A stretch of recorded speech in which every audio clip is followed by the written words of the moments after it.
Okay. Okay, everything looks good. We are going to be working on like WorldGen stuff today. I think it's maybe more interesting than yeah, not. I do question how much I want to copy, like specifically the game's like generation mechanics, but yeah, I guess the idea is we'll generate a map. I don't know if I want the map to be infinite because I'm pretty sure the game's map is finite. Oh, I should really like. Can I get to the settings somehow? Are there settings options? I need to really turn the music down.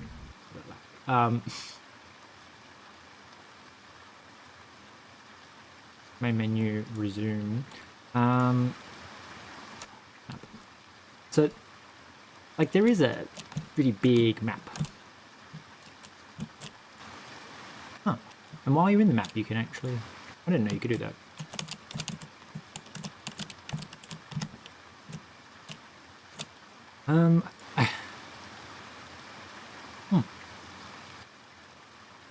So, I guess my question is how big do I think that this map is? We can probably look on the wiki. I also don't need map to do that, I guess. I guess we can look in the game files and see if there's like a descriptor or something that tells me something. We'll look on the wiki first. We'll go Neo Scavenger Wiki and be like, what the fuck is the map size?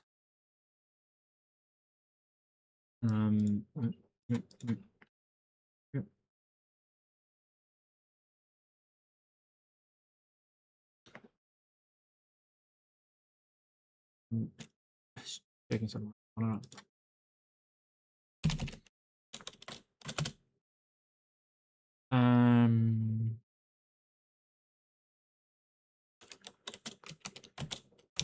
Map, maybe. Locations. We'll try the roadmap because I think the roadmap is going to tell us that I'm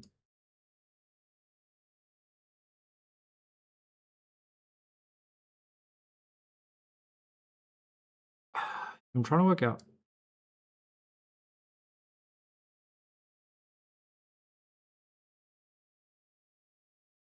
Near scavenger locators. Is it Michigan? Is it? Yeah. Okay. Michigan's the name. It says border of Canada 4-5. Right. Lakes. Is called second. City Detroit. The train is randomly generated through each new game. However, name locations like ZomZom and DNC are always in the same place. Only one world can exist, and it will disappear once the player dies. But that doesn't tell me how big it is.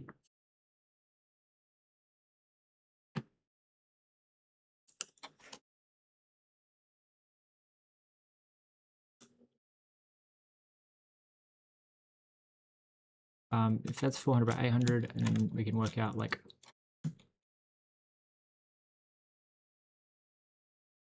I assume that's why the pixels are the hexagons are the shape that they are, is because it means that like each 2 by 1. I'm going to assume 1 pixel, which makes it well, each hexagon is 2 pixels high with an overshoot of 2. So it makes the map 200 by 240, I think. Not entirely sure.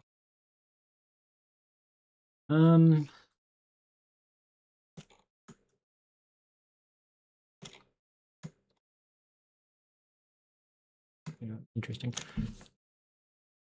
Alright, so the map's going to be 200 by 240. I don't think it needs to have a maximum size, but I feel like capping it might make it a little bit easier to, you know, not have everything be off. Okay, so we're going to have like a pub struct world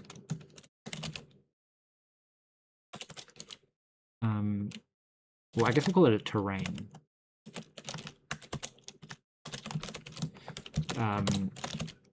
generator. So for now, it's going to have nothing but the terrain. Will we be a resource?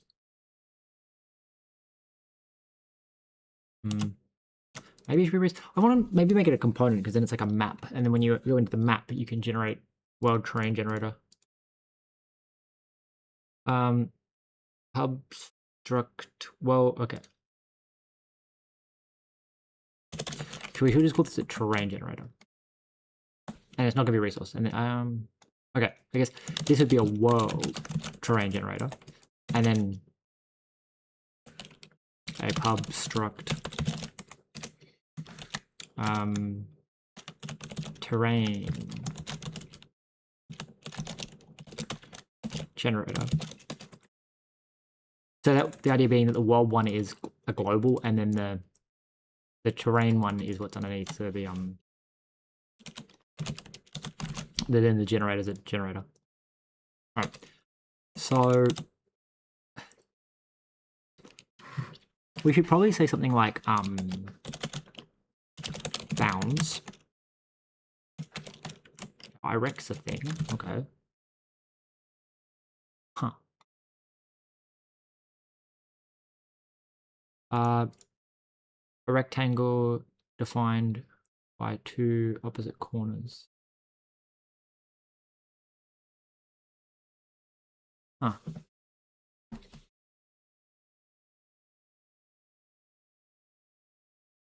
I feel like I need the hexagon thing, because there's like a way you can correct hexagons to back to being where, and that stuff probably should be inside of my pixels thing.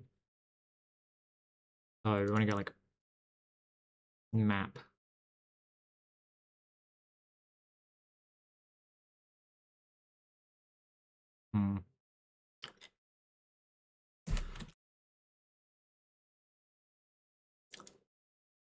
I guess we go to lib and we go like something like mod hexagon.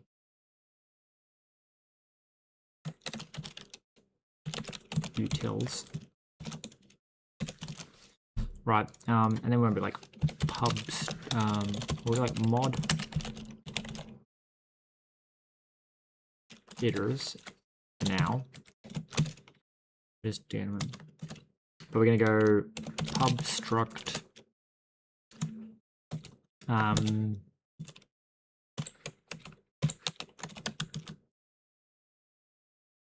want to maybe go back to this page, y'all.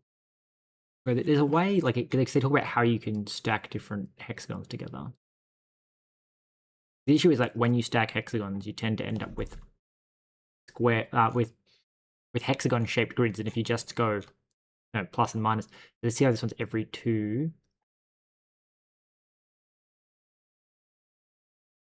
So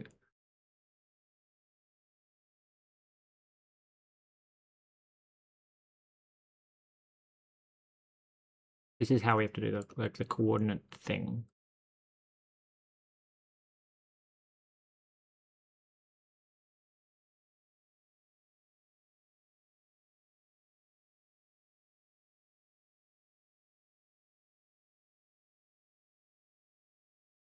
Okay.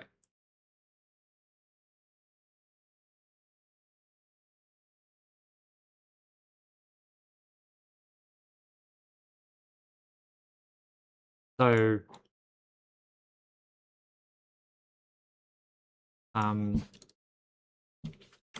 hex bounds. This probably should be an enum then. And then rect min min, which is an ivec 2, and max, which is an ivec 2. And then we like impl hex bounds, and we say contains self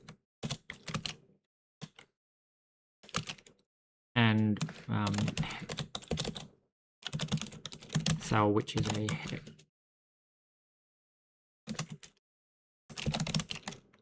This returns a boolean, and then we say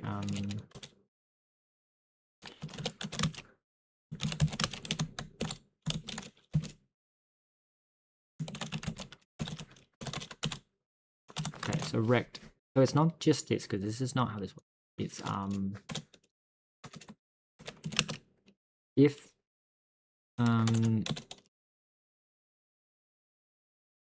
cell.q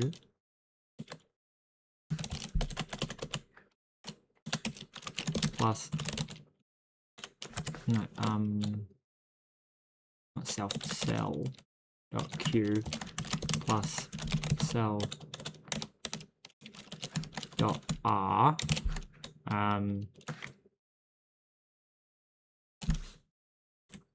modulo 2 does not equal 0, return false.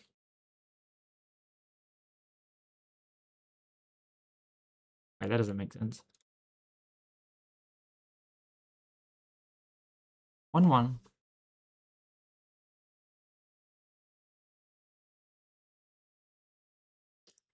They're saying there's no 1 2. That doesn't seem correct. But this is like, yeah, no, yeah. This is compressing it to be. How do I offset coordinates?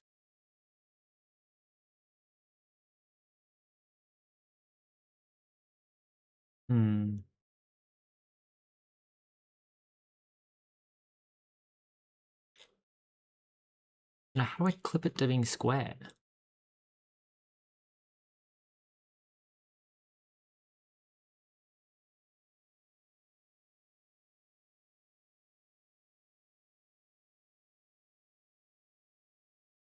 Zero, 1, 3, 5, 7.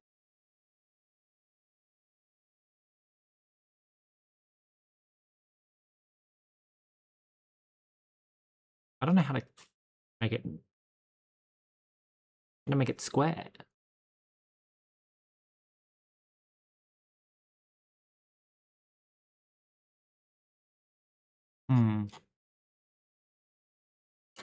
So like obviously inside the game, so to make it square.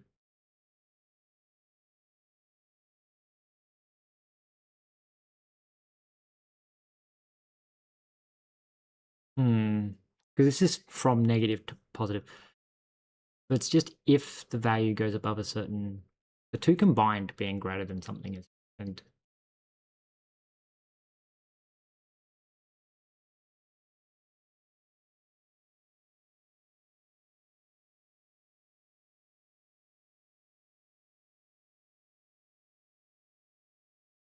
so it's going to be like if self or if cell dot q is less than min dot x, or cell dot q is greater than, right, so that will return false. I need to add functions to these so that I can access the internal field in like pub.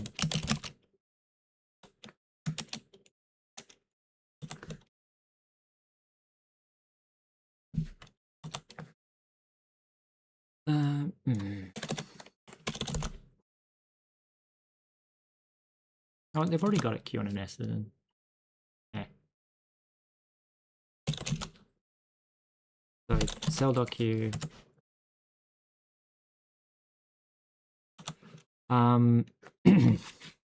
So the I think it's Q.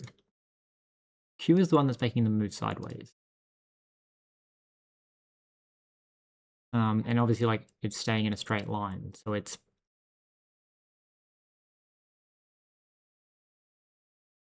if I grabbed a cell, not you, your children. Yeah, grab this one. Go to the hex cell. Okay. So if I No, so Q is the one that's moving diagonally. It's R that's just directly up and down. Wait a second. That means like neither of them make sense. So it's 5, 5 makes you 0. And then the one above you would be is apparently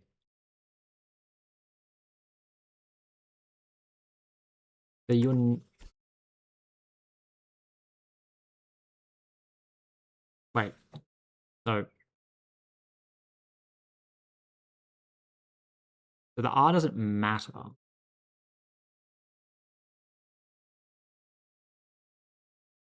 For the Q, okay. So Q is directly proportional to, yeah, to X. And your Y is your X plus your Q. I believe. So then if cell dot Q plus cell dot R is less than min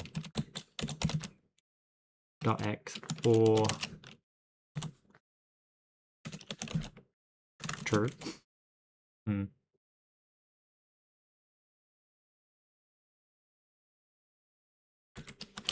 probably just make these else's. And it's just false, false, false, true. There's probably a much nicer way to tidy that up, but anyway. If we then go back to our thing here and go, hey, tiles.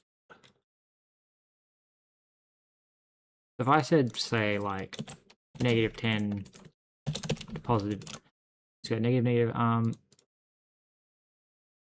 then we go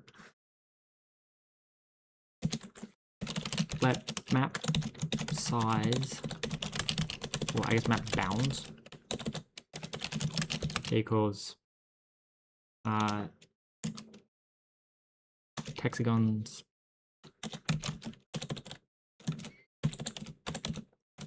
hex. I gotta make sure it's exported properly. But exports map. It must be hexagon utility. So we like pub use create hexagon utilities. Make that its own sort of import, and then we say hexagons.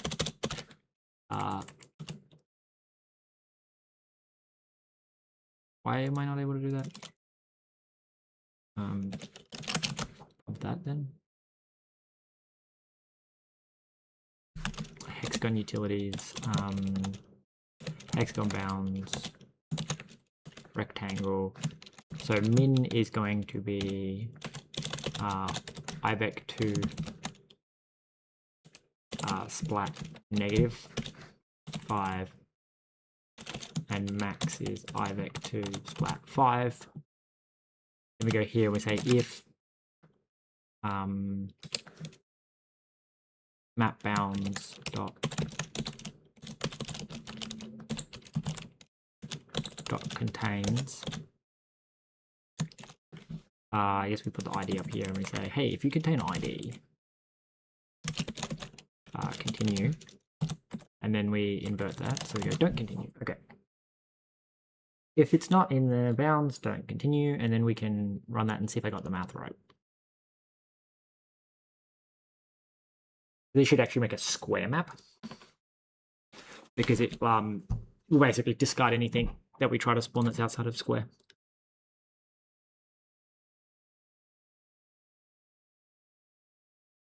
Apparently not. Apparently we're in a fucking triangle. I mean, I actually think that is correct. It's more that we aren't exploring big enough area to actually, because we're going from like here up. That where it's this piece here is being chopped off is probably what's actually happening. Can we fucking name the map properly?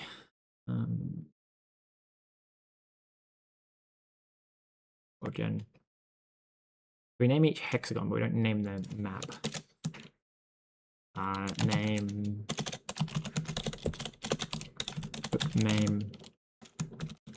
new world map.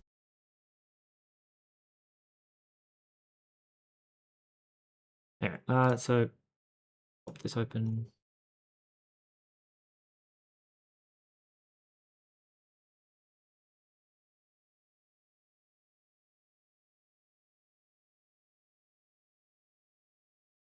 Why can't I open it?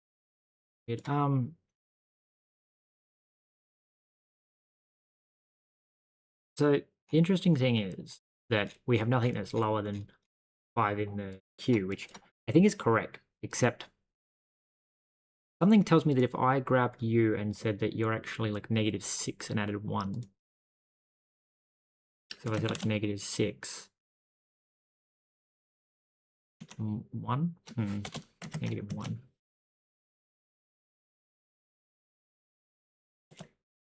Oh no, wait. So that's not correct. So it's -5. Is it minus R then?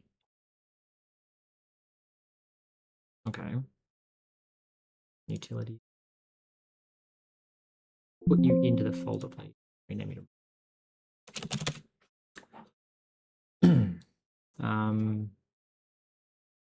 So it's not U plus R. It must be U. Is it U minus R? And that would imply that it's wait, also U minus R.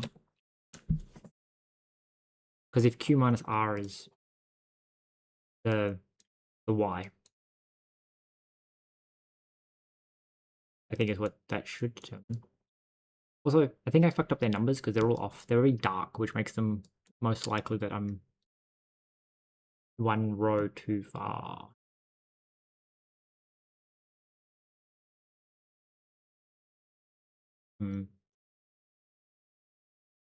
So you're 12.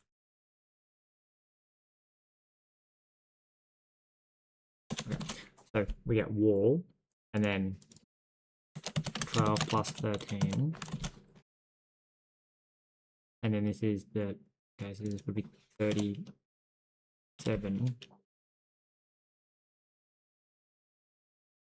plus 13. The roads that are too dark.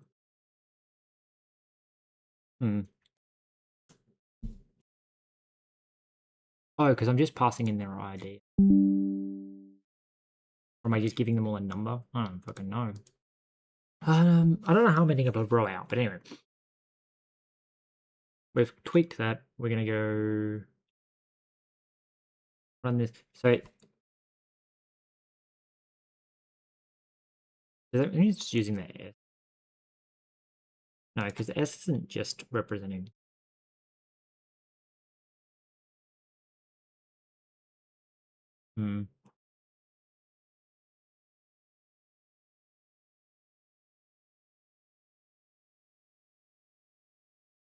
Because we still get all the way down here.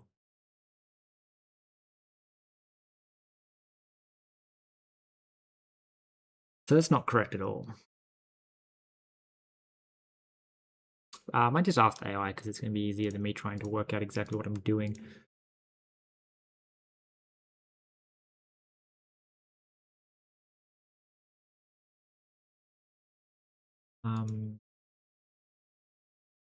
What was it that said it's the hexameter mod?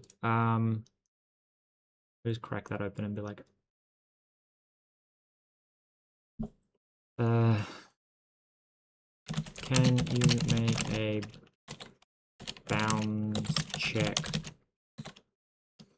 that return true if a hexagon's QR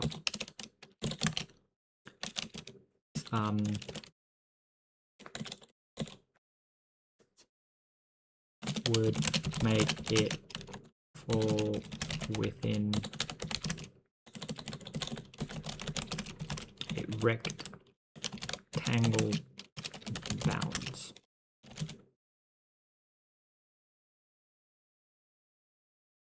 Of min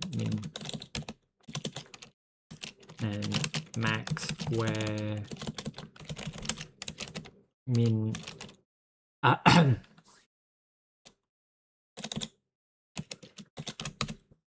I'll see if I can work it out.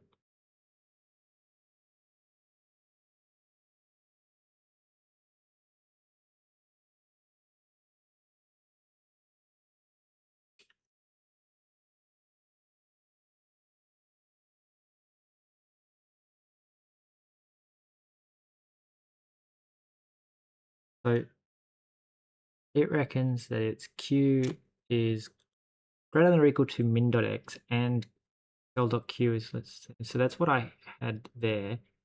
R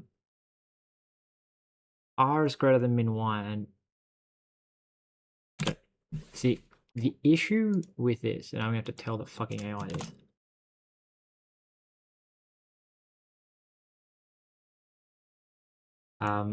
No.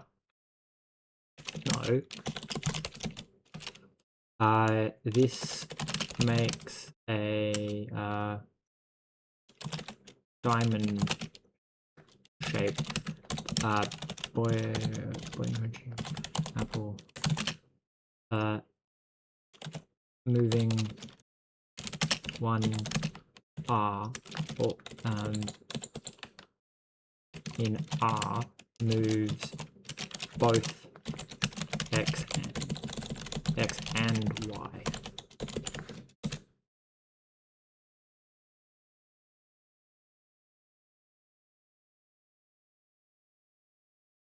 Apparently I wrote the word R instead of x.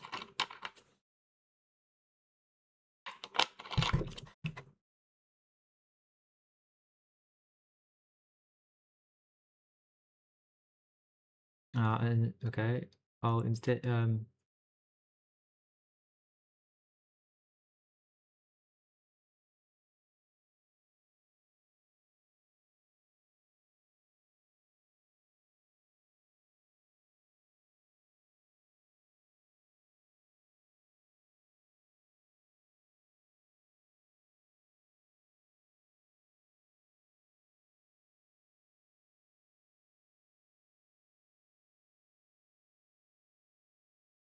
rectangular checks in axis space become a rhomboid on screen. So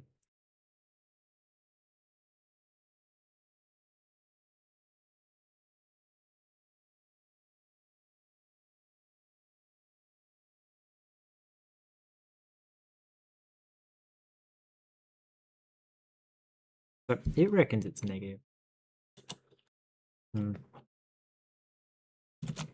I feel like it read my previous code and decided that that's what it wants to do, but maybe not. I feel like the AI is just going to keep making mistakes here.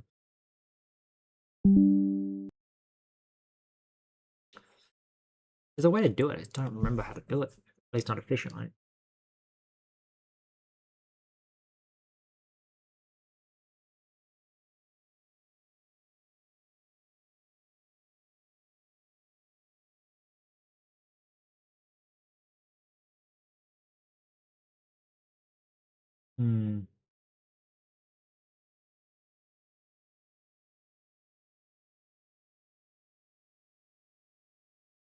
Yeah, it's not working.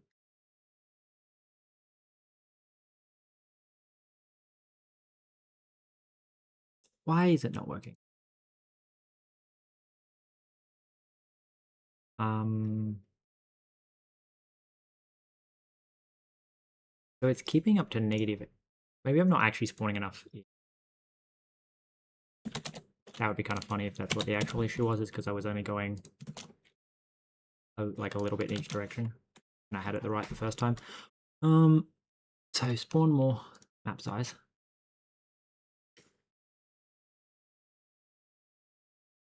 There's a function you can do to like specifically iterate through. No.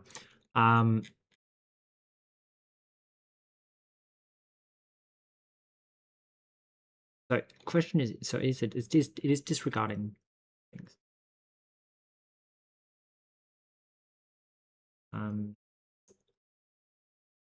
Can I just like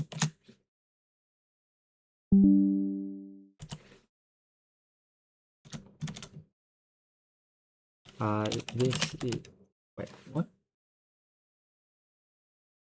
If you want, I can also add a second bounds mode that -5,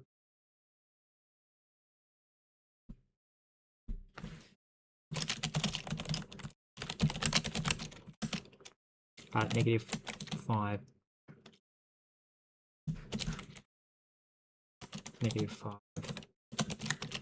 to 5, 5. It is clearly not square. I don't think the AI understands what the fuck I'm asking. It's kind of working because it's skipping every other one. Just not actually doing what I want.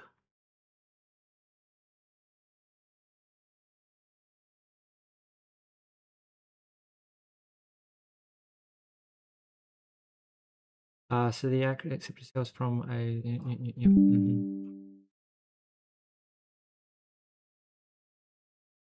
Okay, so it's saying, it literally says +2 times Q, which makes much more sense in my head. What it's supposed to be doing. Where the fuck is the hexagon? Oh, there we go.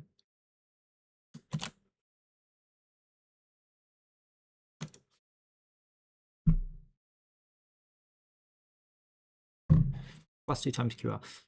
Maybe this will work.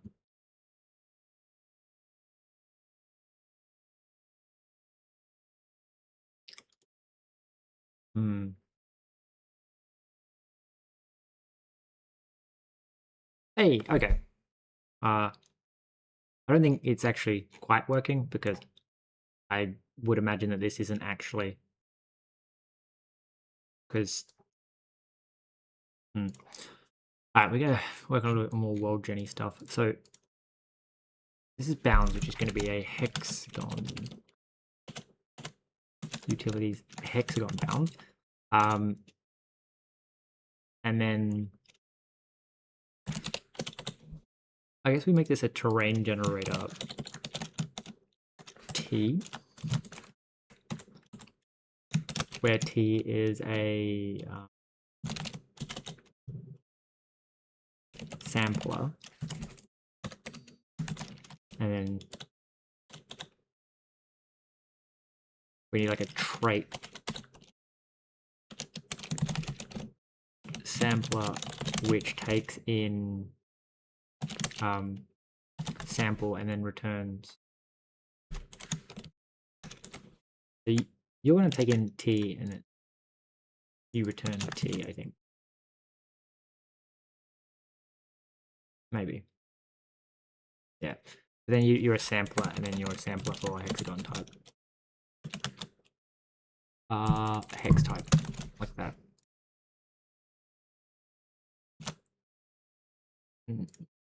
No, T needs to be a sampler. So then we go like pub. No, we say like struct. Also, you're going to be boxed. A box.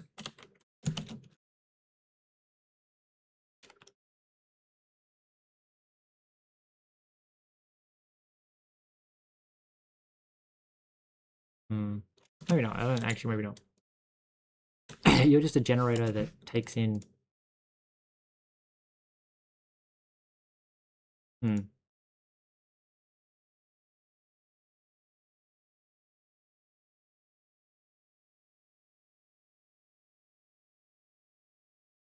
I don't have to change the types all the time.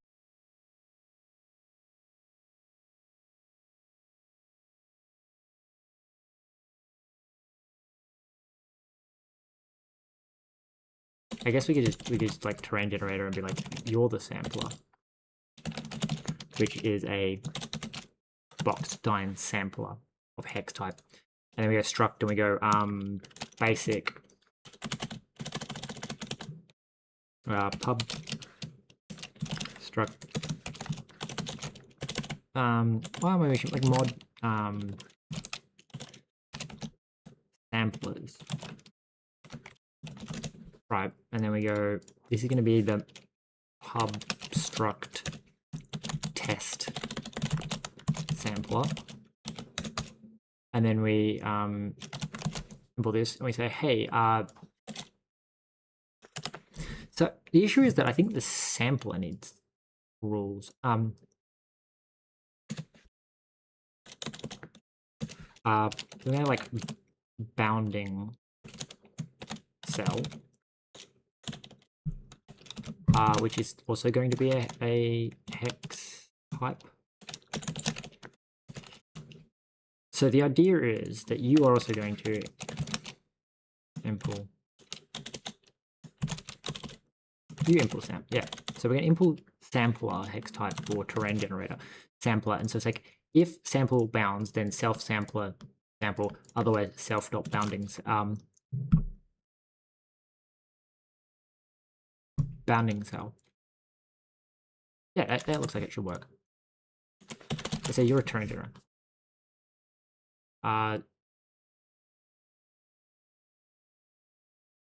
Okay, I think you have to be a sampler needs to be clone, no, not clone, send, sync, and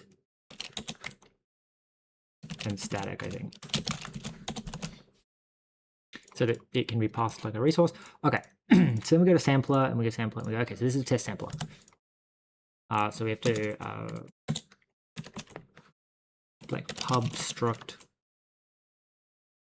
no, pub, brain use super.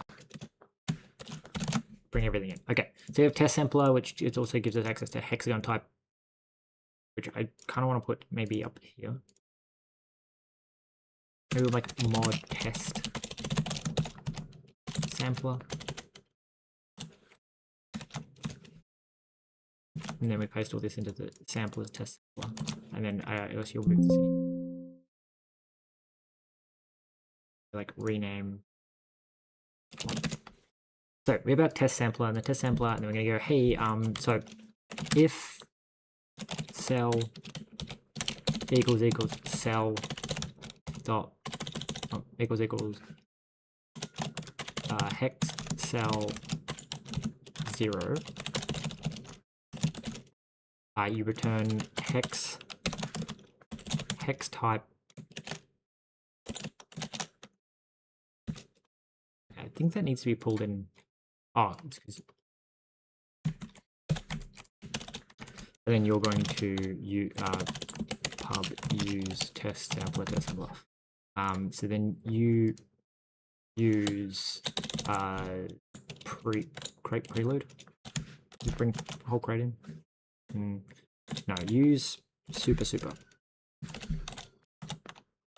like that. Okay, cool. So it's hex type. I want to call it was called a lab. Else grass.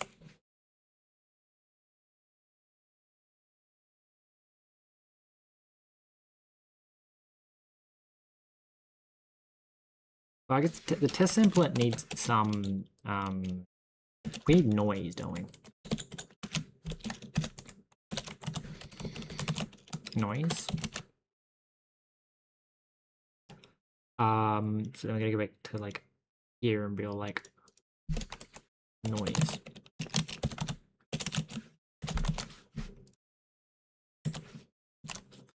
And then you're going to have an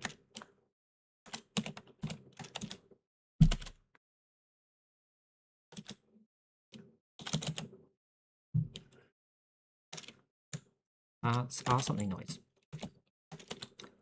We have to use noise, not ABS. FBM. Is there a prelude? No. Okay. FBM. Noise also needs like is it like super simplex?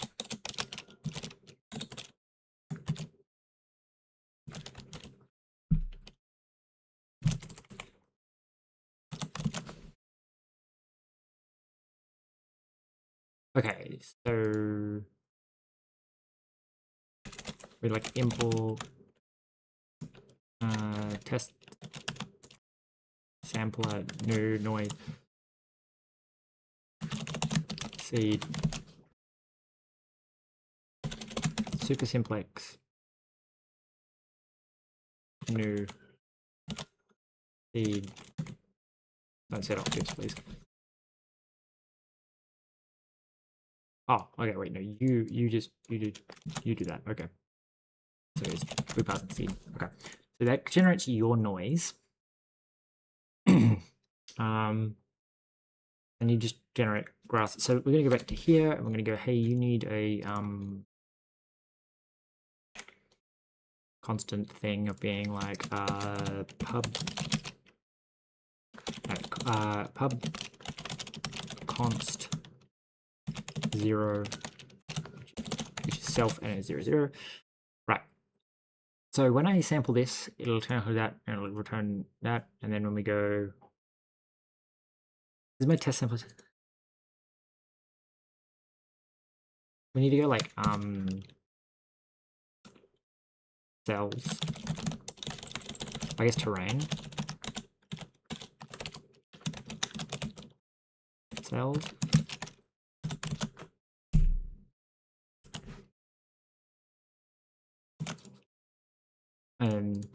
Terrain cells is hex cells. Let me say new. No. So you are I guess it's a vec of hex cell. No, not hex cell, hex type. Did we not bring hex type in at any point? No, we've got hex type somewhere. Sorry, your hex type. My bad, but let the AI. So your hex type is grass.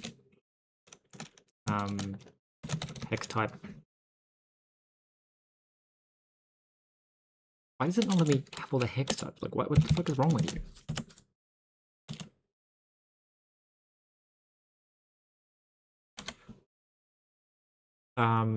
So the water needs to go around the edges is kind of the one of the things. So we have sand, grass, forest. Okay, so grass, forest, hills. Apparently mountain. Okay, we're going to go grass, forest, hills. Forest, hex type, hill. So they're my new menu types, and then else.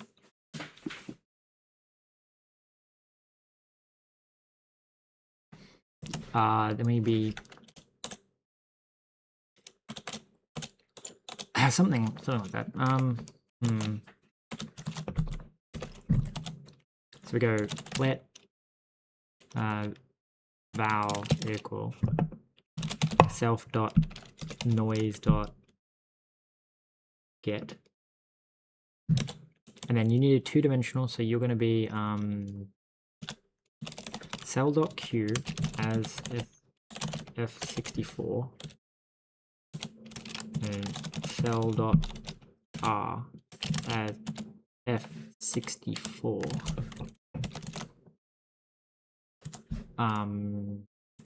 Why is that not returning something? I don't know. Kind of wish there was a way to know what the fucking value was, and then okay, yeah. What the fuck? If no, so we say value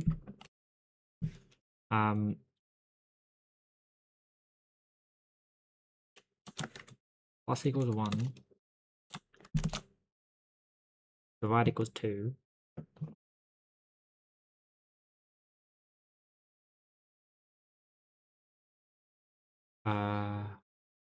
Sure.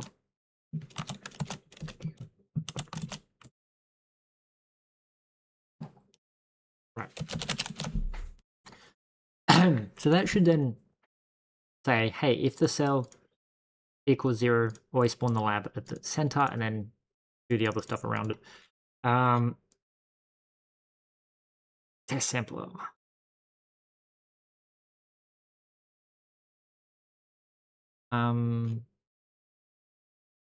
What was I doing? Right, we have to now actually do the map generation stuff, so we have to go back to our world gen. So wherever that is. So world gen.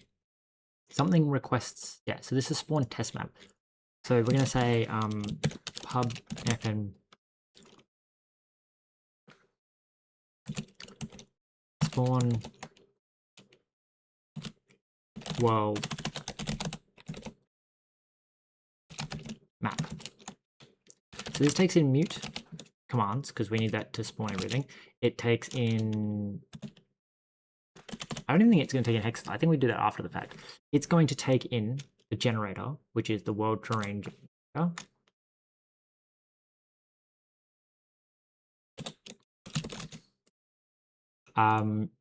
So we have our generator, world terrain generator, and we also, there was something else always. Oh, seed. Oh, no, I don't even need that actually. So we do that. We go effectively just do the exact same thing that this thing does, except instead of doing all that stuff, we paste this all in here, and then we modify this and we say, okay, so RNG, no RNG, hexes, hex type, don't need that. Map bounds, don't need that. All that stuff should be inside of the thing. So then we go, hey, map.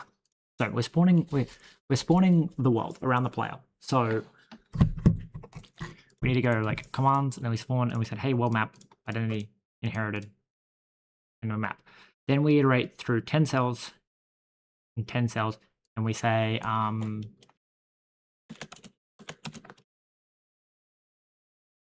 generator dot sample.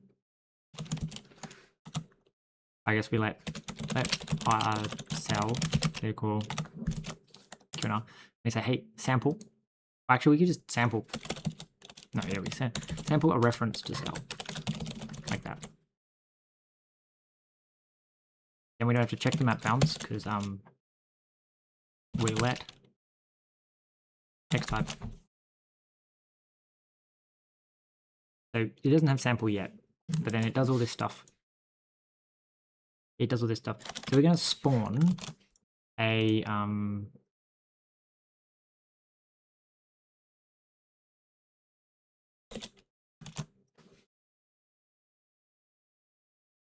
so we're going to pass it cell, and we're also going to pass in, I guess, terrain.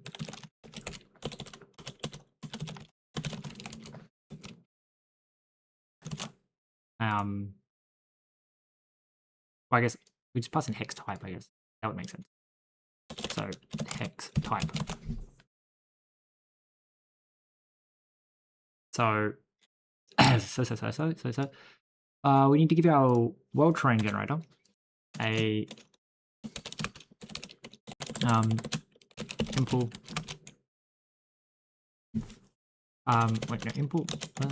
world terrain generator, and we go, let's just make this pub, and then this also needs to import new, and so we can say, hey, so bounds, bounding cell,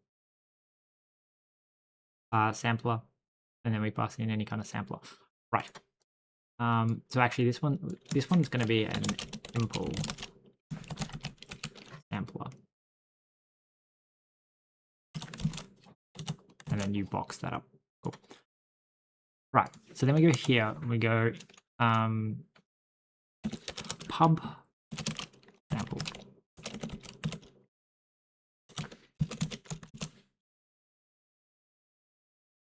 And we're going to say like inline always. So when we call spawn here, so we have our world sampler in sampler, and so it's complaining because hex type doesn't implement component. So you are a component, right? And you are going to, when you're a component, require. So you require transform and sprite.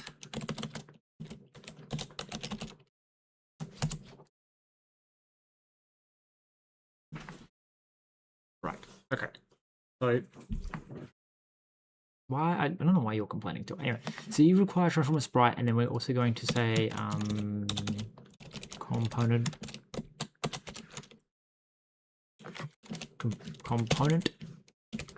on add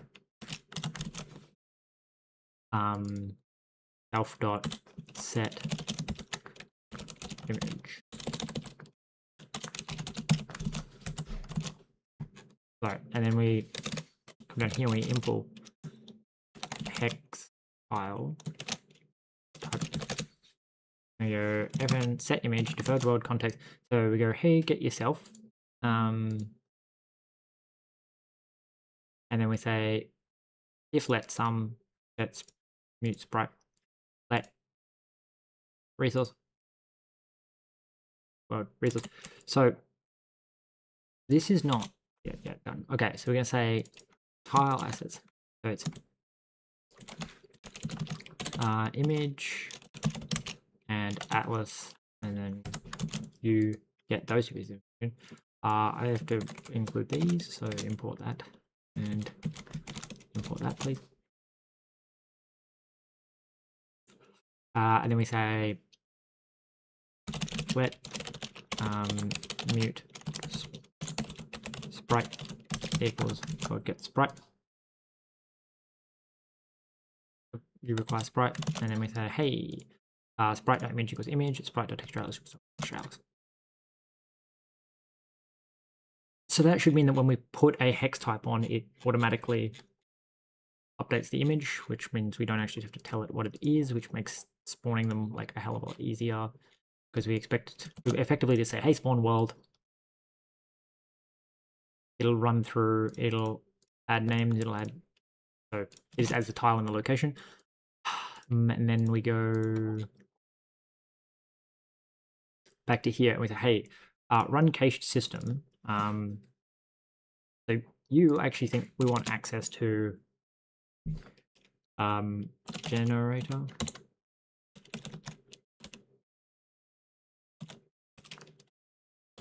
Actually, we don't even need the generator. We can literally just be like, hey, new. So we're going to say commands.insert resource world terrain generator, and then its generator is just terrain generator new.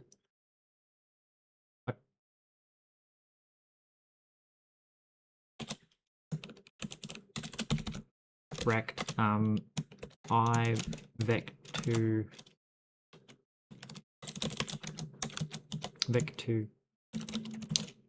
splat -10 and max is splat 10. Bounding type is deep water deep, please. Cannot find terrain generator in scope. Import world generator, and then for some reason you're not allowed to see that. This sample is not public. World gen here. Where's our samplers? Okay. Pubbot samplers, and then you go, hey, samplers, and then wait, no, world gen samplers. Did I not make test world gen public? I think I did. Oh, right. New. And then the seed needs to just, because this is completely new, the seed is just 0, I guess. We should seed it from something random, but so you insert this resource and then you spawn the test world. Except you're not spawn test world anymore, you're spawn world map. So then you would be exactly the same thing, except you would pass in seed. So just pass in seed so we dereference it, and you go, hey, as U32, apparently. apparently we have to downcast the seed a little bit, you know. So,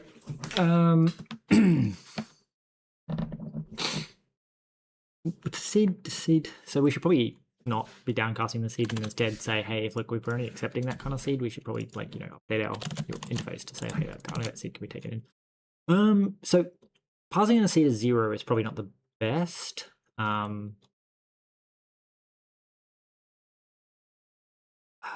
So I guess the way to do this would be to just go, I guess rand, and then thread random.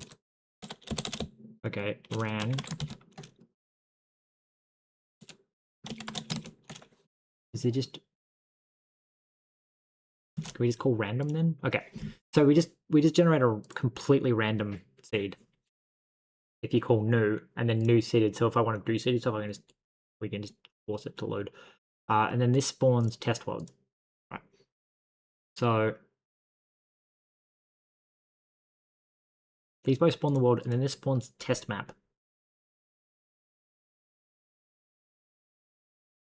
So now when I run it, it should only be forests and stuff.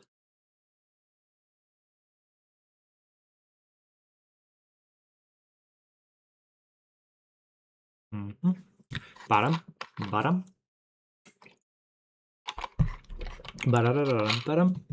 Menu, play. So again, our bounds check doesn't seem to be working, but maybe that's because I'm just not checking it. Oh wait, no, it is working. Aha. Yes. Okay. So sampler should return an option, I guess.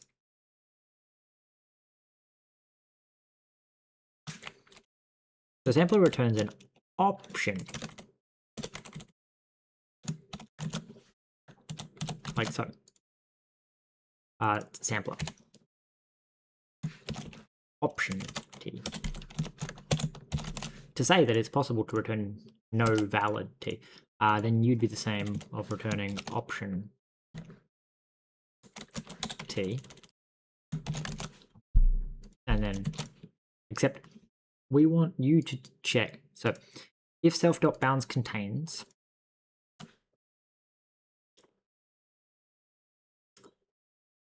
so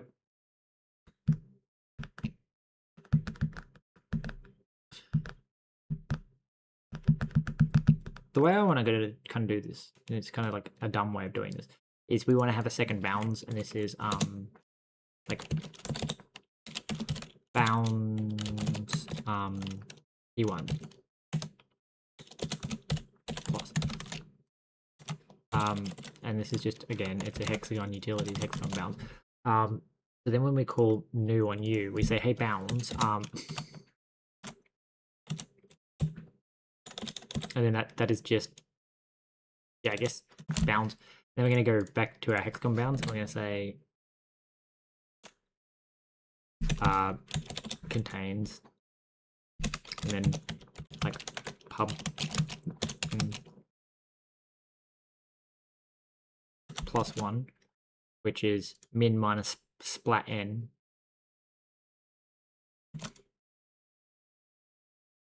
Cool. And there, I kind of worked out exactly what I wanted to do. So we go back to here and we say, hey, bounds, so bounds +1, and then so we have bounds +1 and now bounds. Then we do our terrain generator and we say, if it's in bounds, else if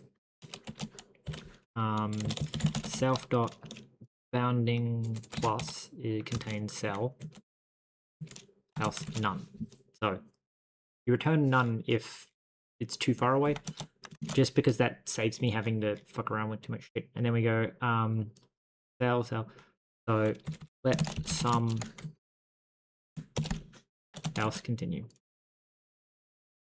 In theory, it wouldn't matter because you'd only like try and draw within a certain distance of the player, like basically what's on screen.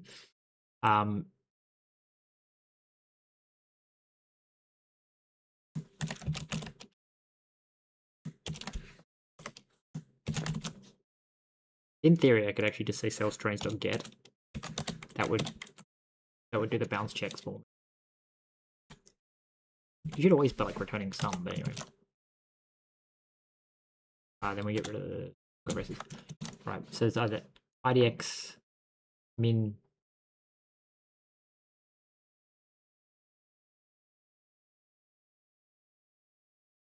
Oh. Alright, whatever. We don't even need to do the min anymore, actually, to be honest.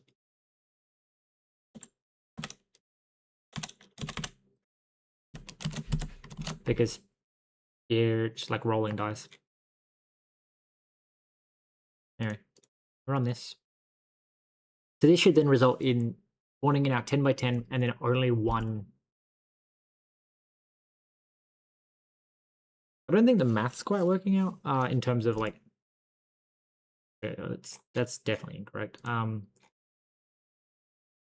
is everything being discarded? What? What did I break? I'm assuming it's this -1 was kind of important.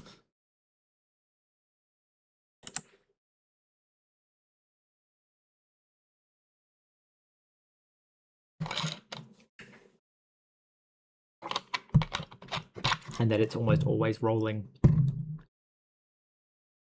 Okay, yeah, so basically it was just always rolling hill. So this doesn't feel correct in that we said, give us a bounding box from -10 to +10. Now it does feel like it went 1, 2, 3, 4, 5, 6, 7, 8, 9, 10. Right, 3, 6, 9. Yeah, so it's gone 10 that way, but it's only gone 1, 2, 3, 4, 5. 1, 2, 3, 4, 5. It's also, you know, not bounding the water properly, which is interesting. Oh, I'm spawning a 10 by 10 map on a 10 by 10. Yeah, that makes actually a lot more. So we go you. So I guess there's one reason I want to test map.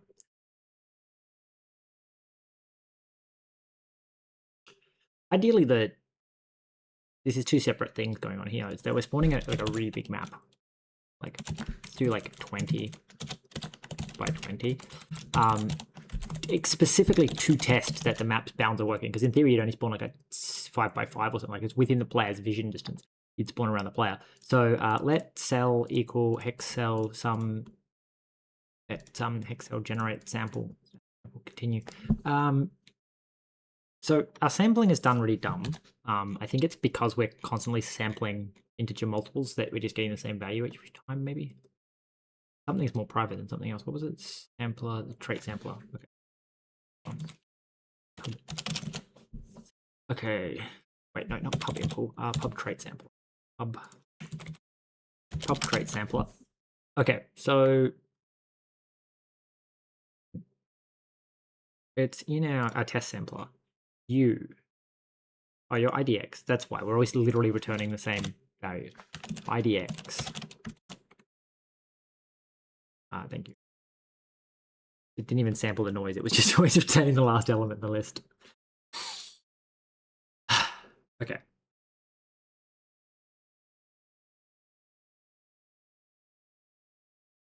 Ta-da! Now we have grass and trees, and the cryo place is always the center. Ta-da! Now we are spawning further out this way, but annoyingly, also apparently +1 doesn't get these tiles. So I guess it's we get a test sampler. No, well, U, so just like +2. That'll give us a 2 integering. So the issue with this is it is giving us a square, but I feel like we need to halve the value.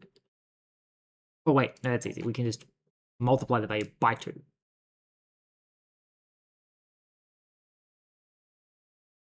Where is that? That's here. So we're saying x min max mix x. The y is times 2. Times 2.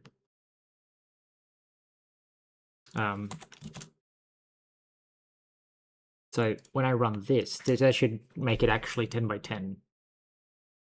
Because when we double the R, every one movement in R is 2 steps X and Y, and we have to correct by that's also a step. Yeah, there we go.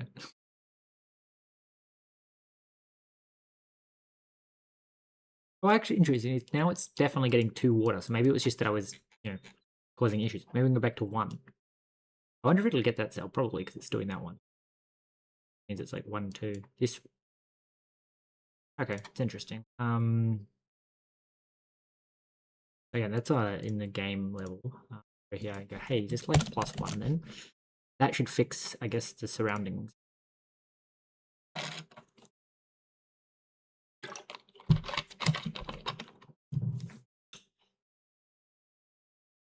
So, here, let me go, okay. So apparently whatever we're rolling is rolling trees way too regularly. So the cheapest and easiest way to do that, also maybe fixing these so that they don't, because it's quite clearly cut off when like when you can see the bottom of them, it's really obvious. Also,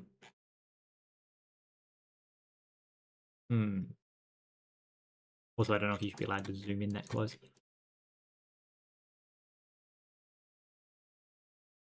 Okay, so what did I want to do? Probably stop clipping the bottom off the fucking things. I don't think these numbers ever change. No, that number. It's only when I make the tiles, wherever I do that. So that's like tile assets. If I make this back up to 76 and then 0 here, that should bring that piece back. I got rid of it because when I flipped the map upside down, it looked really dumb, but you're not actually supposed to do that.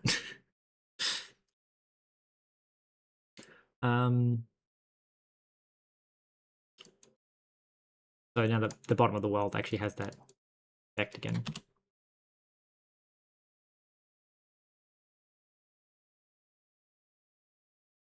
Now, technically, this is incorrect in that these are now rendering on top, but this piece isn't really supposed to be here. Is what's going on. So, like, these are actually rendering correctly. It's just that, like, it's not supposed to have that hexagon edge. Anyway.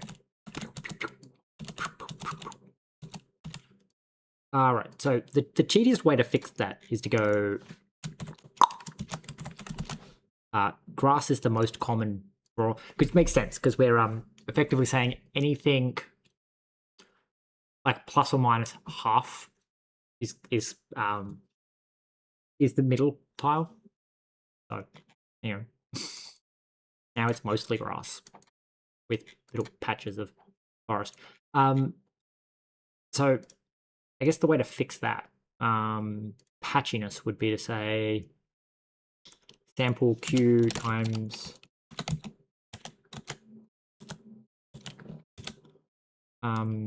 like 0.1 sample. I think super simplex can sample in like really high n dimensional stuff, which is kind of cool, but also like I actually have no idea how the game does its terrain stuff. So I'm gonna look through the game files, I guess, and see if there's like a folder that tells me like the odds, because I'm pretty sure, just by like vibes I've got from playing the game, is there doesn't seem to be any kind of when that's annoying. Fine, we will scavenge without binoculars. We don't have a weapon, which is concerning. I kind of want to end our turn. We're getting thirsty and wary. I don't want to die, because if I die, I have to get a bunch of shit back so I can effectively continue like using it as a reference. And that's why we're trying to sleep till day, I guess. Where did that long string go? The next page? No. Oh, no, I put the long string in. It's the knock.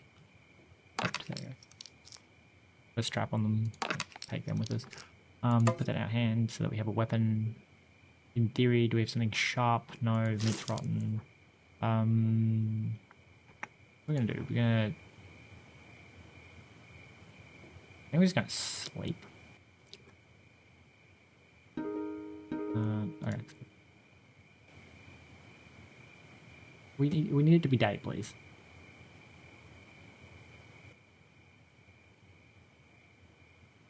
Also, I don't quite understand why I'm in a forest, but like... And apparently it's too cold. Do I have any way of starting a fire? I do not believe so. I don't think I have the trapping tree on this character. So, that's not very useful. We could like wander off this way. Scavenge. Use our botany skill.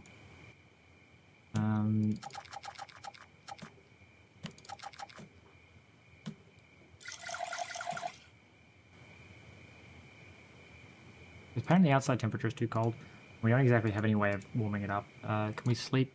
So...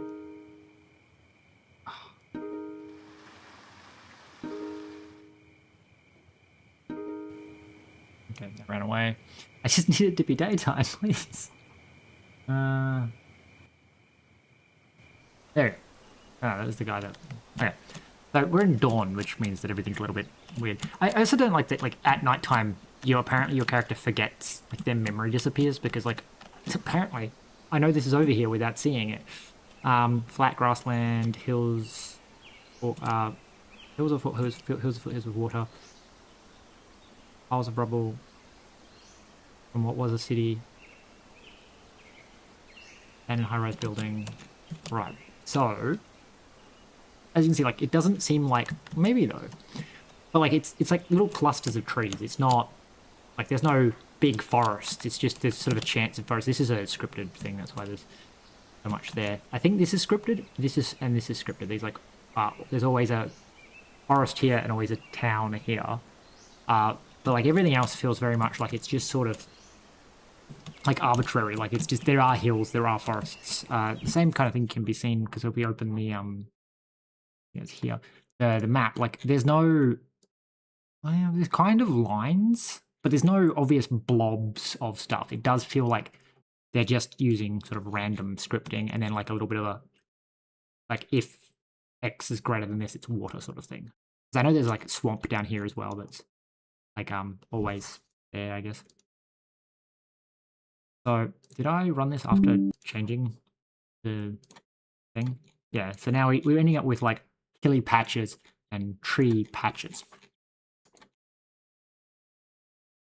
But that's kind of it. Just hills and trees.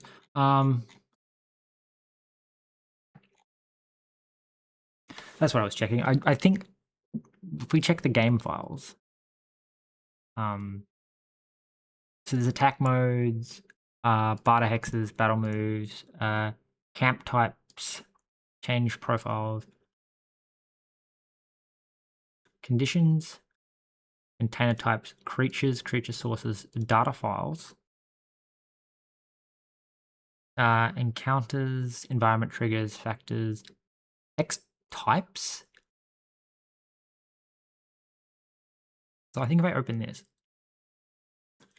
so it has an ID, a string, a description, a terrain cost, a visible limiter, visible increase, treasure ID, passable. I don't think min max range. Oh, I think that's when you spawn in. This is ocean, coast, sand. So then that's like when you enter an encounter, I think. So if you enter an encounter in plains, you physically have to be closer than if you're in sand. Can't be quite as far away. Default camp icon. Light levels. Okay. Camp icon. Scavenge items ID per hour. Scavenge initial ID.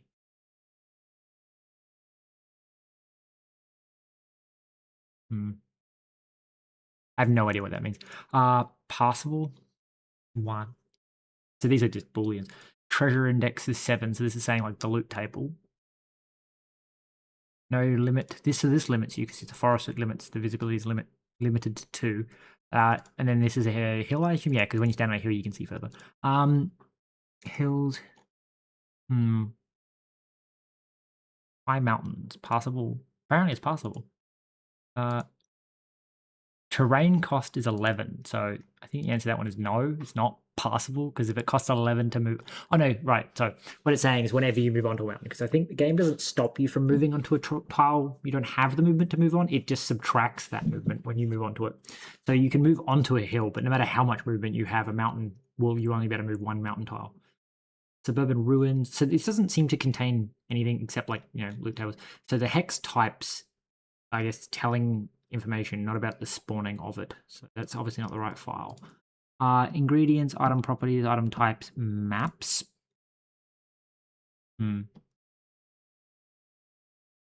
Treasure table. Let's try maps then. I believe this is my save file. And then this is the this is fun. So this is what the minimap.png string name minimap Michigan. So as you can see, all these zeros, that's the water that you can quite clearly see like on this fully revealed map. And then the 3s I assume are saying like not yet discovered. So if we go back to the game, they're the black ones. Map. Or this grey. So the grey is undiscovered, I guess.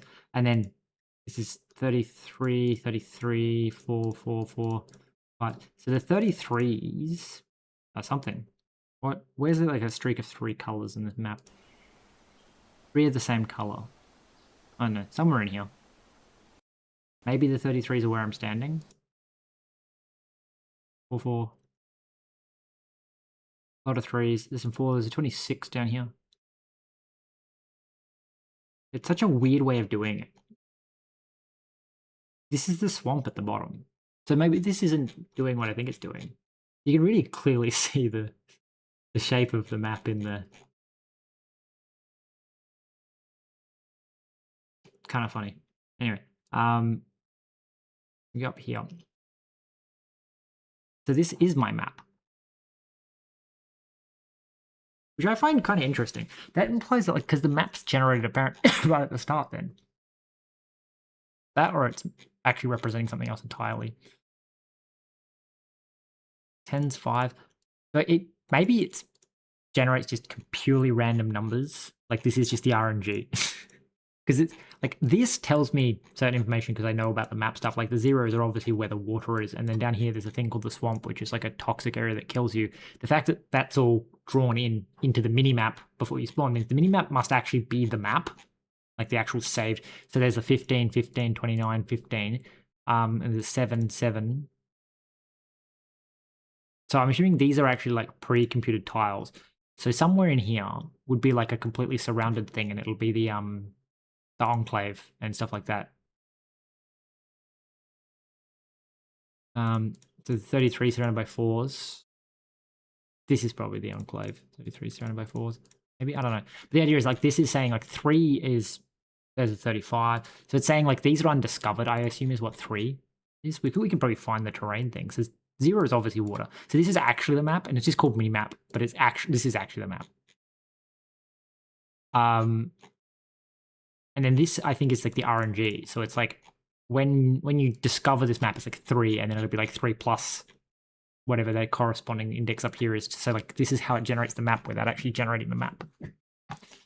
Maybe. I'm not entirely sure. It seems odd because these clearly aren't the same thing, because otherwise all this would be normal, like the same, but it's not. So doing some kind of weird RNG stuff. So what the hell, if we go in here and say, like, I'm pretty sure there's the ID 3 is sand, which is, so it's obviously not the ID of, so ocean is an ID of 1, so it's definitely not using that.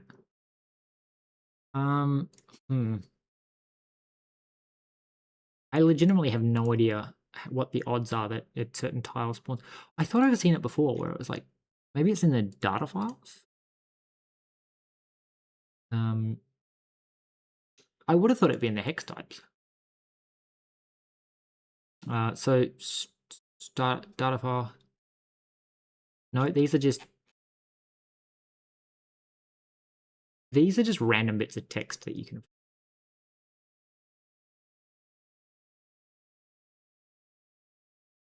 So the tile, I don't see any kind of waiting camp icon. Yeah, there's no icon. So what?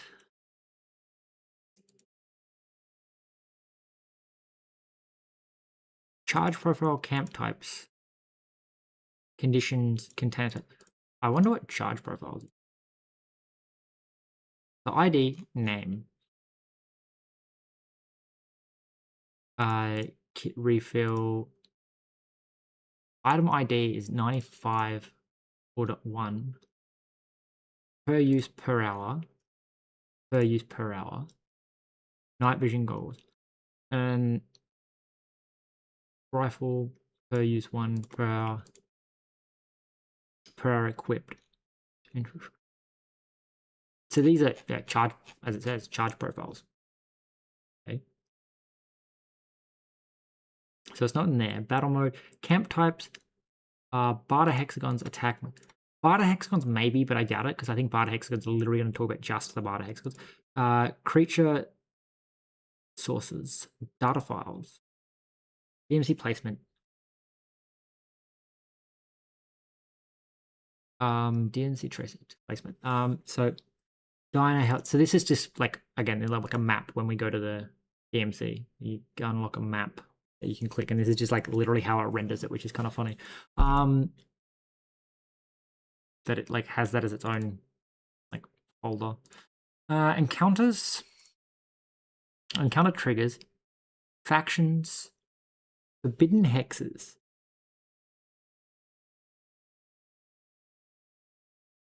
Game vars might actually be it. Maybe not though. No, I think that's all the player shit. It's weird. So fucking weird. So forbidden hexagon, and then it's just saying what spawns there. So these are like, these are known locations. So they're coordinates on the map where nothing's allowed to be.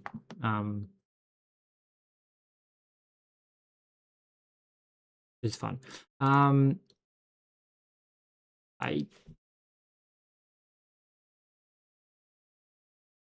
Headlines, hex types. So it's either going to be in game vars because that's going to be like a bunch of random variables, or keep looking. So it's not going to be headlines because I'm pretty sure that's just newspaper shit. Like that's just like there's a bunch of lore that you can find by like hovering over a newspaper and it just has a random headline. Hex types, ingredients, item properties, item types, maps. The maps is the one I think I was in before. So like maps, yeah, maps is the actual map data, which is such a strange thing to save like that. Maybe that's the odds that it is a certain thing. Recipes and then treasure table. So what I should probably do back is go get images, get mods. Okay. That's the soundtrack and that's the sample mod. So it has to be in here and there's no save file because I was going maybe like that is just like a map layout thing that picks something else. FN cloud, so number 80. Cloud chance cloud chance July. Okay. Skill points 15. Start date. Start hour. Start month. Start year. Start hexagon. It's interesting to know that the starting hexagon is 164. Temp high, temperature low.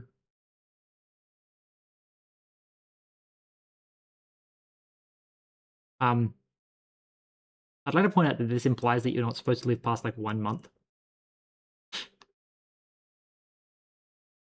Or like 2 months, because it is, oh no, this is Jan and July, so it's like, it must interpolate between these values. I was going to say, because it's like 2 months. There's 2 months worth of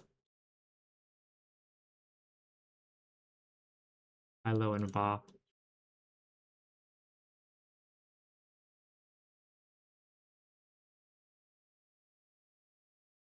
Yep, nothing in there about the odds. I find that bizarre. Because the map's definitely random. It would be really funny if the way that the map did random was that it just assigned a random badge. I have no idea how it's doing random.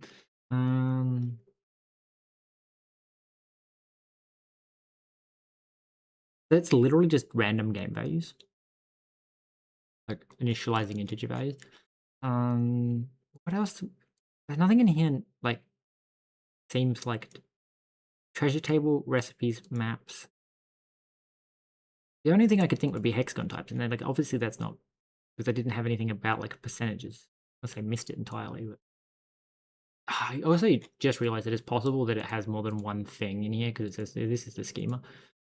So ID string, description, terrain cost, limit treasure ID, passable, scavengeable in ID, camps light, default main range.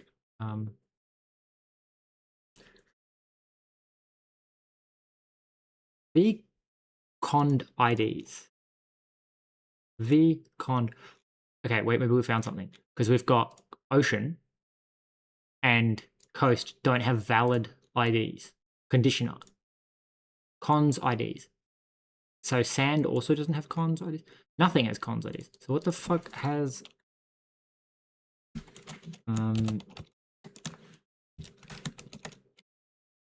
don't remember how to do it. So oh, that's something. 457. Tent City Bazaar. So 457 being a very specific thing. Minimum, maximum 3 to 6. I wonder if that's valid.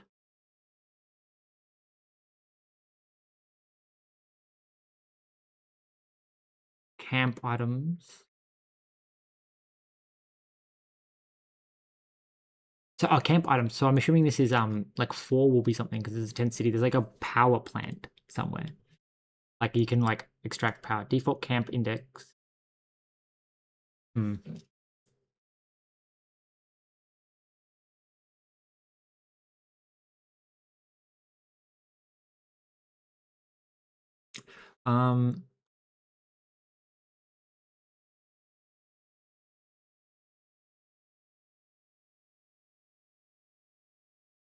Yeah, gotta hate the fucking mental health shit that happens. Like when I'd spend the last like couple of months being like, I need to work on shit or like make productive shit and I can't. And then I'll suddenly have a bit like now where I'm like, oh man, I should be doing stuff. And then I'm like, now I'm gonna stream all day. And then I'm like, I gotta do other stuff as well. And it's like, no, I'll stream again.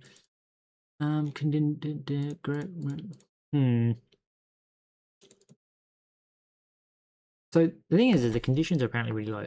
Min range and max range. I don't quite understand. Light levels, default camp ID. Yeah,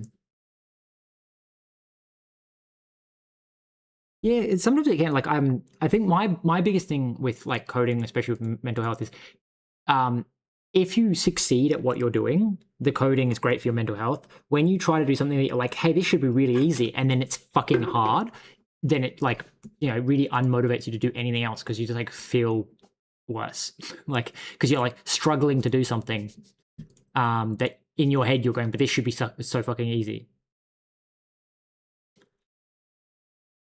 Camp items is 0.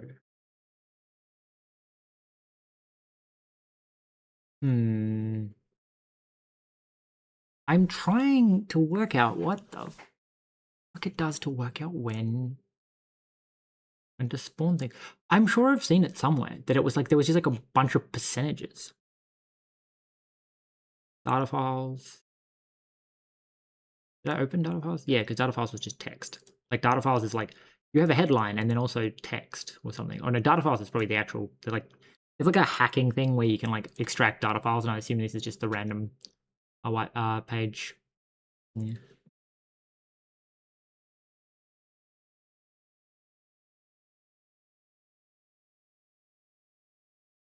Yeah, I guess, yeah, because it's one of those like, yeah, distract yourself, do something that takes your full attention away, because I can definitely see that helping.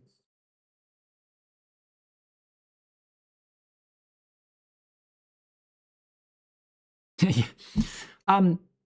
I guess because like the other option to that one is to I think that's called pathologizing it, where it's like you're saying, oh, it's an illness that can't be reasoned with, but it's like there's also just like it is you, so it can be reasoned with. If like, but it's a, well, I guess reasoned with is the wrong word. Bartered with is like the idea of like I know a lot of people, and I do it myself, where it's like I will do things that I know will trick my like neuroses into doing what I want them to do. So it's kind of like I would go out and do things or go places where I'm like, when I have planned to do that, I will, clean, shower, shave, and everything. And it's like, even if I actually know I'm not going to end up going out, I tell myself I'm going to go out because it makes me take care of my physical appearance. Whereas if I don't plan on going out, then it's much easier to just go, it doesn't really fucking matter.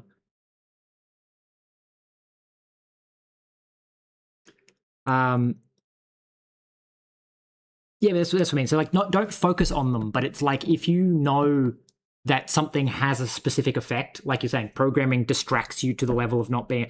So you do those things where you go like, hey, like I'm gonna go do this thing because you know that's going to trigger. Like the other like example I do is like I have a tendency that when I'm like, hey, I've got a really cool idea for a video, I will do everything else that I need to do before working on the video because my brain is like, no, that's the important thing. So we're not doing that. So I will like, I'll do all the washing. I'll do like basically everything but the thing that I want to be doing. So it's like sometimes it's hard because it can like also take that motivation away from me. Like when I was walking home from school back, 10 years ago, I used to be like, I'm not going to make it home. Like I'm so fucking tired because we had to walk like 2 kilometers from the bus stop to home. But I used to be like, okay, no, but I can get to that corner, and I can get to that. But I always had this thing about like being like, I should just sit down and have a bit of a rest. I'm like, but if I sit down, I just won't get back up because it's like, there's no like, I'm just going to be too tired. So it was that idea of like setting little mini things of going, oh yeah, I can get to that bit, and then I can get that. And it's like it works really well until you realize that you're doing that, and then you go, oh, but I'm like setting a goal that I like when I achieve it, what changes? So my brain like would then backfire. So it's like that weird thing of being like, I had to set those little goals without being without like coming into my like conscious awareness that I was actually tricking myself. Because as soon as I worked out I was tricking myself, then it didn't work anymore. Because so yeah, it's that idea of the other one's also like I'm really good at doing things that other people are also okay at doing because my brain really wants to do better than other people, and it's kind of like I have no motivation to do something for myself. But if someone else goes, hey, can you do this for me?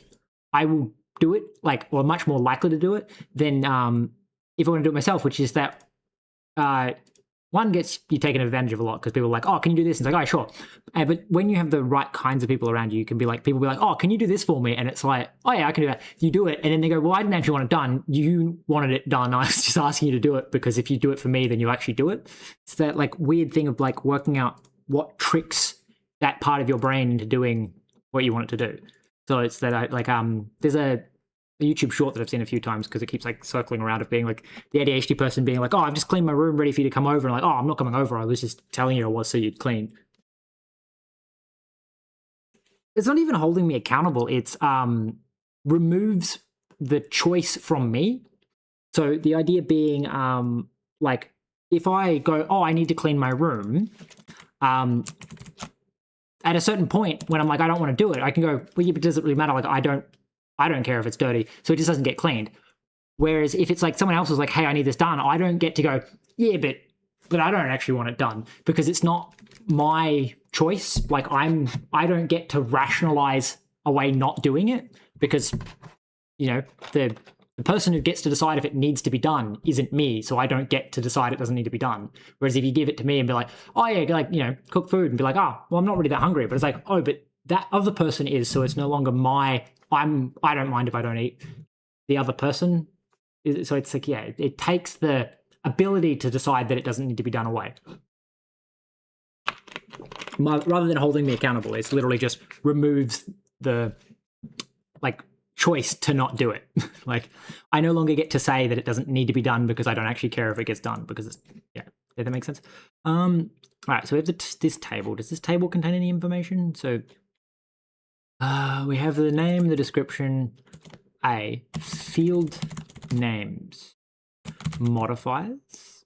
What are we even into? Conditions, effects, fatal, ID next, duration, not null, default 0. Okay. Permanent, change next, stackable, display, display other, display game over, color. Okay, color.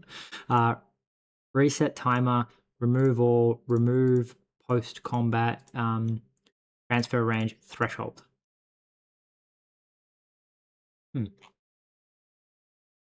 Interesting. Starved to death. I'm assuming that's going to have display game over, true. Yeah. Okay. Fair enough. At some point I will make it like pass these into actual like file formats that are easy to read instead of this fucking horrendous database style. But it does not appear to have any kind of forest stuff. So I don't think there's any way that I can find out stuff like forest. Okay. Map. I don't think there's any kind of map gen. Locations. Random encounters. So random encounters are like, you can like just randomly step onto a tile and like it just rolls a dice and you can hit an encounter. So these are hard-coded places, I believe. So fairgrounds, campgrounds, zoms. Yeah, so these are actual like, okay. So let's go into the game and go, what the fuck are the forests actually called? This just says flat grassland, which is very much incorrect. Flat grassland. It's definitely not flat grassland. Why can I not see what these are called? These are clearly not flat grassland. They've got fucking trees on them. Okay. Hills. Hills.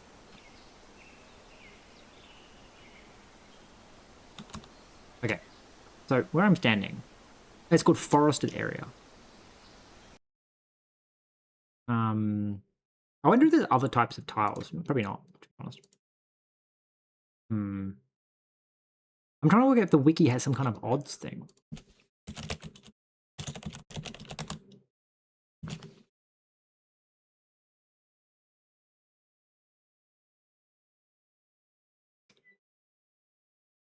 Okay.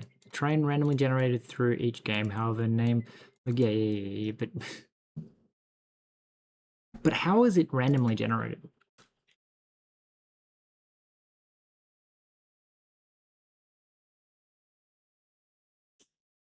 The irony is I want to like save this image. Michigan map. Can I please save it as a PNG maybe? No. Is it a PNG here? No. My entire plan here is to write a script that loads the file, reads the file, and then tells me the statistical probability that the fucking a certain color turns up. Because the picture's only 200 by 400, so the reason it's blurry is actually because it's low resolution, not because like it's not like a low res picture that someone scaled up. So we in theory can like, well, we can just call it Michigan map. The issue is I don't trust the web format thing. Yeah, I don't care about the new folder. I want to save it here, please. Assets, save. Because I don't think Bevy can open that, which is annoying. It's a bit of a hacky way. I just want some kind of statistical probability. The other issue is I don't think every color on the map is like exactly like that. You can see there's gray and then there's orange. What is the orange? The orange appears to be hills. I'm purely going off the fact that like, see, I can see 2 hills. There's 2 hills there. And then there's a whatever's diagonally down from the hill. So that's city. That doesn't make sense. No, that's got water, so there must be a hill Ah, yeah. So there's 3 hills in a line, and then that hill with the greenish color is a water hill, and then that puddle there is a water puddle. So that's dark green for okay, cool. Now, annoyingly, does this have text on it? No, they somehow extracted the entire file. That's cool. That's cool. Right. They extracted the file without the text on top. Now, so the question then becomes: can I access the file here? Can I? I don't think Bevy can load WebP. So what we're going to do is we're going to go here. We're going to go File. We're going to go Open. YouTube. This is very hacky way, and I just want some basic statistics. BBG. Okay, so we're going to get it to like make a file, I guess.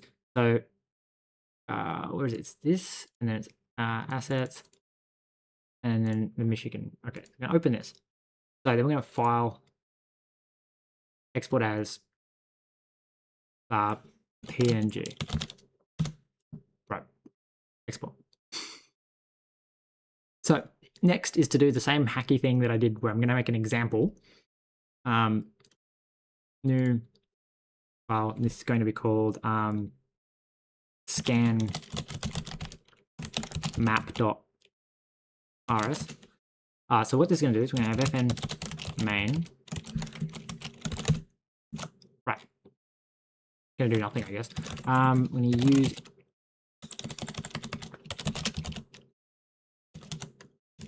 Bevy prelude. Right. I'm going to commit this stuff. So just so that I don't break something somewhere, I'm going to say added basic MapGen. Right. So what we need to do is we need to be like let new app equals app. Then we're going to go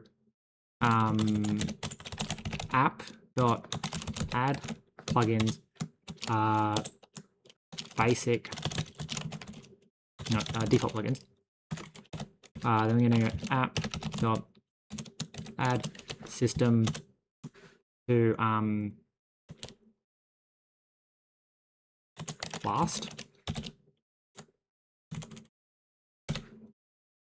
Can I just run it? That's the next question, I guess. So we go, I guess.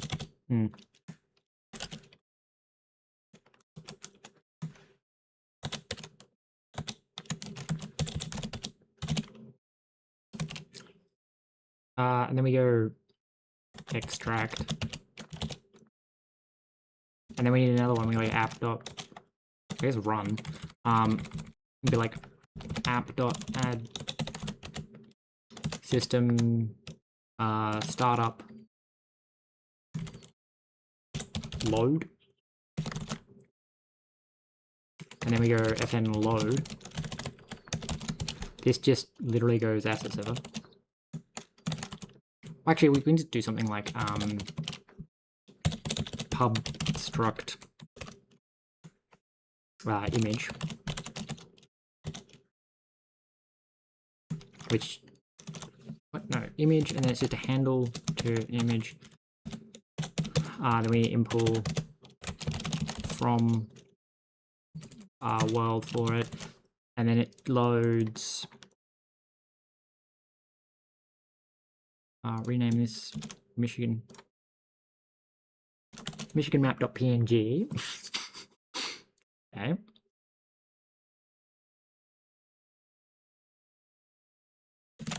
Drive resource.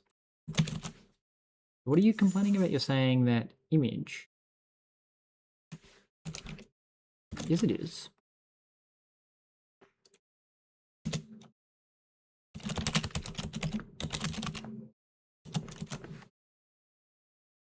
What do you mean?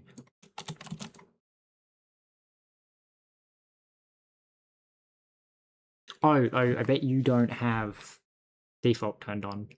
Maybe no, you surely just has it turned on. Yeah. So why the hell? Image is not an asset. Consider you annotating. Excuse me.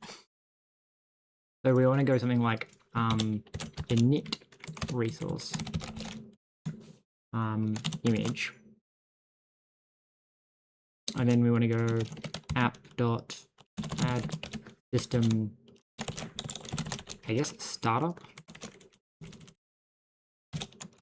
Wait. And then app.add system update. Wait. I don't actually know when the asset server does its asset server thing, so I'm just going to like literally like sleep. So like call std thread sleep version.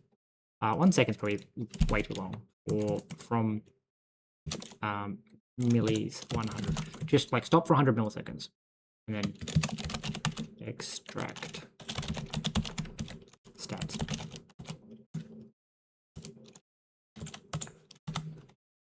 Which takes in res image. Oh, because it's recursive. Map image. Take in res map image. And then okay. So map image, thank you. That explains what I was doing. So, map. You take in map image. Oh no. No, this is images. Which is res assets image. Right. So image handle is image.clone. No, so let some image equals get the image. So this extracts the image that Bevy has saved, and then we're going to go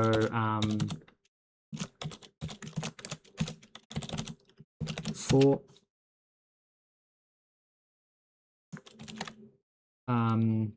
pics in image dot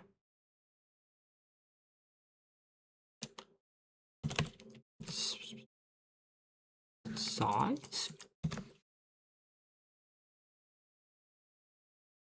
Okay, let size equal. Okay, so I'm gonna say for guess y in 0 dot size, and then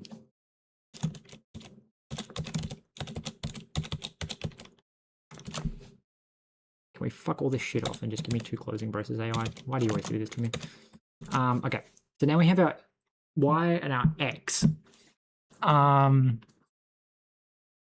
then we say let pixel equals image dot get color at x and y. So we let OK. Then we need let mute colors equals a hash map new else continue. Okay, and then we say colors entry pixels plus or insert. So I don't think it likes that because I don't think color. Yeah, color doesn't equal. Okay. So can I dot to linear? Is linear? No, I don't think linear equals it either. Let color equal to linear. Let key equal color dot as u32. Maps the RGB color in order to a little ending byte array. Huh. Okay. As u32. Okay, that should make it work.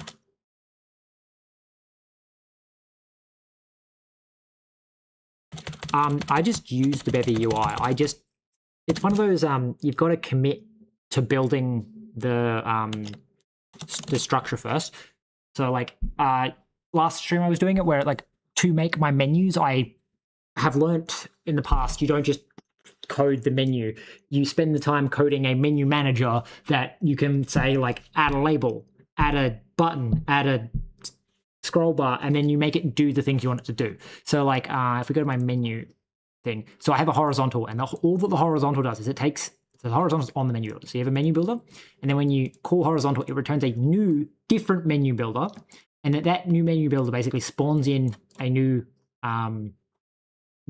entity and makes it a child of the current menu builder, and then it returns the new menu builder with a reborrowed commands so that you can still spawn things, and it sets its root to the new entity, which means that anything you do on this menu builder acts as if the horizontal is the element, and then the latest gets set to entity, and the latest is about saying if I want to go like update component, I can pass in a function that gets queued up on the current entity that was like last. So I say if I spawn a button, the button gets attached to the root and the last gets set to the button, so that when I update a component, it updates the button's component. It's just like a way that I found is a nice way of being able to write like UI somewhat, or menus somewhat concisely. Because everything else, like all the Bevy way of doing it, it's like all like feathers in it. It's like, oh, you want to pass in this component, pass in this, and I've always found it really annoying because it's like, oh, I want to change the width of this, and it's like, oh, you can't change the width of this because feathers sets the node, which means that I can't change the width because that's inside the node. So I'd have a duplicate component. So instead, it's like we say menu, new menu. We give the menu a name. Then we update component node, which because we just spawned the menu, the currently targeted entity is the root node. We say set its width to 30% and its height to 60%. Then we say node voxel, and we change it to columns so that it's the right orientation. We then stick a label in saying main menu at the top. We insert the component text layout. So what this is doing is label has its own thing, so it'll spawn a label. It doesn't actually do any node stuff because a label is a label is a label, it's text. I then say insert component text layout. So the idea is to keep labels simple. I don't want every single time you declare a label to have to be like, oh, and this is the text layout. And so instead you say, hey, give me a label. And then if you want to modify the label, you can say insert component text layout, font, and the font size. So basically that's a way of saying that this is a title, as I'm modifying only when it's a title. Then the same thing, we go button, play. So the button, you don't tell the button what it does or anything. You just say spawn me a button that has the text play on it, because when we go to the button, it then spawns a button, and we give the button properties, which technically I think button properties might need to go up a layer, just because otherwise it's annoying in that you can't, all buttons would be primary buttons, but you know, doesn't really matter. But then, so the way that Feathers handles this is it gives you overrides, and overrides are inserted in top, but they don't actually override. So you can't insert something that, before the button's done, like these are all the components that button needs. You can't override them. So I can't change what, because overrides is just stuck at the end. I can't change what the node values are by default on a button, because it would conflict and it would say, hey, you've got two node components. So the way, that's where my way around it is to say, hey, spawn the button, and then modify the button as a separate instruction that you call afterwards. The idea being that like 90% of the time, I don't care what the button does. What was the menu? So I say button that says play, and then I add an observer. And the way that observe works is it goes, what was the last thing that you spawned? Put the observer on that, and play button, and then play button is the actual effect of the button. So when I do Bevy UI, I try to keep it all within Bevy, mostly because I found some really cool creates. So these like Belly was like so nice and so easy to use. And then the creator stopped maintaining it, and I tried to maintain it for a couple of years, I think, where I was like, I kept porting it to the new versions, but it just got less and less functionality, and it was like, well, it's not really usable, and it was... so relying on someone else's crate is great, as long as they stay in the community and the crate stays up to date. Whereas if you learn how to like write this stuff, because the very first time I tried to do this, which was a few weeks ago, months ago now, it was for my voxel game. It took me ages to work out how to do it so that the horizontals and verticals worked. The idea is that when you spawn a horizontal, you get a menu builder. And then it's like, oh, but how do you end a horizontal? Well, when you drop this menu builder, it's dropped. And the thing is when you drop this one, you get this one back. So like this one, you get access to this again. So if you call horizontal, you can do da-da-da-da-da, and then you can drop it, and you'll get this back. Well, I guess it's more like you have to be like it's like you go like let h equals menu dot horizontal, and then you now you go h dot, like, you know, the add button dot, yeah, button, like that, and then to stop being in that horizontal, you just go menu, you know, dot vertical, you know, because that's like that, and you like let v. So the idea is that when I call h here, this returns an entirely new type that I can then do things on. But once I stop using h, I can just use menu again, because menu doesn't get destroyed to spawn h. Whereas a lot of the other ones I've seen, like a lot of the architectures, and also the other thing is you can't, if you came down here and said like h dot and did something, this I think wouldn't work. H dot like button. This would cause a compiler error because you're using this after it's been freed, because to call menu again, you have to drop the horizontal. So you can't like weave the declaration. You have to declare everything in one thing, and then when you let go of that, you declare everything else. But I think it's EGUI does it like this, where you go horizontal and then you go UI, and then you do all your horizontal stuff in here. And I'm like, this is such an ugly way of doing it, because I don't necessarily know everything that's going to go into the horizontal. So my way of doing it is like let h and then be like, you know, da da da da, you know, it equals dot dot dot dot. The idea is that like full range full.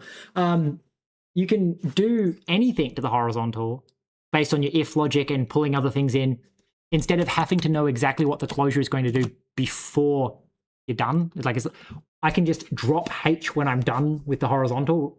Again, you run into the issue of you can't. There might be a way around it to say like you could actually spawn a horizontal and then spawn another horizontal, because I'm re-borrowing the commands and stuff like that. And the annoying thing is the commands have to be borrowed mutably. But maybe not. There might be a way around it so that you could theoretically spawn a horizontal, spawn a second horizontal, and then insert things into both horizontals. I think that's possible, but slightly beyond my scope of understanding in terms of lifetimes. It's like a weird thing of like, because you grabbed a mutable reference, you now need a, you know, like I don't think you can re-borrow. Go back to menu. When I call reborrow, I think reborrow needs, yeah, see, reborrow needs commands mutably, which means I have to pass this in mutably. And because I have to pass it in mutably, there's no way to like duplicate the commands. At least I don't think. Because if you could duplicate the commands, then in theory you could spawn a horizontal, and the horizontal no longer relies on this. Like the horizontal doesn't have to have the same lifetime and like hold on to the parent like this one does. Because this one, when it reborrows, keeps W. So W, W, W, W. And so when you spawn the new W, you keep the old W. But you lose the new commands. Maybe. I don't know. Maybe it's possible. But yeah, the idea is that you'd be able to return this, and then because you have two menu builders, both from horizontals, and they both have their own, which is my parent and which is my last, you could theoretically, you know, spawn and chain, or you could spawn and keep and do both. And it's kind of cool as like a building pattern. But yeah, my idea is like learn how to do it with Bevy rather than hoping that whoever's maintaining whatever you're using, like, you know, sticks around.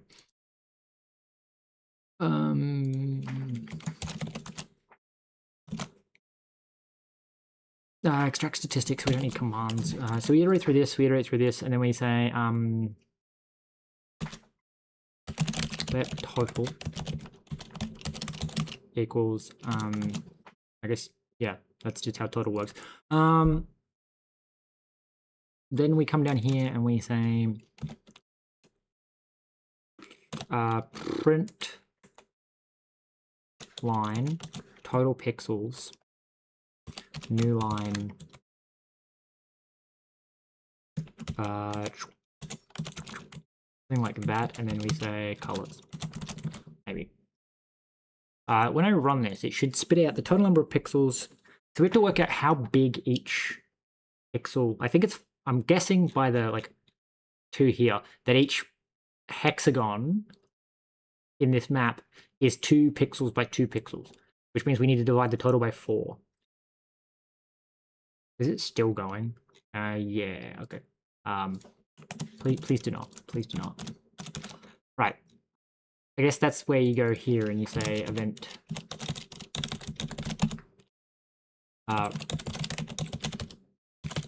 mute quit is event writer app exit, and then it's message writer, isn't it? Message. I guess technically I could put this into post update. Yeah, I'm using sprites to display the tiles. I did think for a while that might have been a really bad idea, but like for like a map like that, it's definitely the right idea because you can just move the tile to the correct location. My inventory system that I'm working on, probably not the right idea because you run into like it might be, it might not be, but like the issue with using sprites to render an inventory is that I keep like having to rely on the fact that when I put something inside something else, it's all relative positioning, and it's kind of like annoying me. But theoretically, it'll be better in the long term because I have slightly more control. Whereas the image layout stuff, you run into issues. But like if I was using images, I could use Bevy's grid system to actually lay things out in a grid and stuff like that. But that's future me problem to work out. Quit.send app to exit. Success. So I guess that also means that I could probably get rid of this whole wait thing. We could just put it in update. We can get rid of out of startup, we can get rid of there, and we can just put you in update. The idea being that it checks to see if the image is loaded. If the image isn't loaded, it keeps going. And then when it gets to here, it only prints it out when it's done. So the app should exit. Apparently didn't like that. It must already be, it's still running here, I think. This is such a dumb way of doing this, but I love it. Yeah, I know, that's why it's blue, but I can't fucking spell, so... Specs. No. We'll just call it stats. I can't spell, so it's like, knowing that it's spelt wrong doesn't help when I don't know how to spell it correctly. And like, I spend far too much time trying to correct it. So, there's only 20 of something, and again, we worked out that, I bet you the 20 pixels are these pixels up here. There's like not colored pixels. I reckon they're the only thing that could only be on. They'll be the only thing that there could only be 20 of, I reckon. But even then, actually, it doesn't make sense. There only being 20 of it implies there's only like 5 tiles of it on the entire map. I need to convert it back to a color, I guess, when I print it out. So we're going to say print line total pixels. Then we go for color count in, okay. So percentage is count divided by total times 100. And then we say, hey, color, I need to encode the color. So we're going to let color equal name color name equals, and then I guess we just go something like, now we're just going to format. We'll just reformat the color. And then, yeah, format the color as hex. I think you return 4 bytes. Anyway. And then we say, hey, color name, count, and percentage. Cool.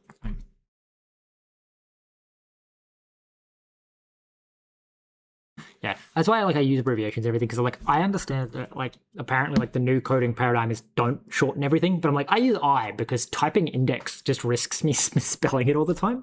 So I just do I because it's less shit to get wrong.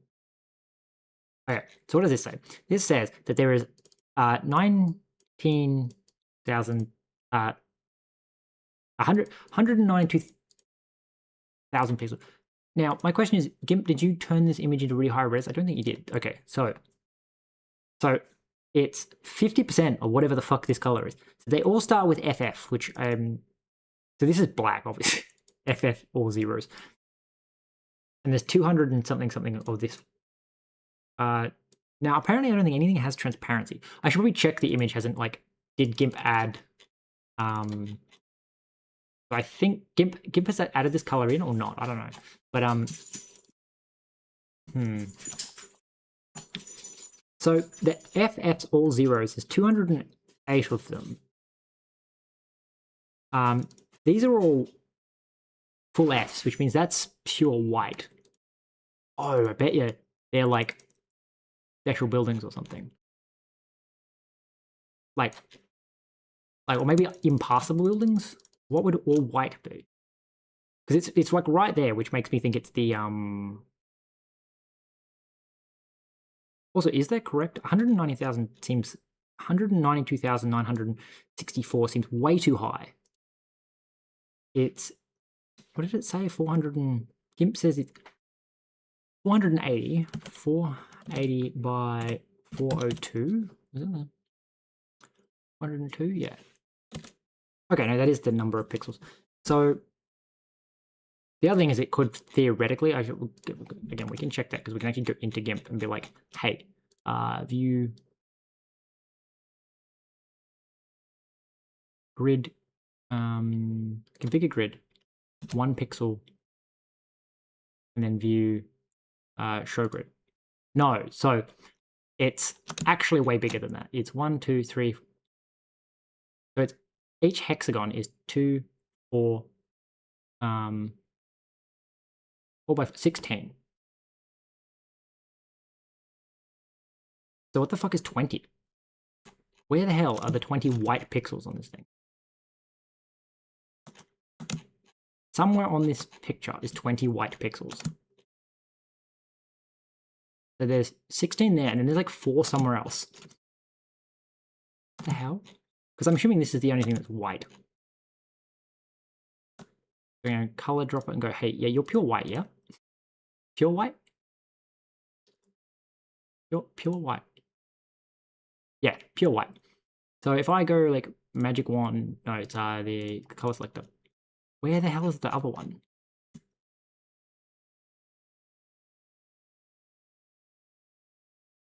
There are apparently, somewhere off on this picture, 4 white pixels. Okay. According to this, there's 20 white pixels. And anyway. Alright, let's go back to calculating this. So, we're going to go, maybe don't format the color. We're going to go match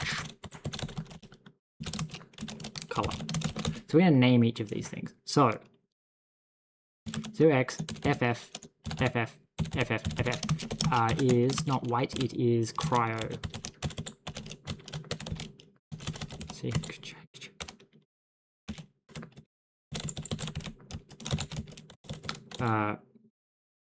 cryo. That feels wrong. That doesn't feel like that's how it's spelled. If we go back to the game has it. It's CRYO. Cryo.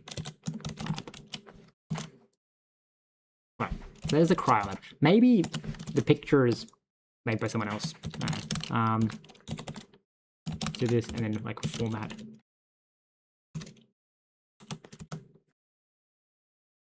Unknown and then all the others, and then we semicolon that and we go, hey, u.toString, please. Right. So, quite clearly the cryo lab is this. So the count apparently either needs to divide by 16 or divide by 20. I don't know how it's getting 20 is my confusion. 960 divide by 20 would imply there's 48 of whatever the fuck this is, which is 080808, which is like a near black but not actually black. Dividing by 20 makes so much more sense, but then there's a bunch of shit that's not divisible by 20. Where are you getting these extra pixels from? You evil, evil fucking game. So, no, we're going back to GIMP. There. So, that appears that there's just like a random rounding error. Legitimately is, because it should just be green, because this is green. Oh, I bet you they,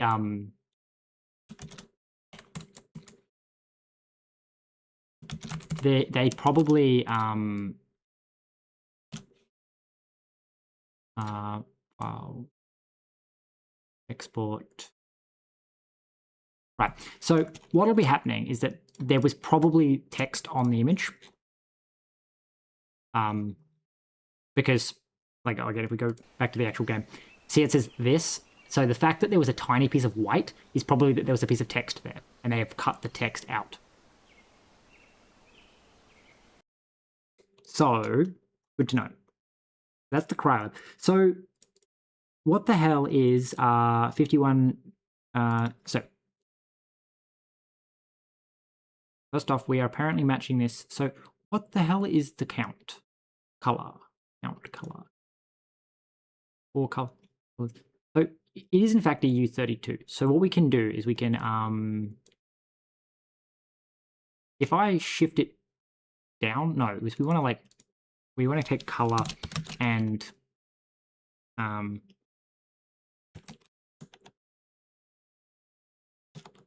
just grab the lower bits. So that should then mask that out, and then we can do that and say, hey, that's the cryolab.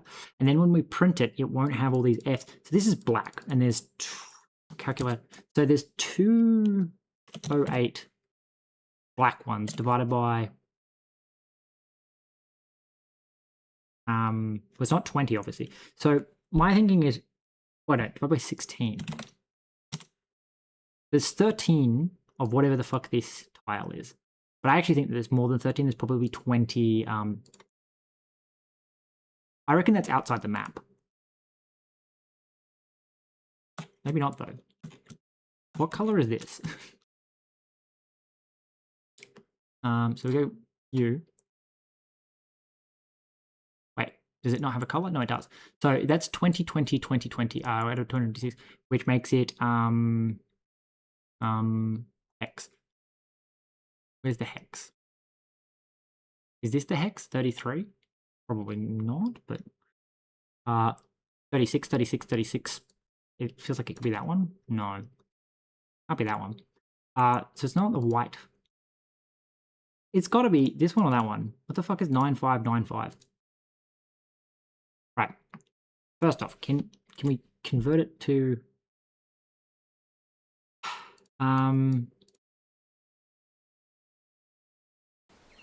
so what the hell is all black? So the black is obviously the DMC. So 0x DMC. So that's the DMC. Like that's the obvious all black thing. Now there's wait. We go back to GIMP and go, what the hell? You're not 08, you're 51. I don't know what 51 is, but it's obviously not 08. It's 3 of exactly the same number. So it's either 95, which is too high because that's 95 is like well over 90. I'm thinking it's 36. 51 probably converts to 36 or 33, and that's why the HTML thing. 20%. Makes it 25. Yeah, so 256. So I reckon that one at 5600, we should be expecting about 200 or something. There's far too many of them, in my opinion, to be what we're looking for. Because like 2% of the entire map. Actually, no, 2% seems pretty low, actually.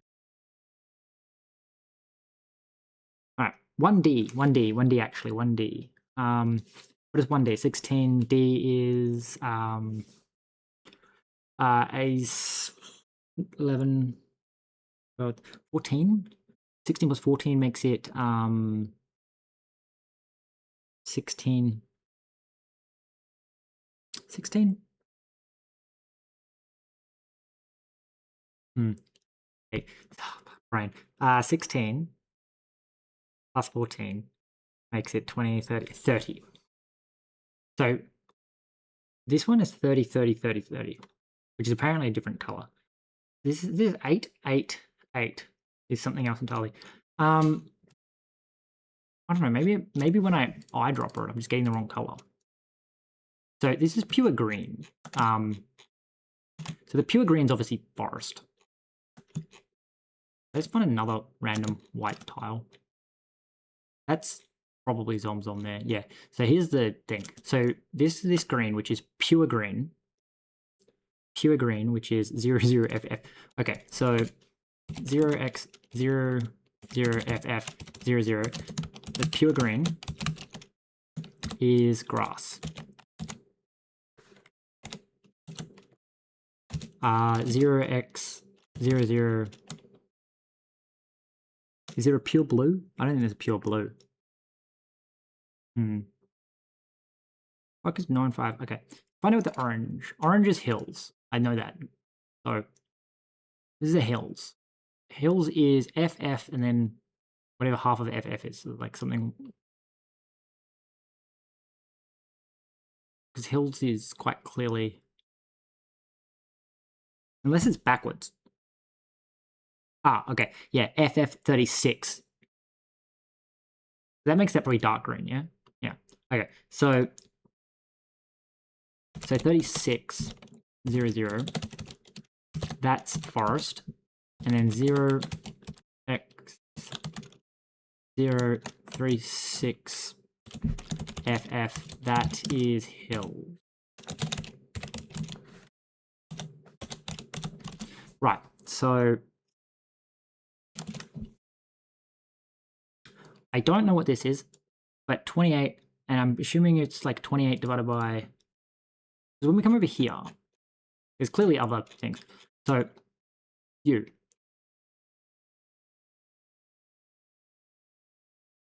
reckon 33, which makes me think you're actually 36, 36, 36. So 5,600, which should make it pretty easy to calculate. I think the map's actually way smaller than I calculated it to be anyway, because there's more pixels. So we're going to go here. We're going to go, okay. So each of those is 4, 8. So if I said 280 divided by 8, 260. And it reckons it's 480 wide. 480 divided by 8 gives us 60 tiles wide. So 200. Okay, so 280 divided by 8 gives us 260. So there's way more of those because there should be exactly half or something. So well, it'd be 480. So 480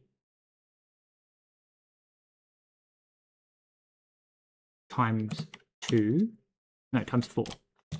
Times 4. Something should be about around 1922, which implies there are other places, possibly over here. Are you also? No, you're 95. It's obviously not 95 because it's a way higher number. But it is like maybe 36. You're much darker. You're 50, 95. So the smaller of these two, which would be 1D, is the other one, I reckon. So you're something else again. So I reckon that's the 1D. The 208. So 2080 divided by 4. 520. 520 just seems like too high of a number. I keep opening the wrong thing. Is it GIMP that I want to open? Okay, so I don't know what these other colors are. So I think I've sorted all this out. The 9595, there's only 1,000. Wait, maybe at 1536 divided by 4. 384. No, the map seems to be via the pure calculations of it. Purely because the map says it's 400.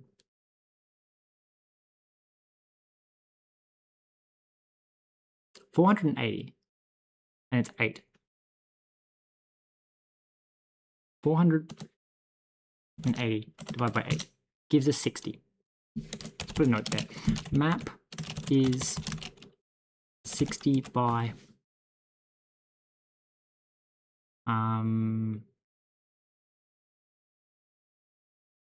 fuck is the so my interesting thing about this, because again there is actually the same number of pixels, so then we say it's apparently 402 divided by 8. 402 divided by 8 is not a whole number though, which means something is missing, like something's getting cut off. Oh, it probably doesn't, no, because 60 is an even number. Ah, okay, so we shifted them all up by 2, so it's 400 divided by 8. Yeah, okay. Then it's 400 divided by 8 by 50. 60 by 50. All right. So again, we want to go, h is 8. So if we said 60 times 8, one of these should be around, wait, no, not times by 8. It should be 60 times 16. So one of these numbers should be around 900. It's not, so I think it's probably that one. What is 95? All right. 1D is 280. What is 280? 2080 divided by 16 gives us 130. Wait, 130 makes sense. Does it? No, it doesn't. 130 would imply there's like more than twice that many. What fucking color is blondie? I have no idea. My assumption is probably that one of these other ones like is close to the same color. Where else is this color? I can't select it because it's oh no, because I'm trying to select on this fucking map. Can we merge down, please? Yeah, you. Is there like a big chunk of somewhere on the map that I can't see? No. Does it tell me how many pixels I've picked? No.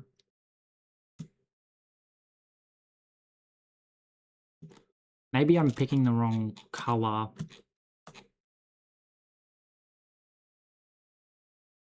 Yeah, I have no idea why this is doing what it's doing. 51. So if we said 51 to hex, 33. So that's got to be it. Why does it think there's so many of them? 5600 divided by... It reckons it's like 350 of them. But where? Unless Bevy's like crushing it down into a different pixel space, and then it's actually like counting these ones. And they're 95. 128, that's like middle of the road grey. Something's a lot darker somewhere. What are you? What are you?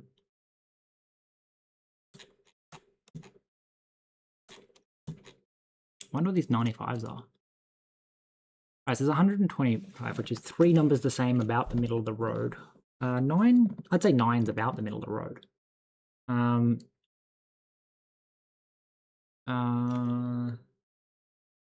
can go down in here. I'm just going to go hexadecimal to decimal and say, what the fuck number am I trying to look for here? 95. Comes out to about 81. What? Really?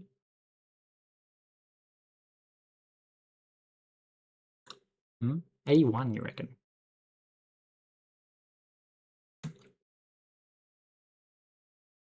That doesn't make sense. That's obviously backwards. What?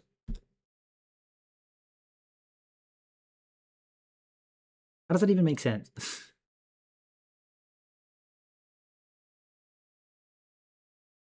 What? How can a hexadecimal number be small? Oh, there. 100. Okay, 100. Bevy's doing some kind of color correction, I think is what is happening here. What are you? You're too bright color. So the water is FF. Fix that then. FF. So 0xFFF0000 is ocean. This water. I am very confused about what is going on. So I think we rerun the script to get it renamed with the ones that we don't know yet. Just so that I'm not like looking at the same number and being like, actually we already worked that one out. So it does not know what 5190. Okay, so let's have a look. 51 is apparently 81. Maybe I should convert that to a percentage because it'd be much easier for me to do in GIMP. Anyway, so 81. No, blue. 81. 0 red. And 9A. 9A. Convert 9A. 154. What color is that? It's like a mildish greeny. Is it this one? I think it's this one. Same kind of ratio. Okay. What are you? 1D.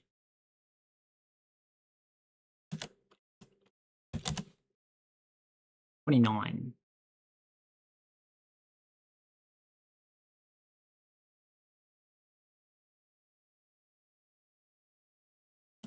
It's like a really dark green.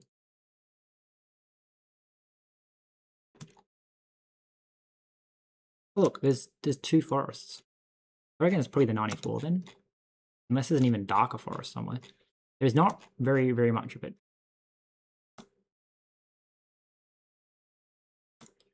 Very much not. Okay. So, oh look, we found the... I have no idea what that is, but we found the... Kind of funny. Okay, so 94, which is not that one. Alright, so if that's forest, I'm going to think this is dense forest, which is going to be the 1D. 0x 0 0 1D 0 0 is dense. Deep forest? Question mark? I don't know. It's extremely rare, whatever it is. Right. So 1D, 1D, 1D is going to be like kind of a grey. Ooh, the 0.8.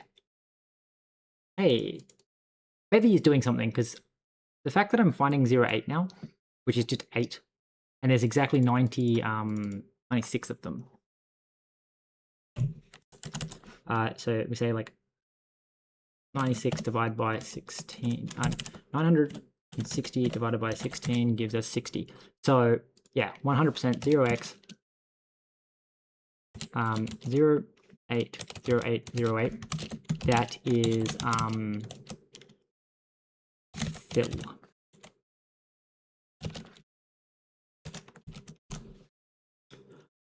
Okay.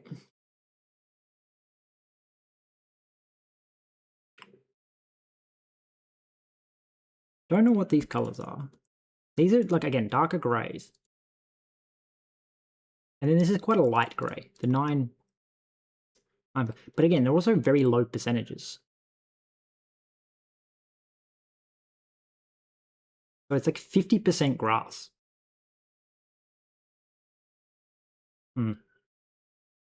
It's almost exactly 50% grass, which is interesting to know. So I want to be like mute total. We want to come in here and want to say, hey, you're going to return a color, and then color name is going to return color and, well, actually, that's annoying. Right, so we have to like map the color to a name. So we need to be like,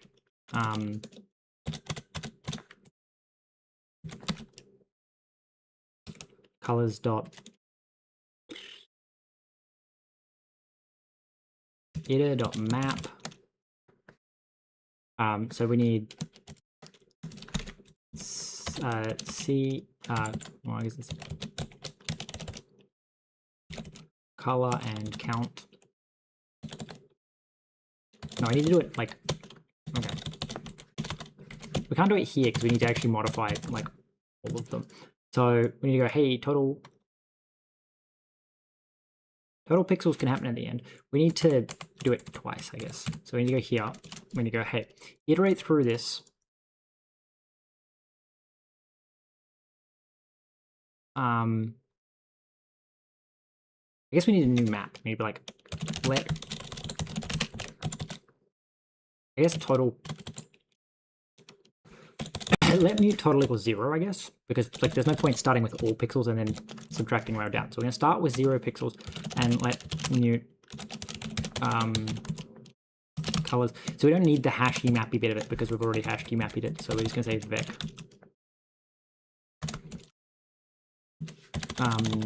vec, and then like again for speed reasons, for absolutely no reason, I just like doing it. Colors dot length. Right. So we're gonna now stick the percentages in, and we're only going to do that.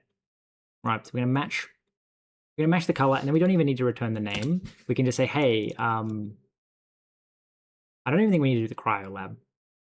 We're just gonna say, hey, just don't do any of this. And then you are going to go for color in colors. Well, it's more like cells, maybe tiles. I don't know. I'm trying to data mine stuff for no real reason. So it's going to be tile count. Right. So then the cryo lab needs to do something. Right. So cryo lab. I'm going to put a comment here that says cryo lab because I know it's the cryo lab, but I generally don't care. So we need to go total plus equals 1. Yes, you found the cryo lab.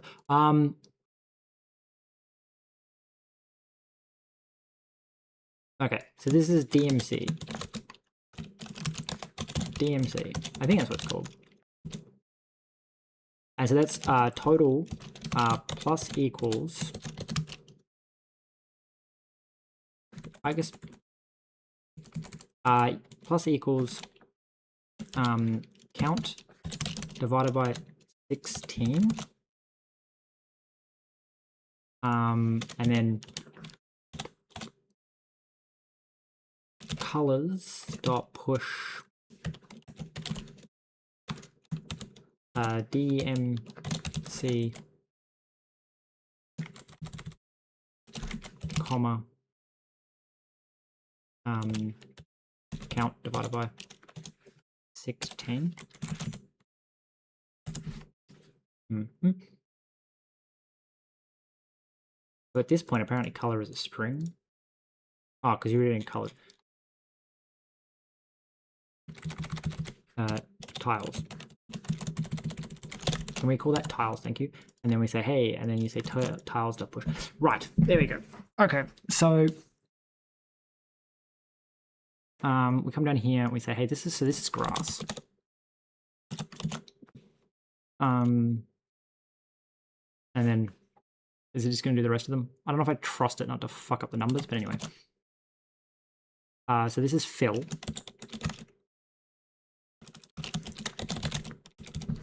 Fill, and then this just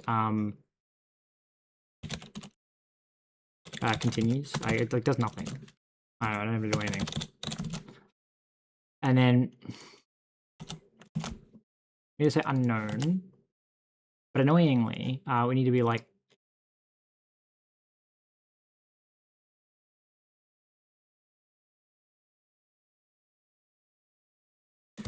print line unknown color with count, and then tiles dot push.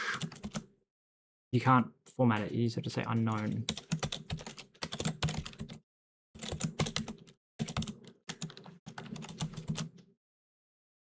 And then count divided by 4, but you also need to say tiles plus equals count divided by. I don't know why I'm calculating percentage here. That weird. Right. Tiles. Right. So we then calculate the percentage, which is count divided by total times 100, and then we say, hey, just going to get rid of the color. We're just going to say tile count percentage. Thank you and good night. Run. See what this produces.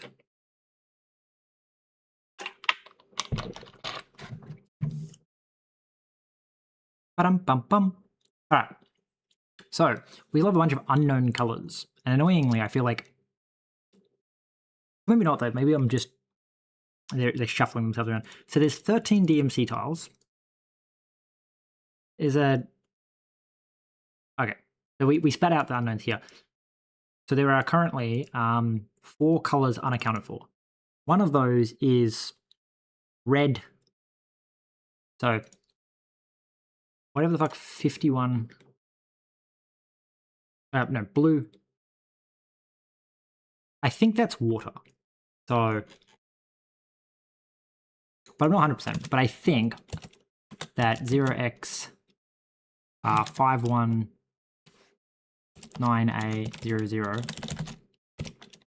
is / water source.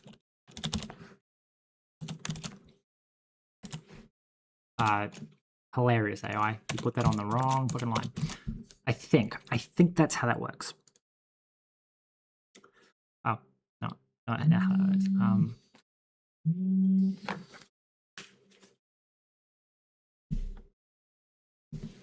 Need that, thank you.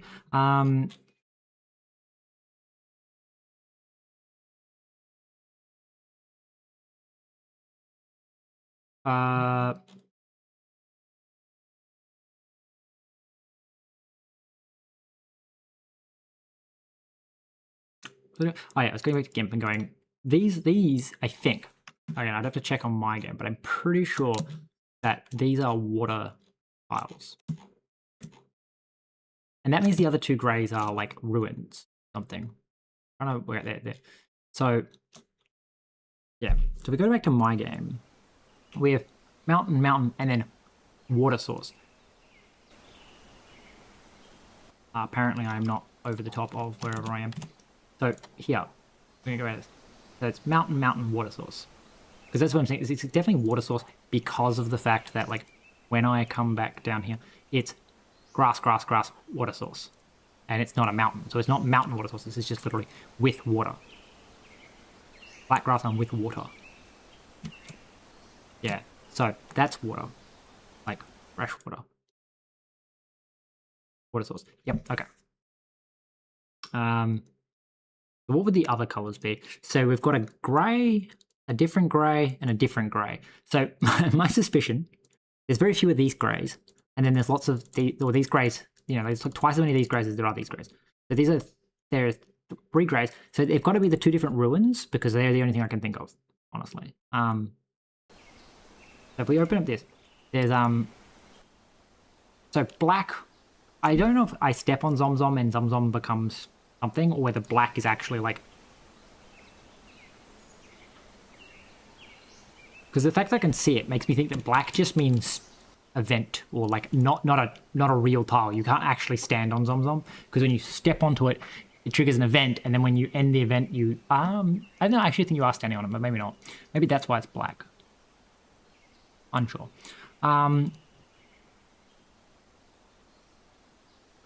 Yeah, obviously I've never stepped on it, and it does say Zomzom once you step on it, so maybe it'll be a different color when I step on it. Well, we can tell, because like if we go to their map, it's literally like 15 tiles off or something. That's Zomzom there. I get my selector. Yeah, that one. That's Zomzom. But that also tells us that the 3 different greys are in fact 3 different types of ruins. And apparently all 3 types of ruins can spawn around Zomzom, so maybe I'll get lucky. So go back to the game and go, oh, maybe that's hard-coded. It's because it looks the same on there. It's dark, light, and in between. So we go back to the map. Okay, dark, light, in between.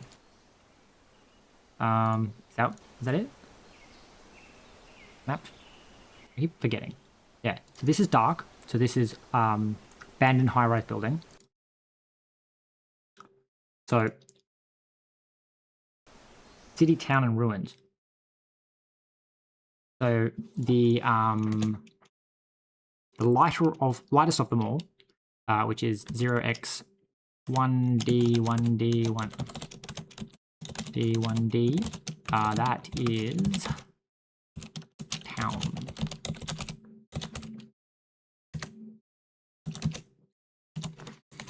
And then 0x was it 3636 is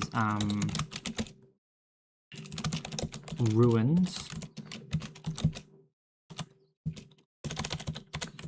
and 0x 959595 is city.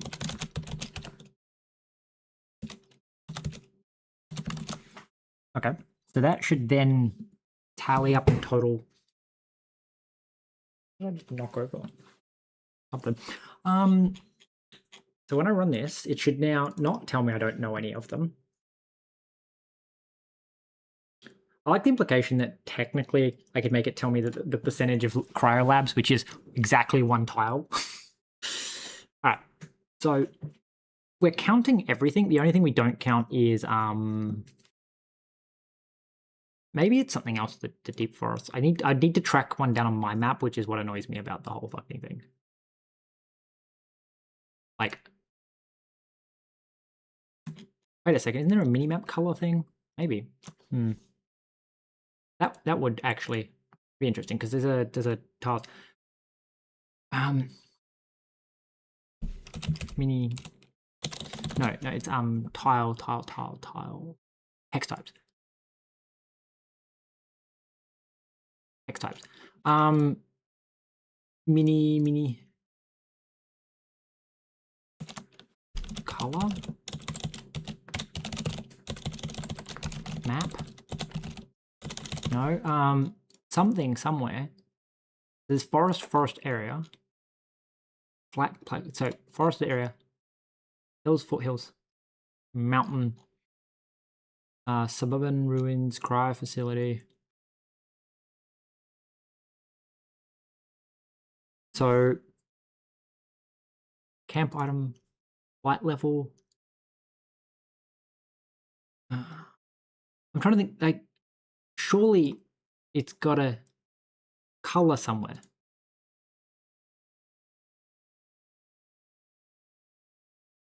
For the mini map. Maybe not.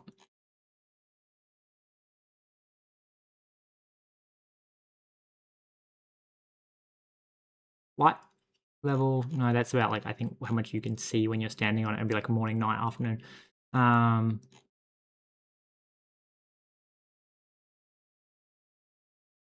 Hills.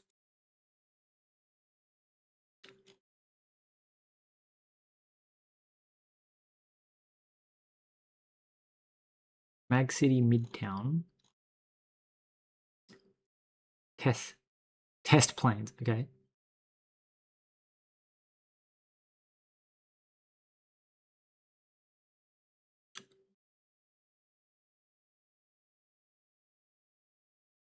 Hills water.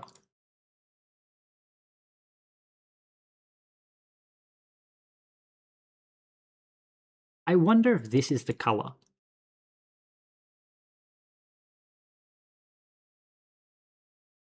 Zero 5 1 1 1.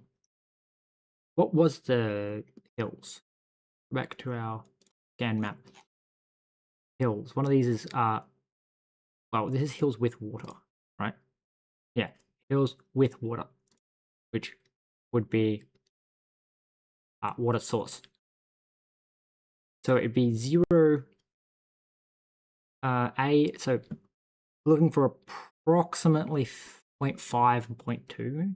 We're going to go to GIMP and pick the water. Pick water. and go, what are the percentages here? 60 and 80.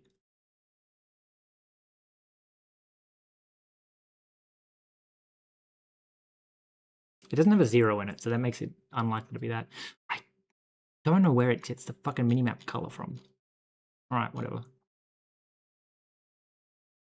We should have a fairly accurate statistical probability, though. So I'm going to say that grass is exactly 50% of the time.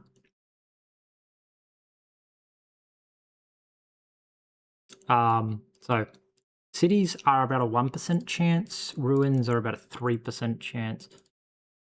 Okay, so let's translate this. Now, the question is like, how do I, because I feel like I need to statistically remove certain values.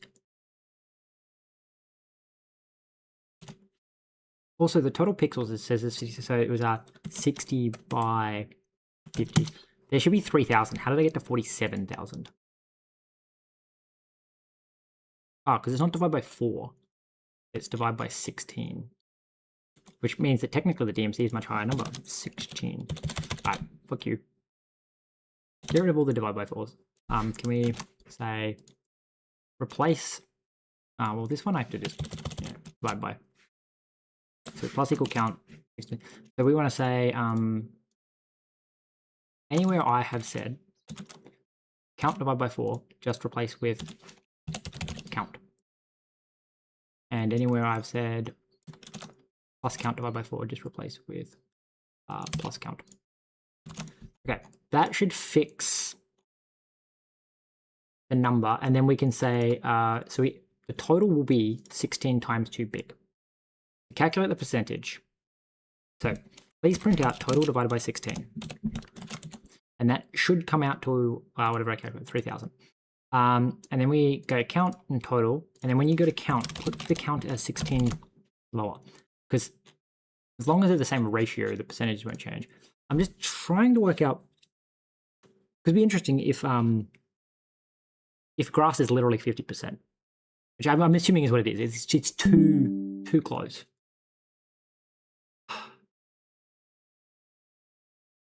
Really?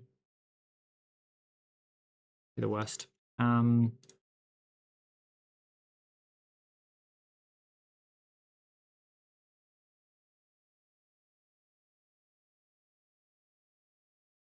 Scan map. Not that one. Scan map.exe. Please delete that. Fucking, I'm so sick of this virus scanner deciding that I'm not allowed to run my fucking own code.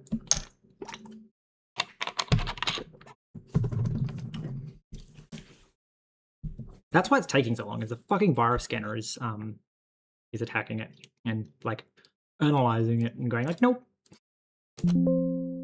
It would fucking boot so much faster if it didn't have to do that, because this is taking ages than it needs to, but like it took 5 seconds and then I have to wait another like 10 seconds. Okay, there we go. So there's our counts.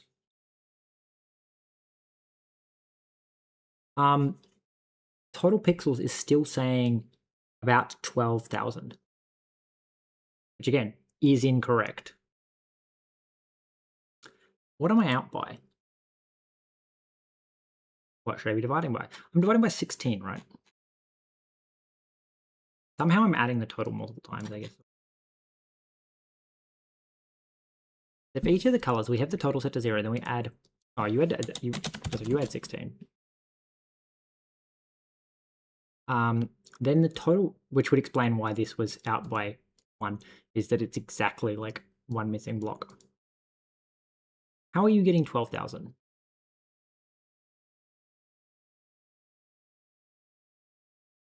It's 60. 4.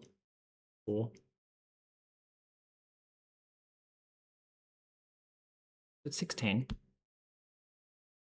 12,000. Maybe I'm doing math wrong here. No. 12,000 divided... Yeah, 12,000 divided by 3,000. What am I out by? A factor of 4, apparently.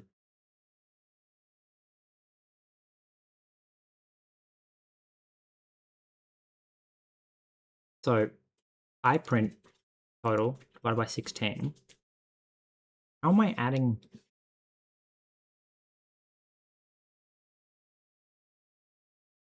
How am I adding 4 times as many cells as they're supposed to be?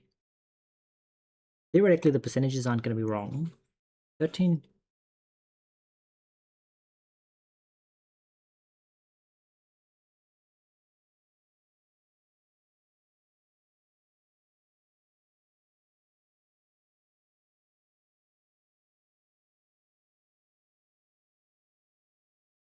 Am I adding like a multiple times? No. I iterate through it once. We iterate through every pixel. Unless Bevy's somehow loading it at a higher resolution, which is unlikely, because I calculated that it's actually giving me it was giving me the right number of pixels. So how am I getting 4 times as many? Can we say plus equals count? And then tiles.push cryolab and be like, hey, cryolab, do you happen to get exactly 1? Because that would imply that the math is correct, and I just legitimately do not understand how you are getting total divided by 16 equals. Is it because we're squaring it? No, because it's 16 pixels per thing, so that shouldn't matter. Cryolab 1. 0.01%. 12,000 tiles.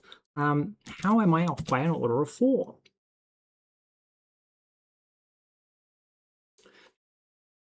Alright, so it's like 480 times by 402 gives us 19,000 divided by 16. Gives us 12,000.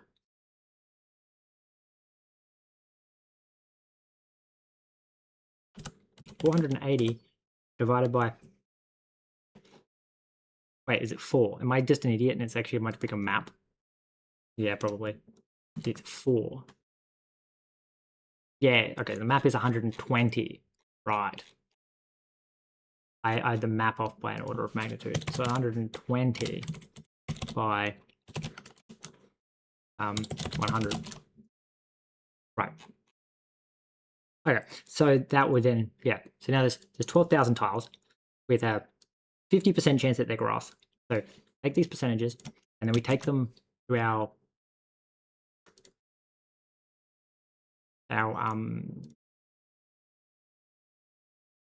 map worldgen samplers. I'm gonna go, yeah, I'm gonna go mod neo sampler. Right, and then we have to pub use the neo sampler. So, gonna put a comment up here. This is the distribution of map cell types in the wiki example map.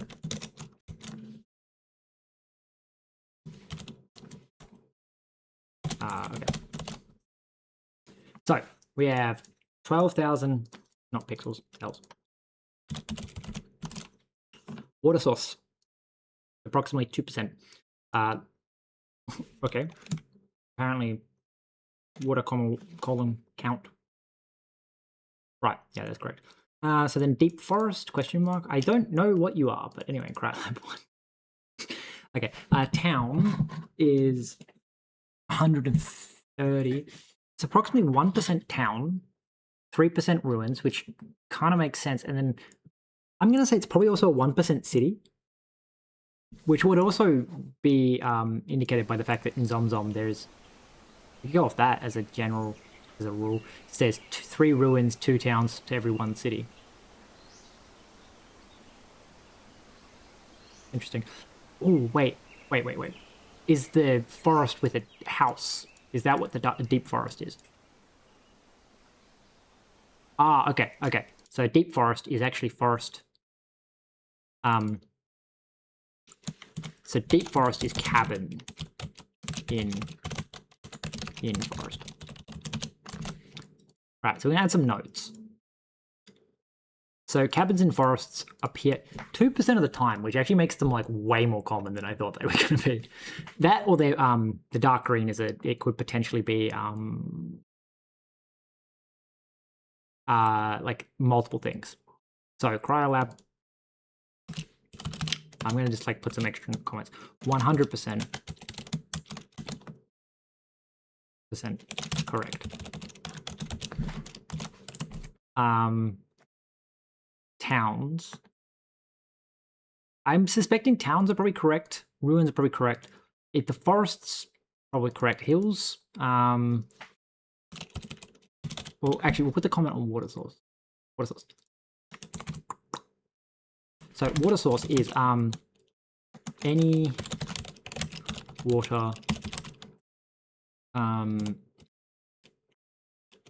source is the same color, both lakes and hills, both grassland and hills. So this theoretically is throwing off our statistics because the water sources are could be either. So like theoretically, is it a 50-50 chance at either? Is it a chance that it rolls a hill and then checks to see if it's a water source? And that's why like these I feel like should be probably at 15%. Because I'm just guessing like how they would pick these numbers. 15%, 15%, 50% makes a lot of sense. And then I think what it's doing is that it's re-rolling these into those, and then water is picked separately from here. Like, I think that this is exactly 50%, and then it's doing a roll to pick that. So then it's like probably rolling to pick these or these. I'm going to group them together how I think they would probably go. So I reckon that you two are together, and I reckon, you'll be 20%. Yeah, that to me makes a lot of sense. So water. This appears to be hard coded. Right. So I reckon the water's hard coded, which theoretically will throw the rest of these numbers out. So maybe we should do a version that we remove the water, because that if we remove all so we'll do another like thing down here.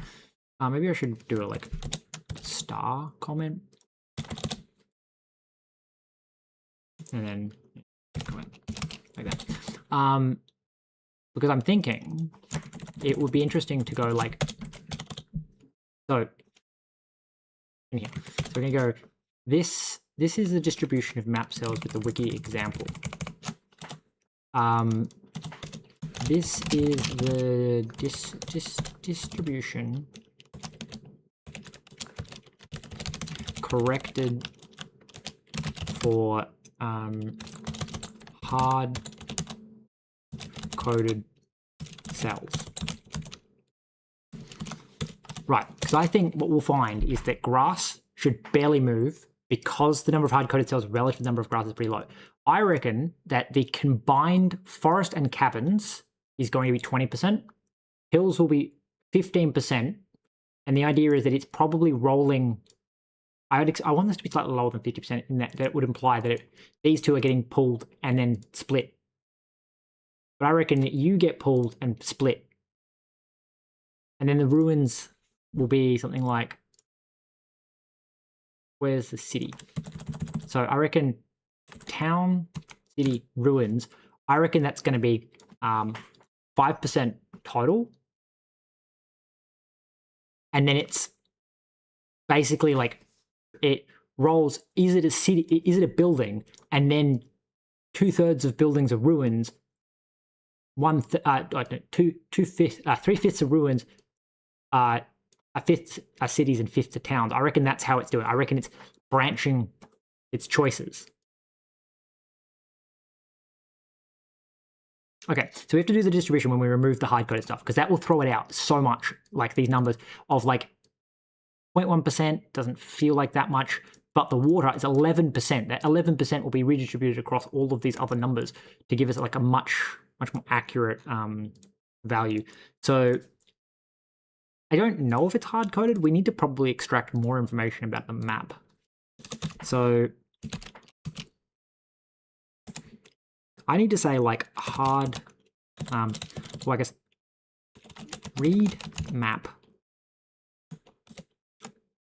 file. Now my concern here is that one, it could be saving the map file somewhere else, and this is literally game data, but I feel like this is actually the save file in here, the map. The maps.xml. So first off, I'm going to go Control-C. My issue is, I guess, I don't want to restart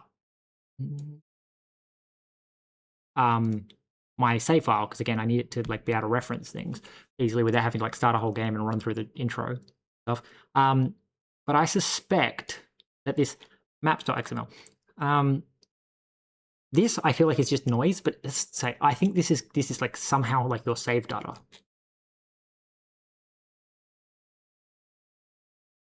Excel 50 by 100. That's interesting to know. And then this is a stir definition. So I reckon we need to pull this out.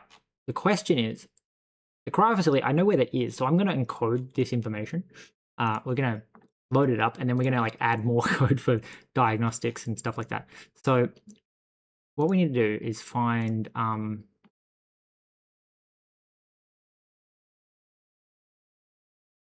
table name map equals 1. So let's encode that information. So we're going to have, I don't know how long either of these are, but obviously that map is way bigger than that map. So that makes me feel like the map might be 50 by 100. And my math is saying 60 because it's actually like something else. But anyway, that'd be interesting. So this is the neosampler, and then we go to neosampler, and then we just go pub struct neosampler, and there's nothing. So we need to correct for that stuff. So we're going to go to scan map. We're going to go, hey, so we need a struct map data, which is just going to be a which is a vector rule. Right. I don't know what its size is. I suspect 60. So maybe we say size like that. Right. So this is going to be read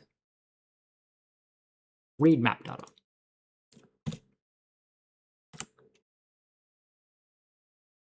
Well, I guess we call this one, this would be map. And it's a vec of U8. And this is going to be mini map. It's also a vec of U8s, and I have no idea what size would even represent. So I'm going to say this raw map data. Right. So we're going to go, when you run, fn, I don't know, we need to, try to make you a resource, maybe?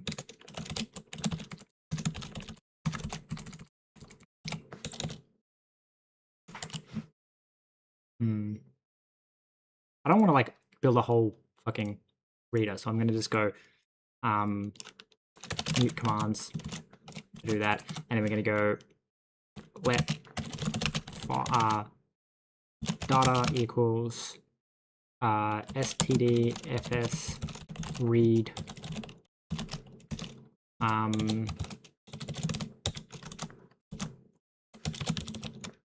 I get the asset server to do it, maybe?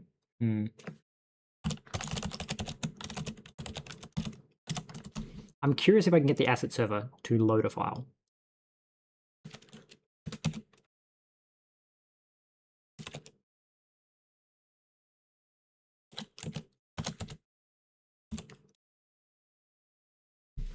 Into like, does the asset server contains an arc? So that has the data, but I can't do anything with the data, I don't think. There's new. read infos, write infos, read loaders, write loaders, get source, asset source, reload asset.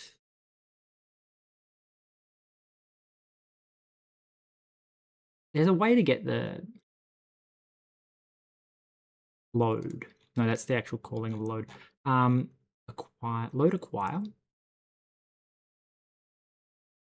No. Load with settings, load. Spawn load task. Load internal. No, that's all async stuff. Read. I don't think that's going to work. We may as well. There's probably a way to get access to the... So the asset server... Is there an IO maybe? Way to do that. If I just take a little squiz up here and go asset loader plugin.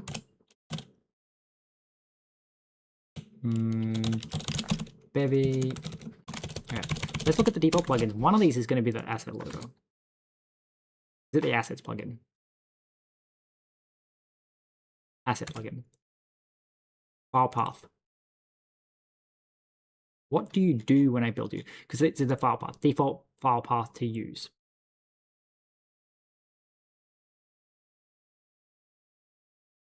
So when we build you, let embedded, okay, embedded, let watch.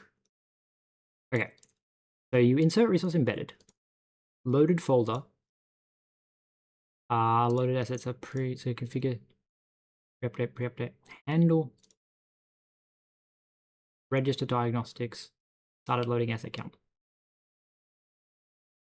Configure sets. So embedded does that, but like you do something else. So switch mode, unprocessed assets processed. When does it load the asset source builder? I'm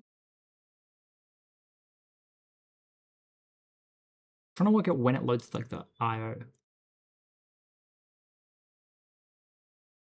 It's probably here with new meta check.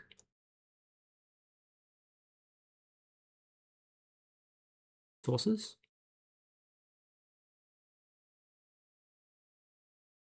Probably the sources.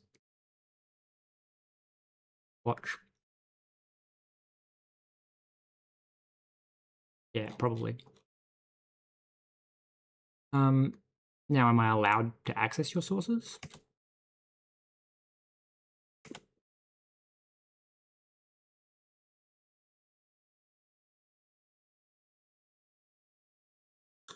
There's like a way to get the IO reader, but I can't. It's probably easier just to fucking modify the file path till I get there. This is not that necessary to make the flexible. I'm just kind of like fucking around to learn.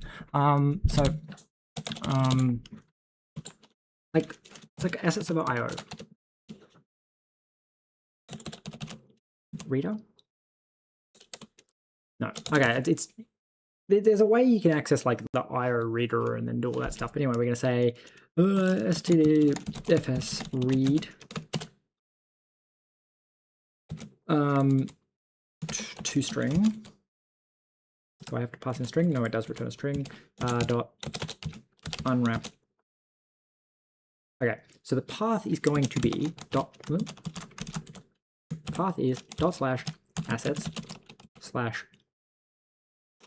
/bbg/ data/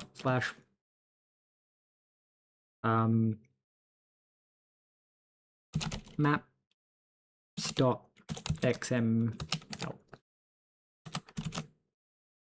Right. Can we go print line? Get rid of you, and I'm going to read this at startup. We're going to go right at the top. We're going to go, hey, app.add systems.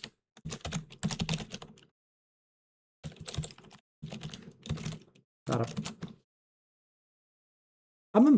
actually impressed how like much more usable Bevy has become over the years. Like you used to have to add startup systems with an entirely separate function, and then they're like, nah, fuck it, let's make all the schedulers the same scheduler. Like there's no distinction between the startup scheduler and the like, they're separate schedulers, but like there's no special way for startup ones. The startup one just knows it's different, and I think it adds them when you do it as well. Did it say anything? It said, yeah, map file size 3000. Yeah, so it actually read the data. That's good. Good. The next is to go. We read it to a string, so now we have to like look at this, and we have to, I guess, find str def and then go forward to. I don't know. This feels like a weird way of.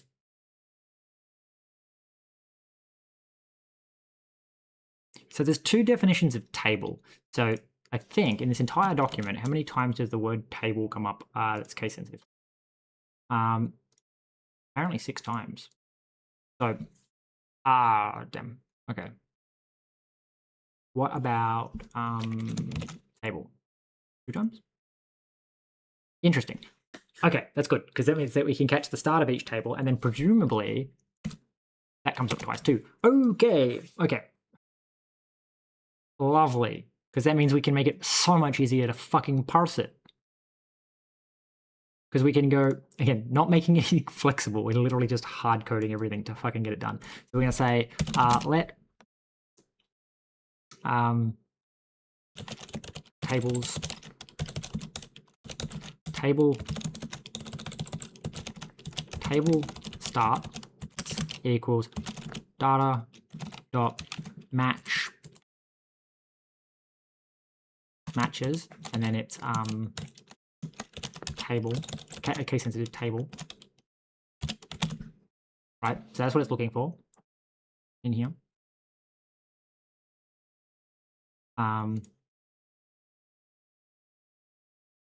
Now my question is, does it returns an iterator over the disjointed matches of a pattern with the given string slice? The pattern can be yeah. So no, so it splits A, B, C, E, X, Y, Z. It cuts out everything else. Damn it.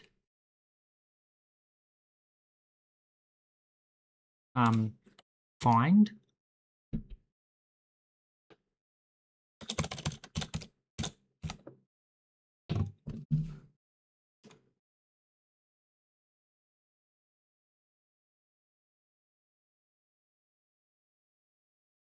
R split,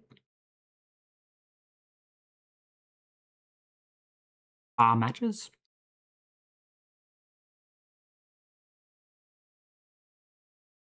No, this is reverse, isn't it? Fine. Table 1.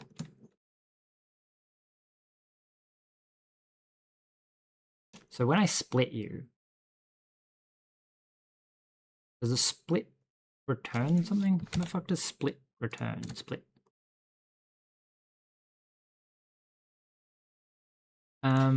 Do I have to like do something? Oh, okay. So I think split's going to give me first and last. Like if I call split dot next, what do you return? Option string. Right. So this splits off the first. Everything before the first table. Okay. So table starts. Right. So then we go like it's mute. And then we say that. Okay, so wait, no, it would be table stars next. Skip the head. Then we say let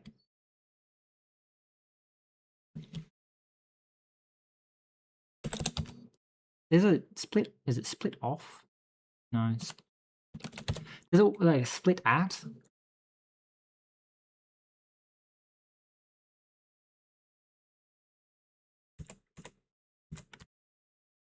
split once. There we go. So this should be let sum nothing and tail.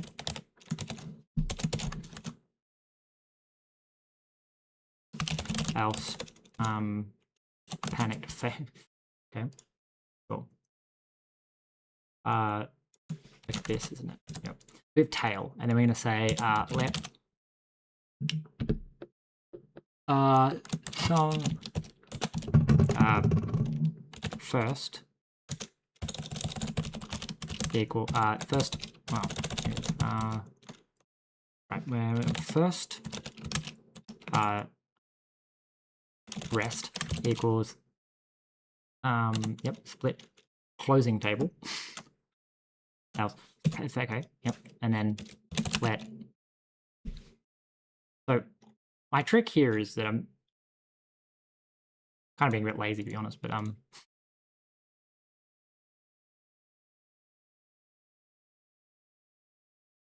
where's the fucking table? So we're finding this, and then I split it, which I wonder if that is going to remove that, but we'll find out. Doesn't really matter. Then we go to here and we go, hey, yeah, split from here, and then we go to here and we go, hey, split there. So we have to, again, we have to do table start just to make them the same. So it's gonna be like let sum underscore tail equals rest split table else second, and then split what's left. My ears are ringing. What the fuck? Okay, so I need to wrap this first and rest. There we go. So then we can be like print line table 1, and then print line table 2. So this should strip off like all the beginning shit, and it will just leave me with the table content. I kind of need to know if it actually removes the separator, whether the separator gets to stay. Like, are they going to have a trailing table closer, and are they going to oh, it panicked at something.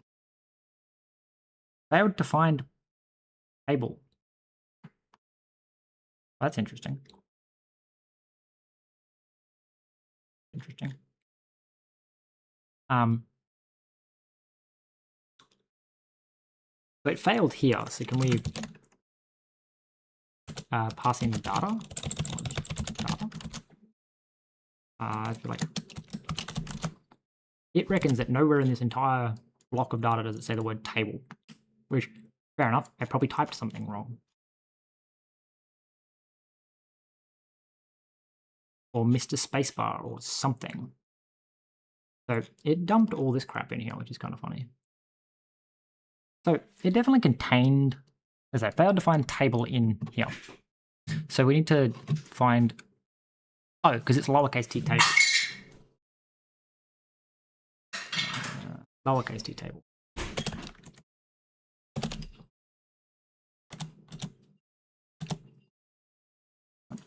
Oh, also maybe yeah, fix the actual filter. Alright, so now when I run this, does it strip it all out? Should do.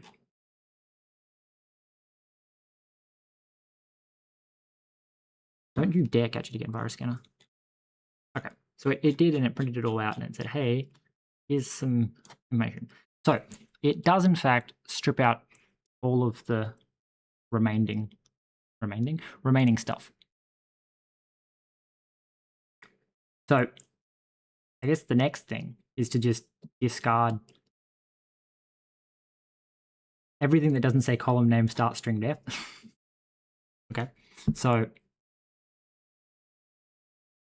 I think both of them say that though, right? Like, which means that we can just write a little function here that says like fm extract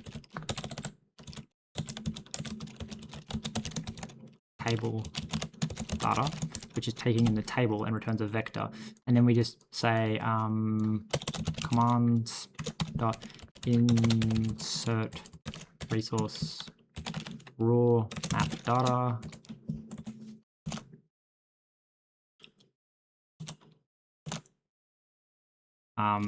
well, I guess that's it. There's like first table, second table. So we go here. We go, okay. So first thing is we go let sum, and then it's like dart and data, and that is going to equal table dot split once, and then the pattern that we're splitting on is column name string def, because I believe both of them start with that, and then else panic failed. What have I done? I didn't close some string somewhere. Oh, I need to escape. Yeah, cool. I need to escape these. Thank you. All right, so find that. Otherwise, you failed to find it, and then do that. And you go, hey, extract this, extract that. Okay, so that should be giving us all of our data. And that gives us from there. And probably just need to strip off like a prefix or something. Yeah. So we want to go let data equal data dot strip dot trim dot strip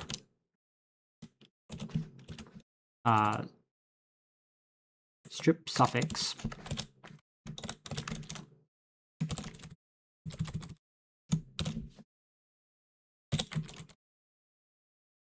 I don't know why this is optional. Suffix. Trim suffix? Trim suffix. Returns a string slice with the optional suffix removed. Okay, cool.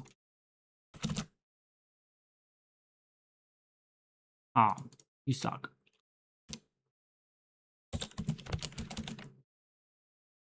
Split suffix sum data. Actually, we should just split, because if there's extra text after it, then it's gonna be annoying. So yeah, I guess the easiest way would be to go split once suffix, and then it's data and underscore. Failed to find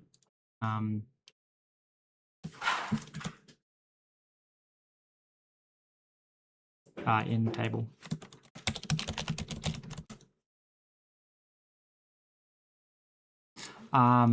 So then we have our data like this, and then we go let for I in data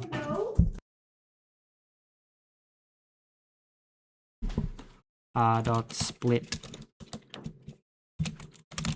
so we just split like that, and then we say, I guess, let out result equals, and then we say result dot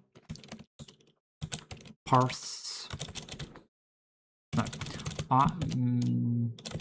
result dot push itrim dot parse dot unwrap result. So when we run this, it just like shouldn't crash, maybe.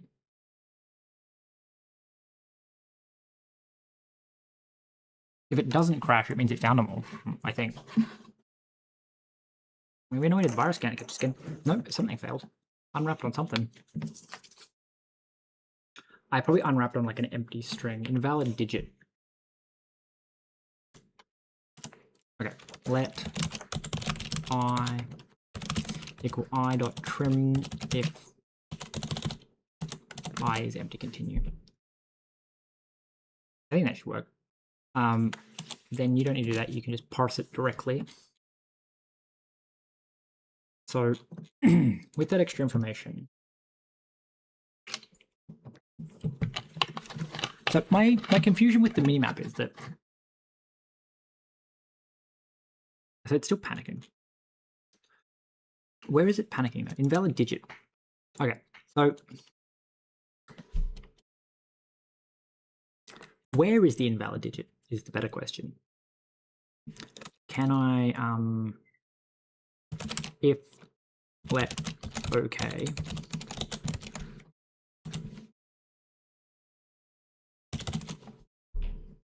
What the fuck value am I passing in that's wrong? I'm probably just passing in a value that hasn't been stripped properly. Like it's trying to parse column close or something.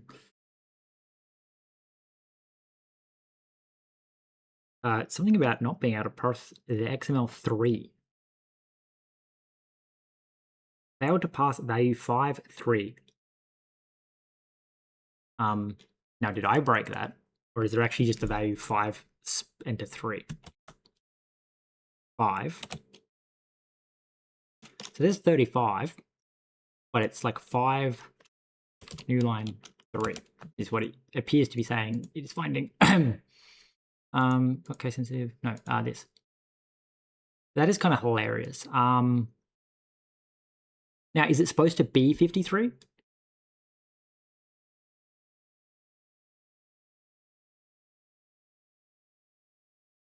I don't think so. I think it's actually just missing commas. I think there's exactly a certain number of characters, and then it doesn't put a fucking trailing comma. Yeah, none of them have a trailing comma. Okay. So, stupidest thing ever. But we need to go if I dot contains a backslash n, then let a b equal split once backslash n, else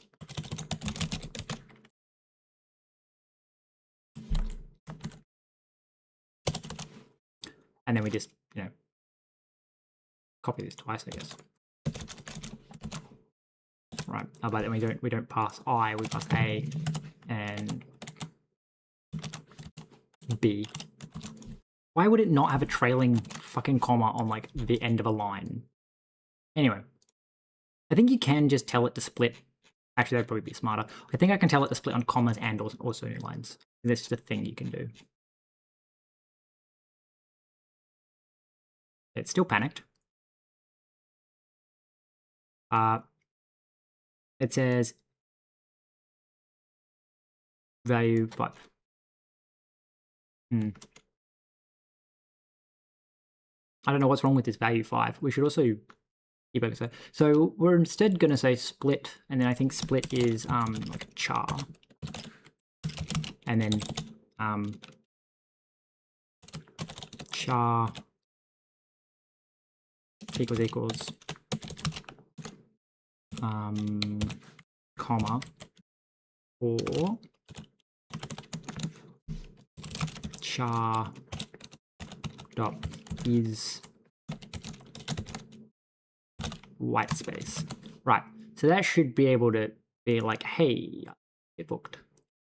So char. That should mean that we never hit this case, and then we can just get rid of this. So the idea is, if it's an enter, we do it in it. We do a new line. I have no idea where it's failing now though, because the annoying thing is that it just finishes on a 5 and then it's done. My suspicion is that the very last character is a 5 on one of these. It's not.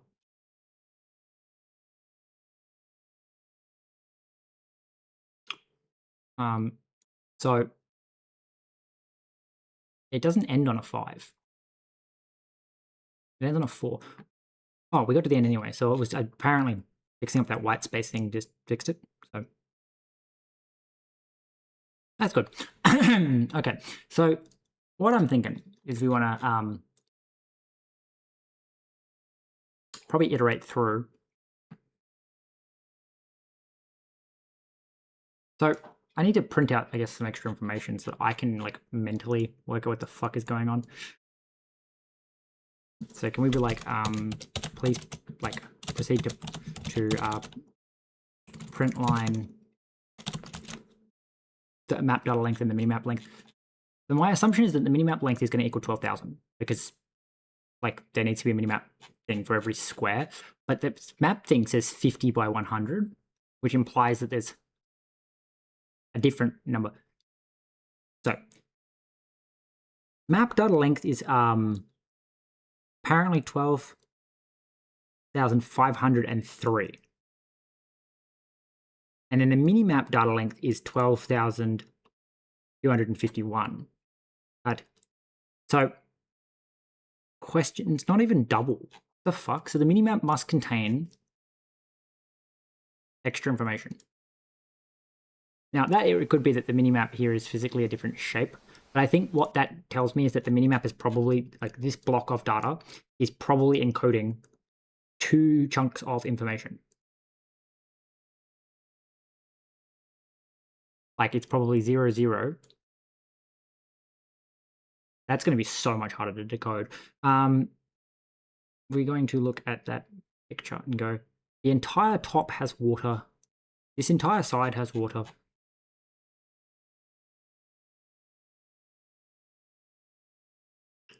So the minimap length being, is it always 2 zeros? I feel like what it might be doing is interweaving the data in like a, have I seen it? And also, can I see it? So like, what's there and what hasn't not been discovered. Hence these 3s, I think these 3s have to be undiscovered. Well, the issue is it all goes to 28 down here, which means that, again, it runs into that. Unless I'm somehow counting certain numbers multiple times. This is so close to being the correct data thing. Somehow I'm counting something multiple times. Does it tell me anything? String name is XL 50 by 100.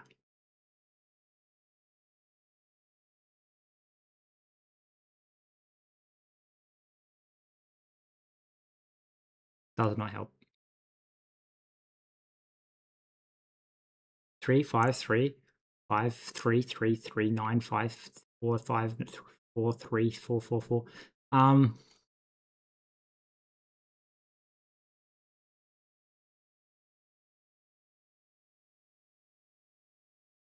What extra information could possibly be encoded in here?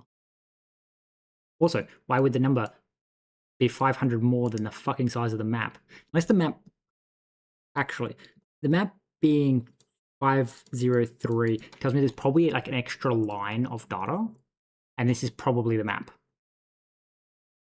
That's going to make it so much harder to decode, because it's either there's a line up here that includes like metadata, or there's a line at the bottom. There's 500 numbers that are apparently metadata because they're bigger than the fucking map. That, or this picture of the map doesn't include the entire map. I think that's possible. I think that is actually quite possible. Because there should be swamp at the bottom, as you can tell by this, which tells me that if the swamp, and again, I happen to now know that there's an exact number of entries per line, which means that it's 2, 4, 6, 8, 10, 20, so it's 10, 20, 30, 40, 50, 60.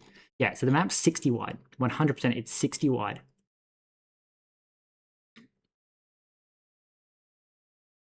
So each is 100, like, it's got to be a thing of the map. Now, this is going to be much harder to count, I think. You're going to tell me my character count. Do I see any doubles? Doesn't look like there's a 10, so maybe within a 2 or 3 of the. This is 200, which means it's probably 100 wide. Which means if you're 100 wide, that doesn't even. Okay. No, that's not. It's only 206 errors. Yeah, cursor is 100. Okay, so are there 3 doubles? Because if you are.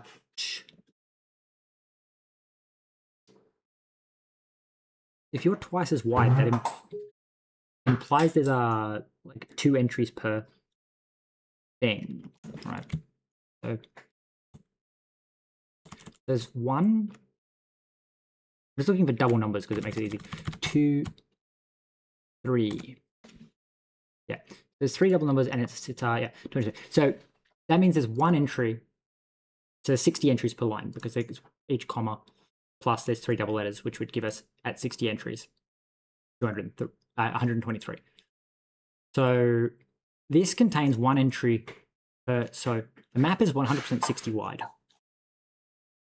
Now, my question is more like, why are you, so you are 38,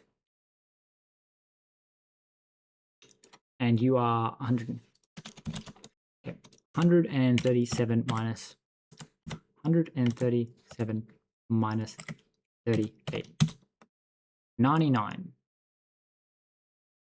so 100. And that's, I think, what I concluded. Where am I getting the extra numbers from? I must be splitting something that's not supposed to be split, possibly.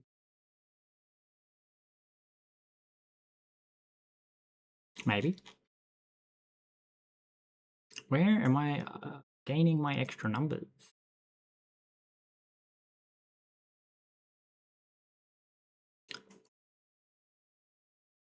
So that first one being 60 by, but you're twice as many, correct? You're 142. So 300. We got 99. 99 was the number that came out. So 353 minus 142. 142 is this 211.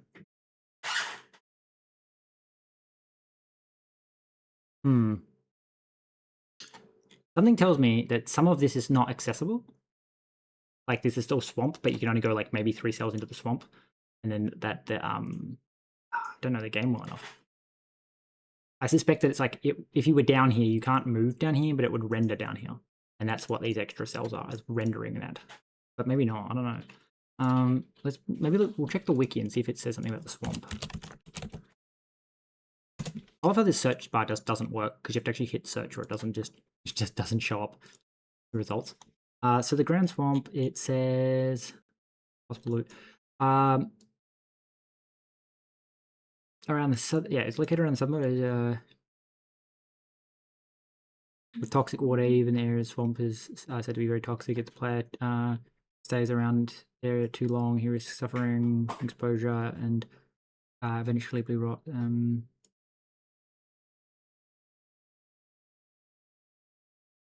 Exposure can be avoided using a gas mask equipped with filters. Can it help? But also is unreliable. It doesn't say anything. There's not much known about the swamp other than there is ruins. And then it just says possible loot. So there's no like information about the actual position of it in the world. Why is there so much? Well, there's not even that much. Okay.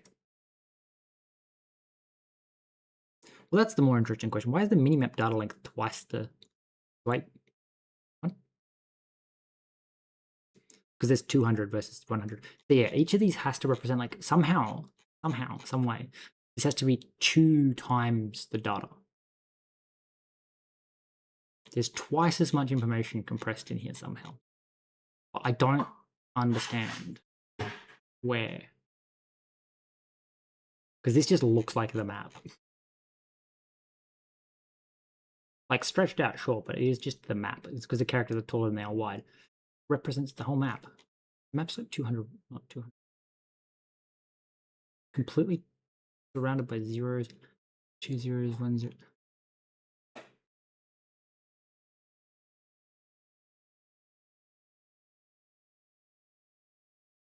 I guess starting from the top. No, because I was going to say, is it possible that like there's everything is doubled up, but it's not because there's only a solid line across the top. Oof. Oh, it could be the double thing, like hexagon coordinates to keep it square. You only keep every other coordinate, so they're skipping lines. That would be really weird. The issue is that there's twice as many lines.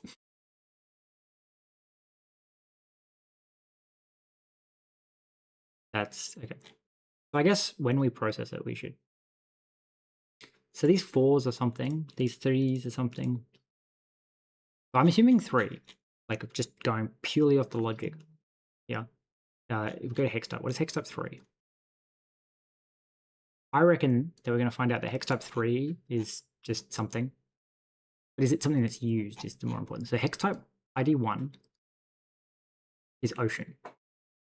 ID 0, I suspect, is map edge indicating. But then 2 is coast. What is 3? Sand. I'm curious if I go to the wiki and say sand. Is sand like where did the fuck?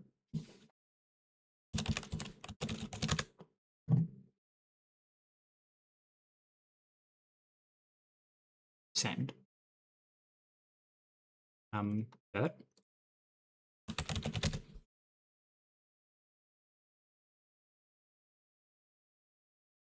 I'm curious if, because as you can see, sand doesn't turn up on the wiki.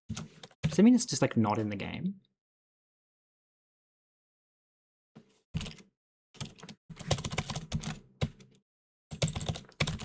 I'm wondering if that's why.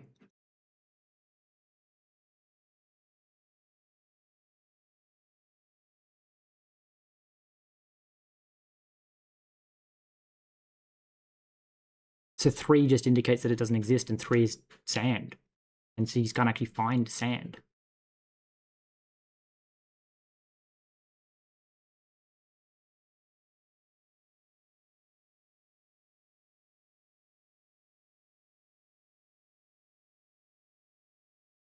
So then that would imply that 3 is actually fucking marking that it's not available. It just so happens that they also programmed in a tile for 3.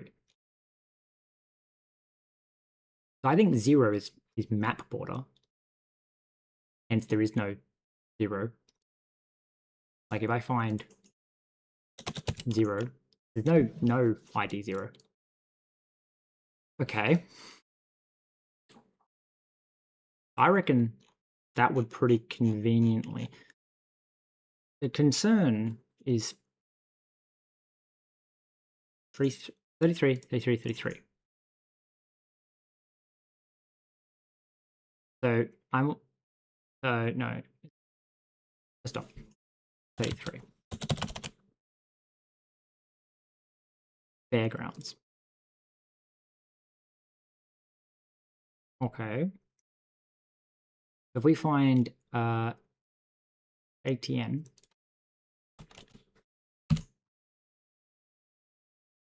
yep, ATN, that's 34. So if we go back into the map and say, hey, find me 34, no, in the wrong spot. Maybe not though. What is 32? I feel like it's laid out weirdly because there's 3 of these on top of each other. And if we look at the map, it's fairgrounds over here, but it's obviously not 3, but that could just be that it's 2 skipped lines. Does that make sense? Like, maybe not though, I don't know. Maybe it's a different number. 35. It could be a different number. So 35, if we look at that person's map there. So I reckon that 35 is probably the lookout. No, it'd be camp grazing. The lookout would be up here somewhere. So we're looking for a number that's not a 3.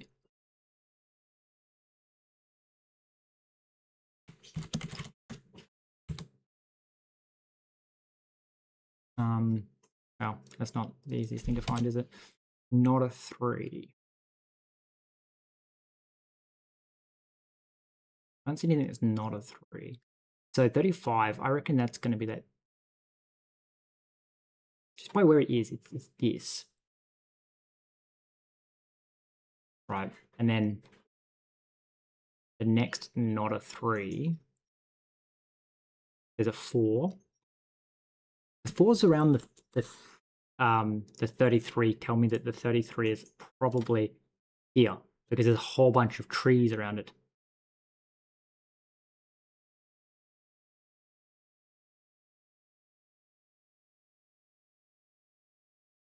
That's quite critical information, to be honest. So what's happening there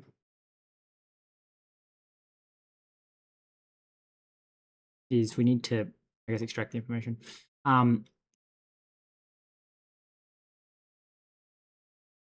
reckon what's happening is that there's 3 of these,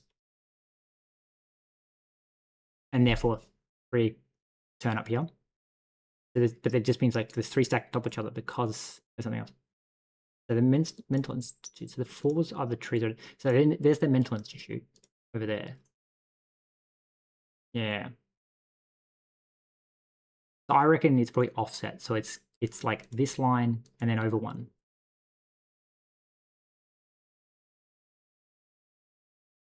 Would that check out? Probably.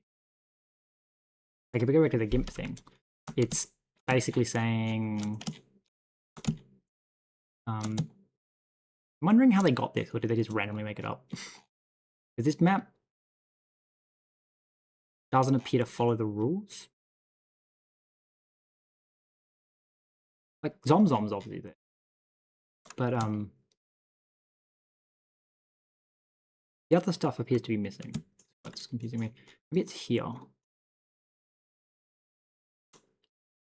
Anyway, so that the asylum be this one. That's what I think what it is that if you shifted it down and across, then you'd end up with that triangle there. Okay, yeah. So I'm going to say that's the case.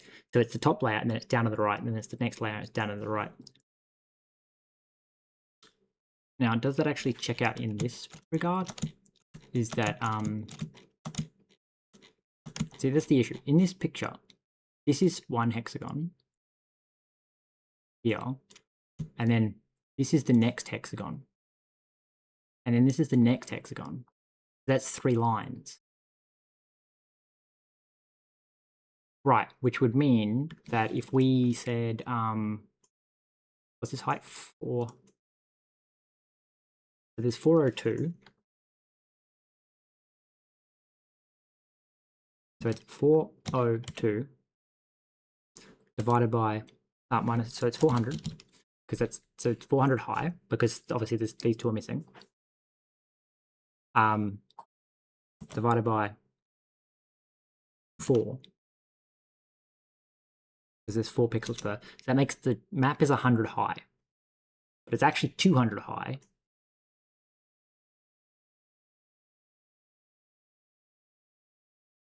Because there's 2 columns.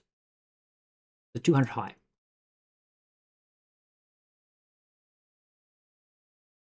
Correct. Yes, 200 high. And I think that's what our math told us. It was like 216 or something. So that's why there's 200 lines. And then each line was consisting of 60. Wait, 60. Right, and it's why do I keep dividing by 8? I think is my problem.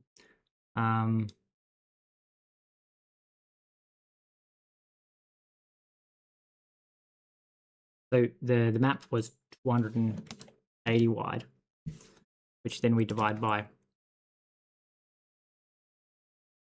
4, yeah? Because each hexagon is 4.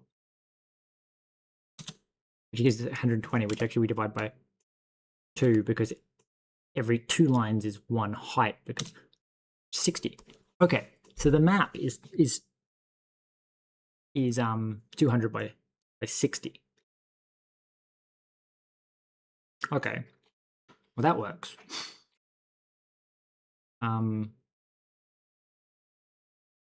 Right. At least internally, it's stored at 200 by 60.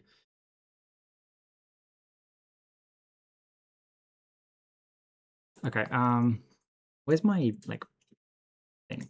New assembler. So I'm gonna put like a little thing up here and be like,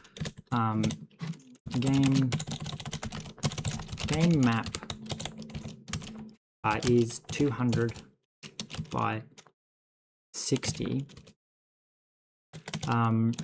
inter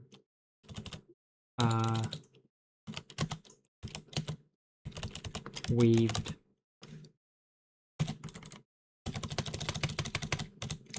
okay, game's 200 by 60.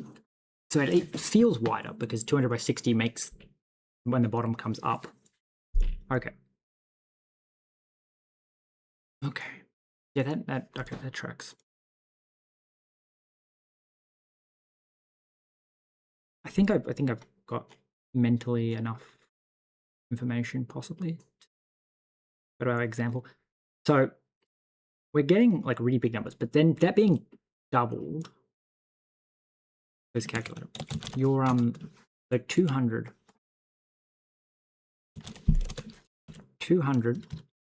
times 60, still 12,000. That's where you're coming from. So I think you're getting slightly more.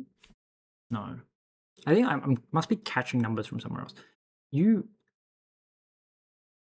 minimap data. Okay, yeah, I'm still very confused about how that is even bigger. So I'm splitting on something that I'm not supposed to be splitting on, I think. Because I'm almost certain.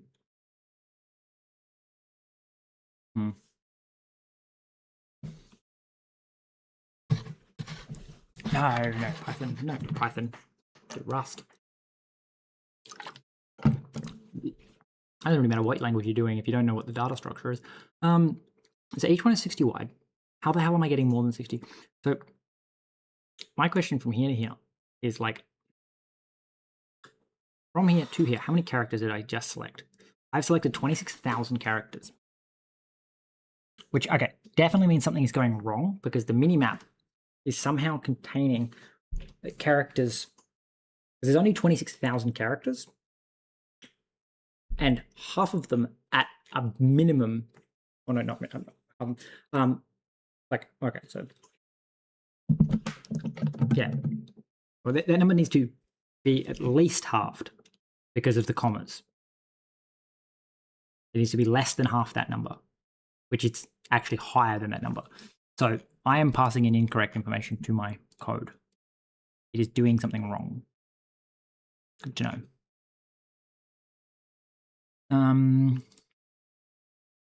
Here. So where does second?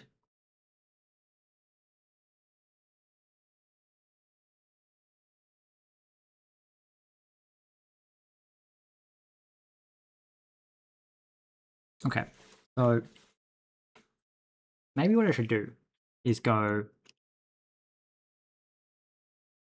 We should just like print out information and see what it's processing and be like, all right, so let result.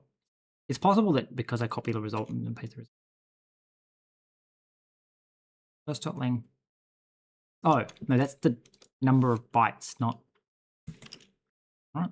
Yeah, so we let first equal extract, and then we let second extract.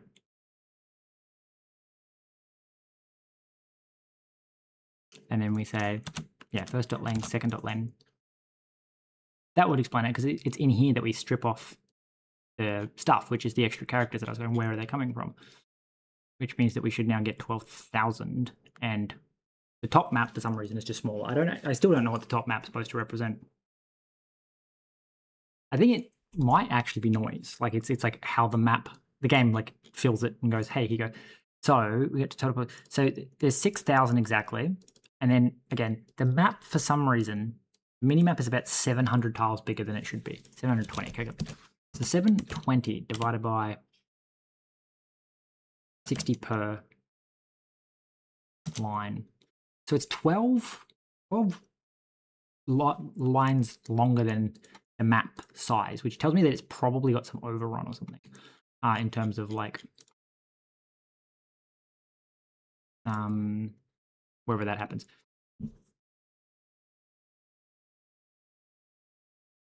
So where's everything, because it's getting in the way. So open this back up. Open back up our map. Can you keep both of these open? Right. So the bottom 12 lines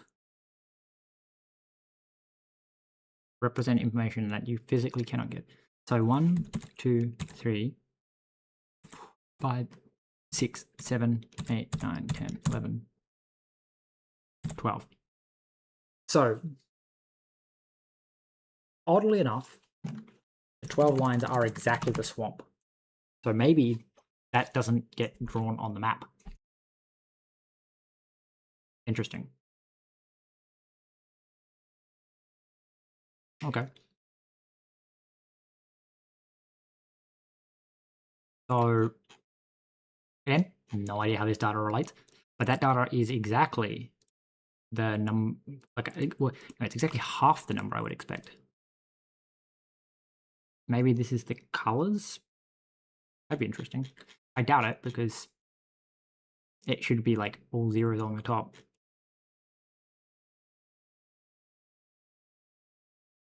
It also says it's XL 50 by 100. So what happens if I render it at 50 by 100? Does it like look like something? It shouldn't because it's 60 wide, which means that it, like extra information is somewhere. Anyway, to extract the extra information we need. So to do the colors. So what we're going to do is we're going to, I guess, copy this again, and then this is going to be calc with fixed removed. Right. So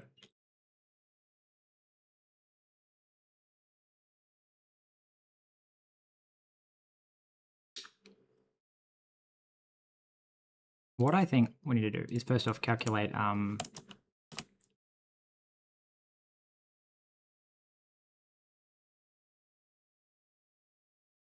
guess the total is just to count them all up.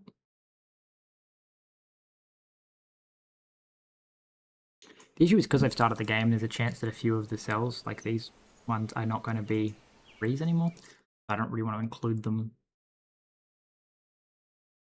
But who knows?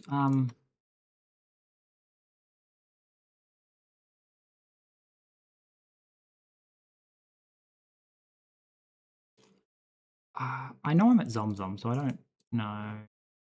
Possibly the 15, 15, 17, 15. So if this is Zomzom, which again would mean that like it sort of slots here, I think. Goes over and so 15, 7, 7. So if we look at my game, we go back out of that. Well, maybe I should hover over my player first. Go, okay. So something will be directly on top of each other here. So you are underneath this. So you're like under that, or you're under this. No, I think it's across one. So I think you actually slot here in terms of the coordinate system. So you were under this one and that one. So I reckon that this is Zomzom. It could be the fairground, but 36, 36, 36.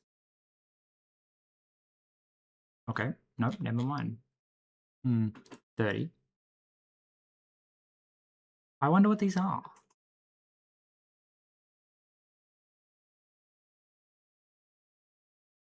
I'm thinking 30's got to be the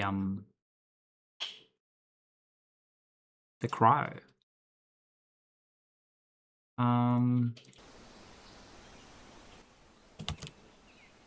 Or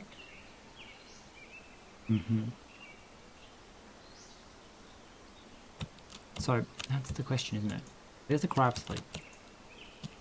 So whatever it is like directly underneath the cryo facility.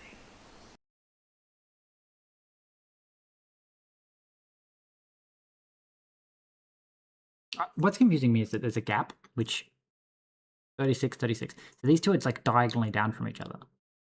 Then you would be here, and then you would be like this way. So it's actually like a diagonally 3, or is it no? Like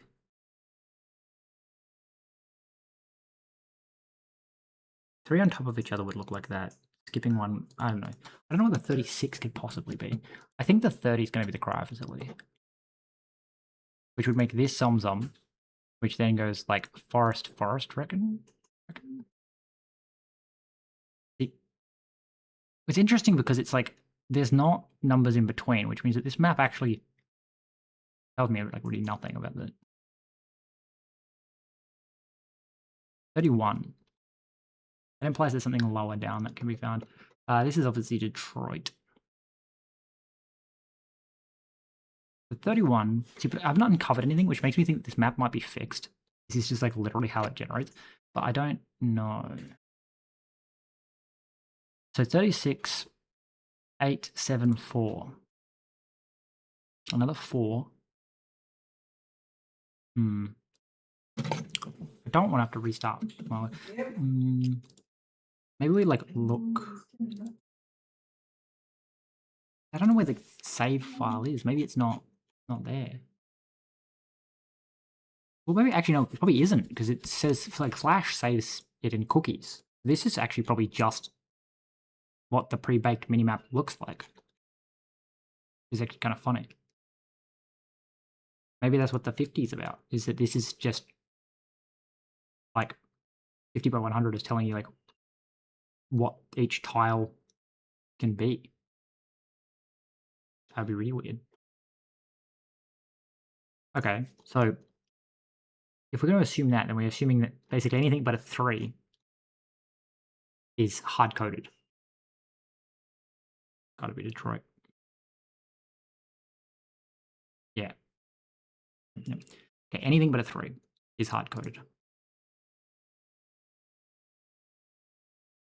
The issue is I don't want it to do that again. So it's more like tiles, colors. So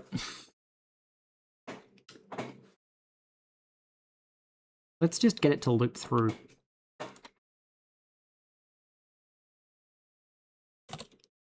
So you can bring in the map data, raw map data. So we go tiles. We go for cell in map data dot minimap. So the issue with the minimap is we kind of want to not do the swamp because doing the swamp will throw the numbers out because I suspect that the whole swamp is missing. So we want to then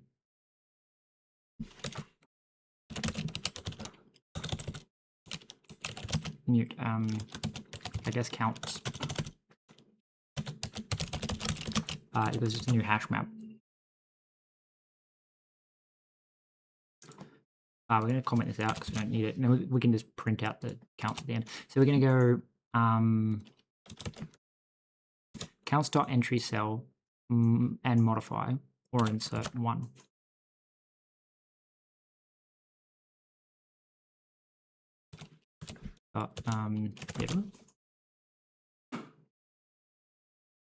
Can we dereference? Okay, so that's going to give us our counts, and then we're going to say, hey, total pixels, total hard cells is total. This is a new total, I guess. I guess your total would be map.minimap.len. This is total cells, and then we say for counts, and then count, and then percentage is count total. Okay, so total is just okay. Map.minimap.len.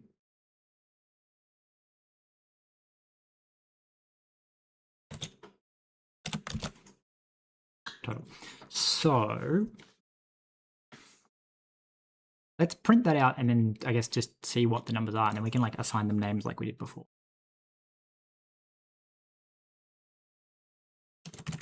So you'd go tiles, while that compiles, you know, like 4. So what we can conclude is that apparently, oddly confusingly, there is a 17 and exactly 0 of them, which takes up 4% of the fucking. What? How do we get the same number multiple times? There's a 7, there's a count of exactly 0, and it takes up 0.01%.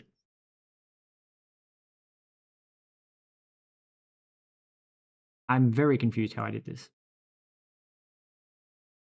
Okay, how did this one fucking do it?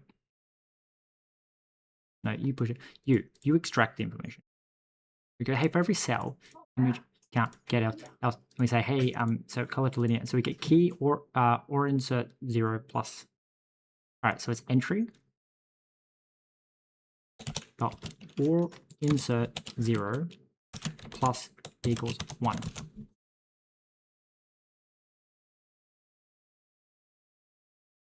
Dereference it. So apparently that did some weird shit. It's wait, so it's not 100. Oh, yeah, it's 120 wide by 100 high. Yeah. So we go tiles and we say for ID and then count in counts.iter. And then we say name, and then we say name is count, and then files. So my issue is we don't exactly have names at the moment. So it reckons that for 3s, I don't know how I'm getting counts of 0, so I'm just gonna like rerun this and be like, please. Like, I do need you to actually tell me the number though. But kind of funny. Oh yeah, so how the fuck am I? How am I getting a count of 0? How did you count 0? There are 666 forest tiles. And apparently that's it. It's just all forest tiles. It's just not counting them for some reason.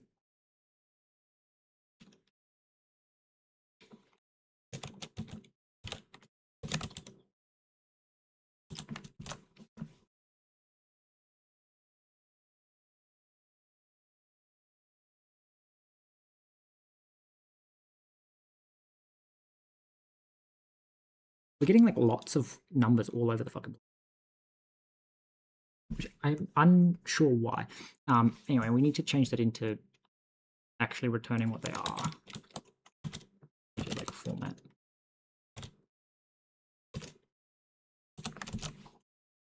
So we have to do that, and then we have to go all of the rest and make them into strings so that it stops complaining about typing completely. Right.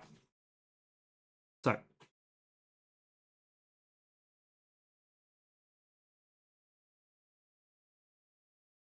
total cells 12,700 and 200. So again, entirely unsure how we get a count up to 0,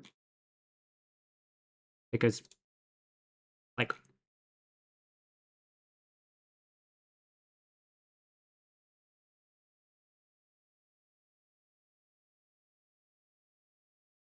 that would imply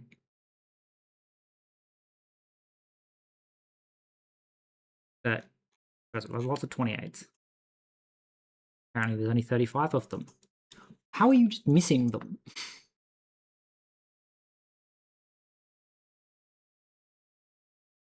How?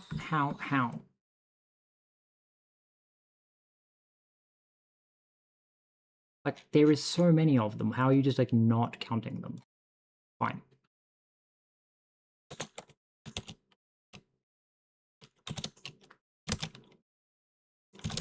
Let's see equals counts dot entry cell else no dot or insert 0. Can we now so plus equals 1, then we want to be like print line cell value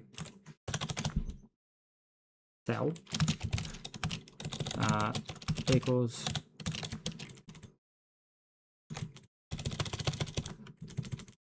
cell and then C. So My question is this value going to forever be going up, or did you somehow fucking manage to reset it?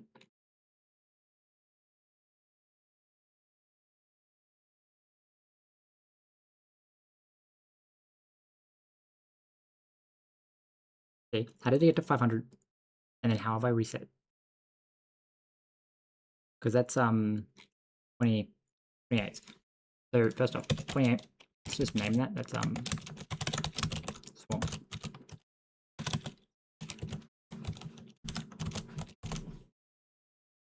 Okay.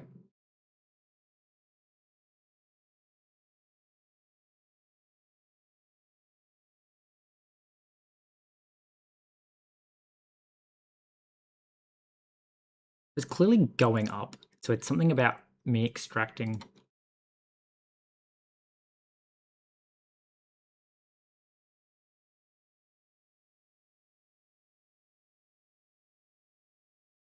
Can we print line?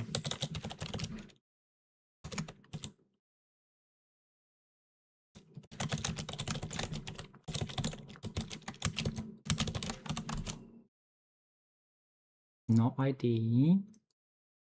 We want name. Am I just doing something wrong?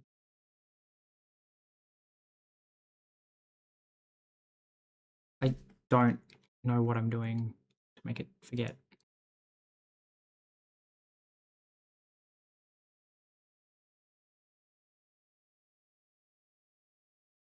Like, it got to 574, so like, why did it just reset to 0?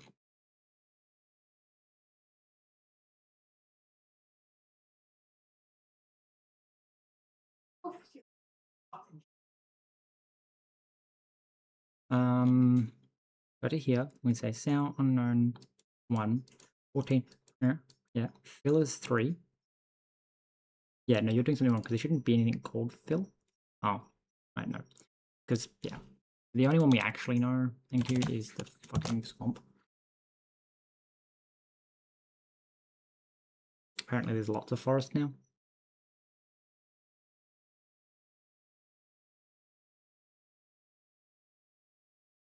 Is it 28? Ah, I typed 29. Yeah, 28's this one.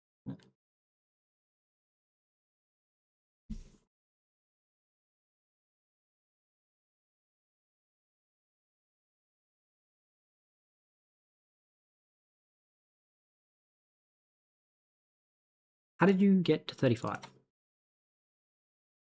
Oh, because we're dividing the fucking count by 16. That's what I'm fucking doing wrong. Don't copy paste code, everyone. Okay. Now we should get the right fucking number coming out. And now we have to just slowly decipher what's what. Okay, swamp. There's 574 of them, which makes about 4% of the fucking map. Honestly, as a percentage, not very helpful. So I reckon this is count 3. 10,000. So only 83% of the map is actually, and this is, okay. So zeros are the edge of the map. Zeros are out of bounds. Zeros count percentage, tile, count percentage. So tiles, count tiles, percentage, count tile, percentage. So you, okay, 0.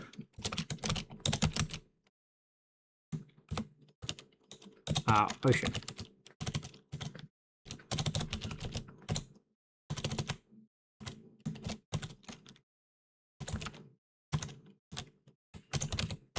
Ocean, please. Right, so 0 is ocean. And 3 is random. So I reckon that's probably how it's going to work. So there's only 114. Apparently there's a 7 in here. This is what throws me. You reckon that somewhere in here, there's just a 7. Apparently there's lots of 7s. No, there's a handful of 7s. What the hell is a 7 then? They're 17th. So we need to work out what 29. There's a 15, a 15, a 29. A 9. Oh, you know what it'll be? Is I reckon 29 is Zomzom. And it's going to be, again, because if it slots over and up, it's going to be you're hard-coded, you're hard-coded, you're hard-coded, you're hard-coded. So it's going to be, there should be 6 of them around you that aren't hard-coded. That are hard-coded. So I reckon that 29 is going to be Zomzom. 7 and an 8 and a 4. Did I actually? Oh, so I reckon. No, because it doesn't make sense because these two are also 36s. 30. There's something over here that I need to investigate. But I reckon what it's going to turn out to be is that 29 will be Zomzom. The fairground will be up here. Yeah. So I reckon that we're going to say 29 is the fairground, is Zomzom. So you'll be 29. Can we look at the hex type and see if there's like a correlation? So Zom. So you're 30 and 29. So no, not really. These the multiple of these is what's throwing me off. But what I'm thinking is that it's a 15 and a 15, and this 15 are saying hard-coded ruins. Ruin. Suburban ruins. What is your number? 8. So I don't think the numbers actually really correlate to anything except what they do. Because I reckon if it's 15, 15, 7, 7, 9, right, and then if we look up back on, I'm going to look up Zomzom, because, well, actually, on this map, Zomzom is here, and then ruin, ruin, ruin, town, town, city. And if we go to the game and look at mine, it's town, town, ruin, ruin, ruin, city. So, well, the only other thing to check now is to go to the wiki, Zomzom,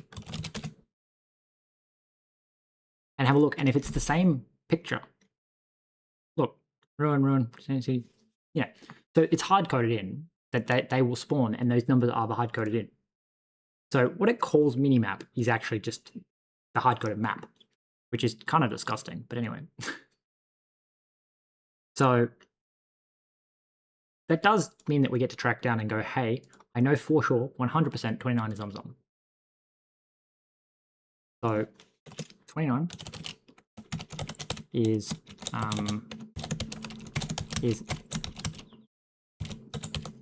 Zom.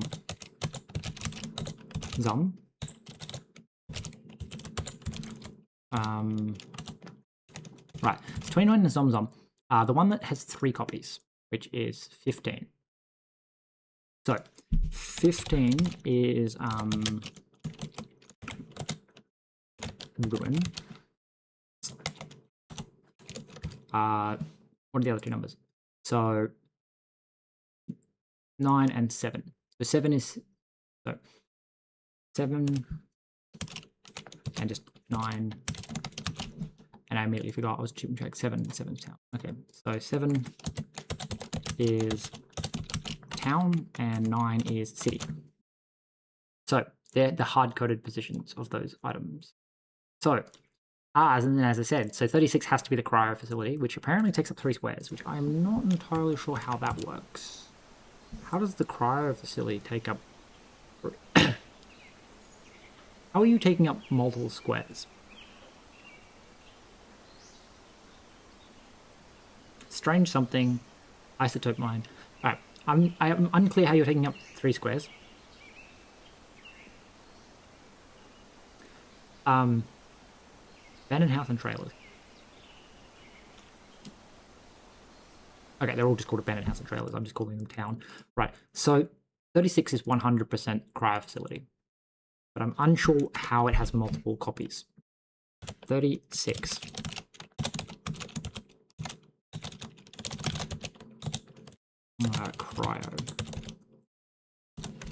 cryo lab. So 7 is another town. So from what I remember of the cryo lab, 8 is hard-coded forest, maybe? Oh, I don't know, because there's a 4, which something tells me the 4 is actually the forest. So we need to find, like, not 3. Yeah, 4 is hard-coded forest for sure. Okay, 33 is going to be whatever that other place was called. So look at the map and go here and go. Okay, ATN. Actually, we can look that up, can't we? So 33 is the ATN into 4 is 100% going to be forest. That, or 4 is because it's hard coding something, and from what I remember of, like, weird things that I've seen, like, before, someone said that there's always a forest and a town next next to the cryo facility. So I don't know what 8 is, but apparently also this is hard code forest. So I'm thinking that's actually something behind. So I reckon it's probably that you're the forest. So 30 is going to be that other thing that's marked on the map, whatever that happened to be. So 30 is going to be strange something. I don't actually know what that is. Strange. Is there a spoiler warning? Thank you. So it's going to be strange. Strange forest. Okay. The strange forest is 30. So 30 is strange. I copied it. No, strange forest. Okay, so 30 being strange forest is good. So that's our 30. So the isotope mine is obviously, again, another one's going to be pretty easy to locate, because it's going to be, okay, so there's 36. So the isotope mine was, like, directly down there, 31. So I reckon 31 is almost certainly the isotope mine.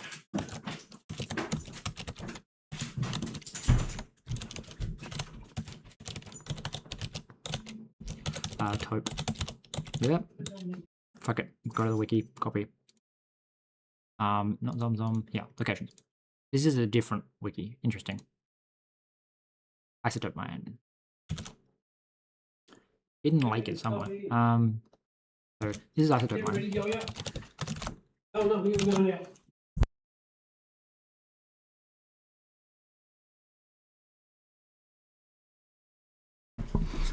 Alright, I've got plans for later, so I have to start wrapping this up. I think I should probably split this off into its own thing, but anyway, let's work out what other numbers we need to work out. Let's run it. So the only number I actually care about is the random, because random is the only thing.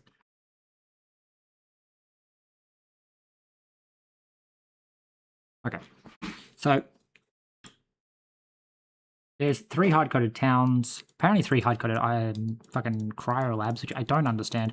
1 isotope mine, unknown location 14, unknown location 34, 3 hard-coded ruins, 2 hard-coded cities, 1 hard-coded Zom, 35, don't know what that is, strange forest, don't know what that is, ATN, so there's a 1,371 hard-coded.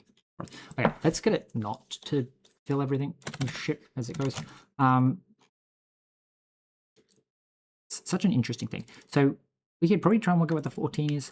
Honestly, all I want to do is probably subtract 730.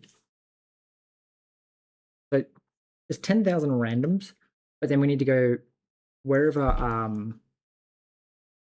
swamp is. So we need to just subtract that. I'm pretty sure if I just have a cursory scan of the swamp, there's nothing hard coded into the swamp. Like if we just go 28, anything that's not a 28 is a 3.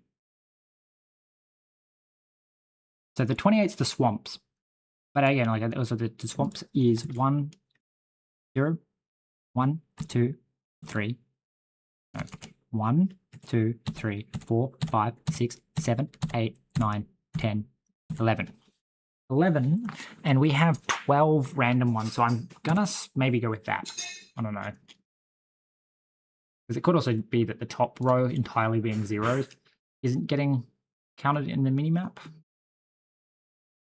No, the minimap definitely had it. The minimap definitely has the entire strip of water across the top. So that implies that it's the swamp at the bottom that's losing, that's being clipped off by that particular map is the other key note here.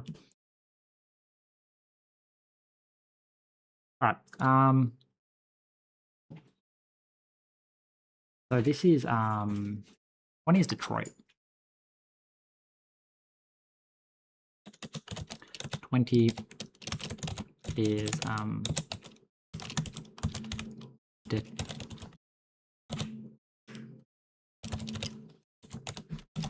Right, 20 being Detroit.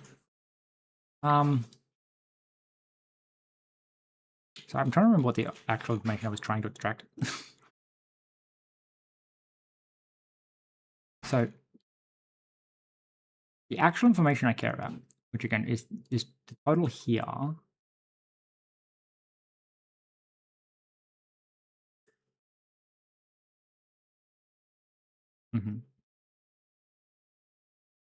So that's a little bit annoying. We don't need to print the names there. I don't think we care about the percentage count. So we have the so my question is this: if there's 1371, and then when we go to like our yeah, like MapGen, NeoGen, how much water? Oh, look at that! Every single thing of water is okay. So I think we need to enum this. I think maybe enum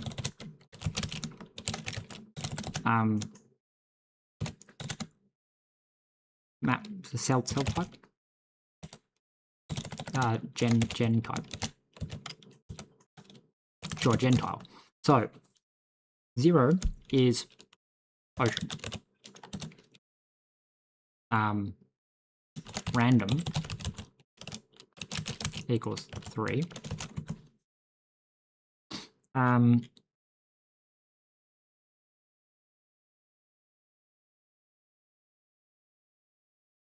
honestly feel like I need to turn that into a hash map, but anyway. Percentage. What else do we conclude? I guess we can just copy that entire little like section here. Just copy this for now. We should maybe make that public. And again, we'll come here and go Neo sampler.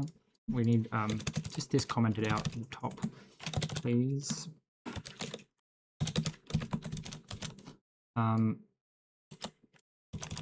Nope, place that. Okay, so we need to gentile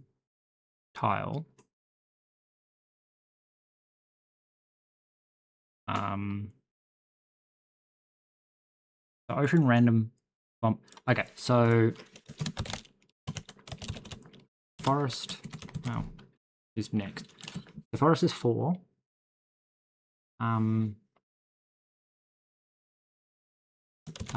Detroit equals 20.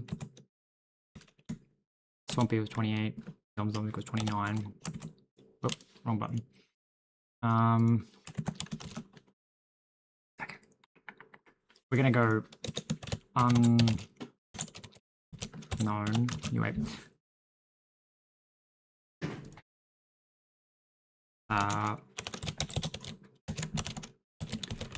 Rep wait, please. Okay.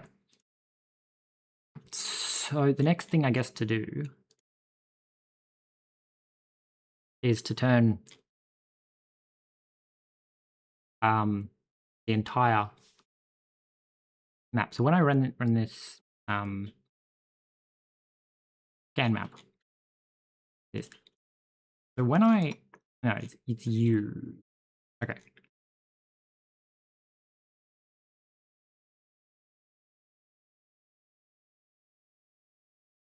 Well, it's all there, so it's more like I need to have like a then save map to assets, and then we're going to say mini map, which is then the vec u8. Right. I guess you just take a reference. Because this is turning into the like more data processing things. So like there's this one like load assets, or like it strips out all the images, but this one's like it turns the data in. So I'll have to like reformat this better so that it does it properly. But anyway, save map to assets. So how's this work? So this is going to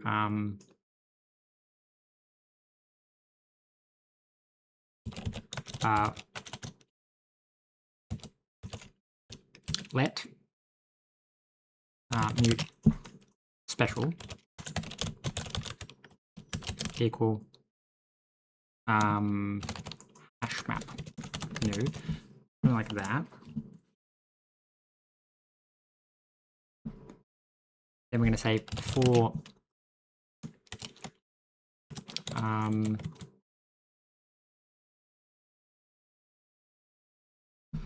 map for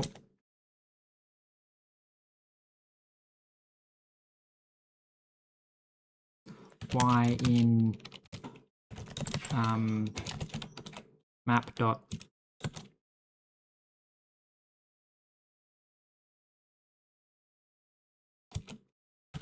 zero dot map dot len divided by 60.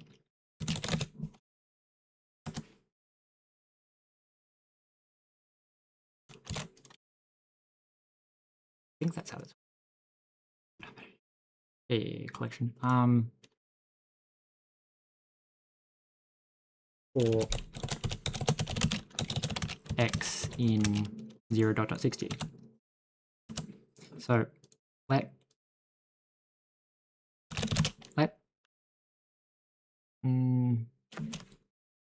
we need to bring it in. We'll be like pub use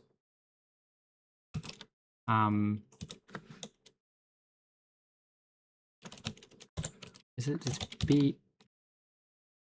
bbg MapGen? No, what the fuck is this crate called?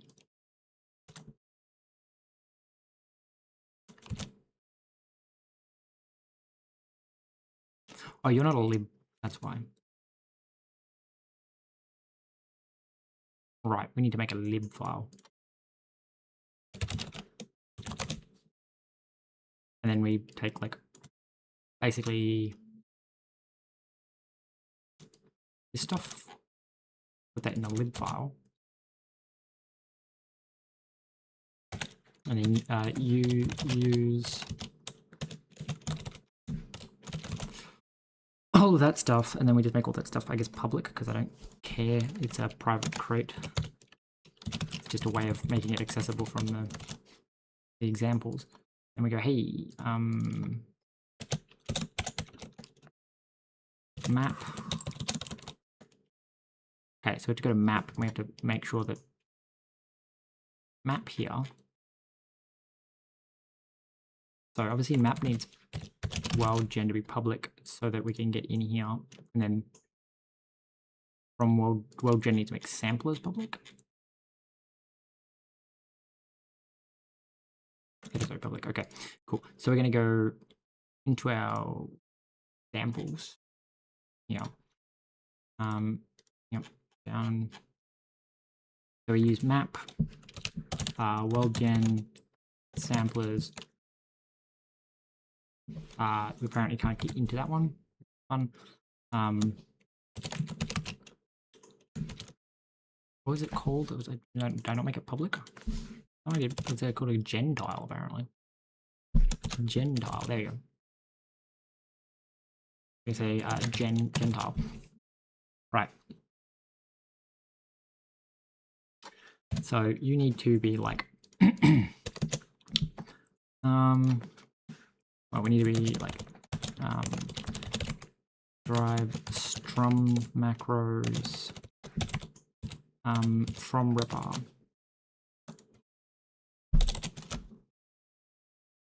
So we say let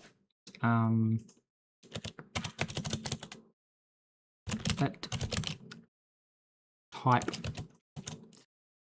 gen to gen equals gentile from rep r discriminant, which is going to be let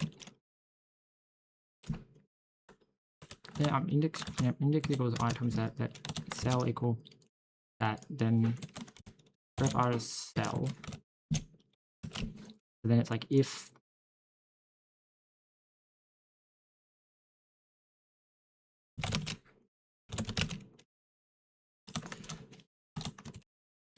no, you just say a gentile, else gentile unknown cell.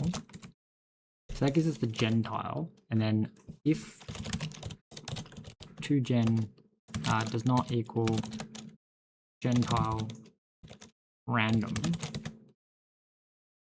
specials insert x, y to gen.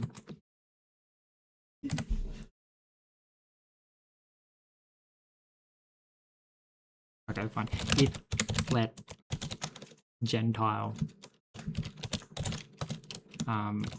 random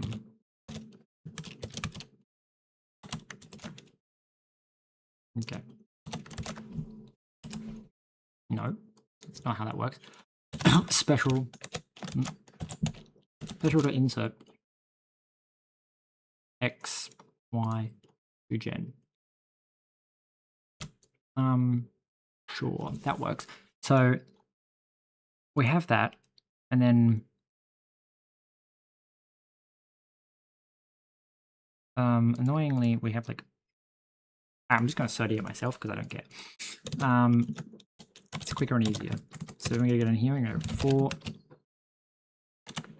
in special let new file equals open options new. Is that not how you do that? Everyone knows.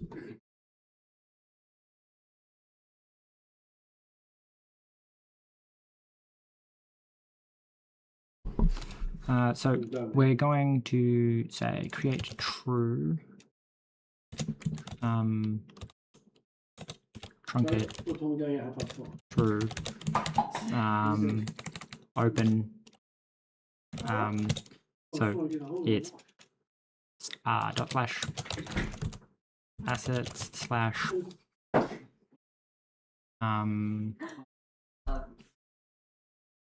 map dot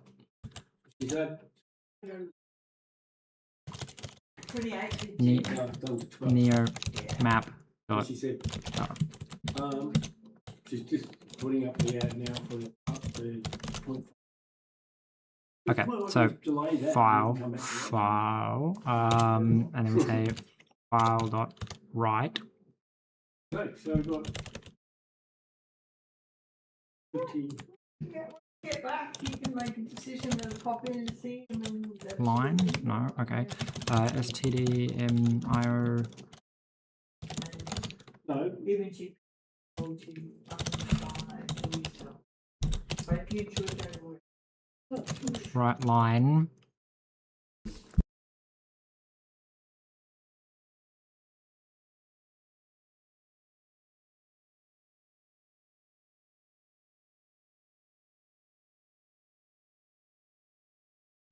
All right, so we're gonna say x, comma y, comma tile, unwrap. You pass in file like that, accept immutable reference to a file. Okay, so then that just needs to be debuggable, which is fine because we just go here and we just derive debug on that. So this should then let me, when I run this, use right. Okay, save map to assets. So you get to here and you call save map to assets and you pass in a reference to second. So again, I still have no idea what that first one is. Something tells me it's like some kind of way for it to pick random numbers, but I don't know why I think that. Anyway, it should, well, it's either going to crash or it's going to result something a custom error type. Create or truncate a file requires write or append. Okay, well, clearly we need to create dot write true truncate open. Okay, and then when we run this, it'll hopefully make a file, and that file will contain every location on the map that is not a standard location, like that's been hard coded, and then right, we probably don't want all the oceans, but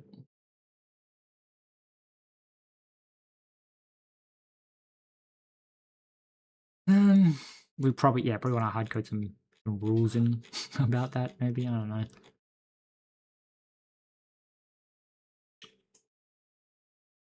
Interesting. So 36 is really high up, like line 20. Maybe. No, I should order them. Apparently it is a, we stick it in anyhow. Oh, actually we should be in order. Right. But we're doing X followed by Y.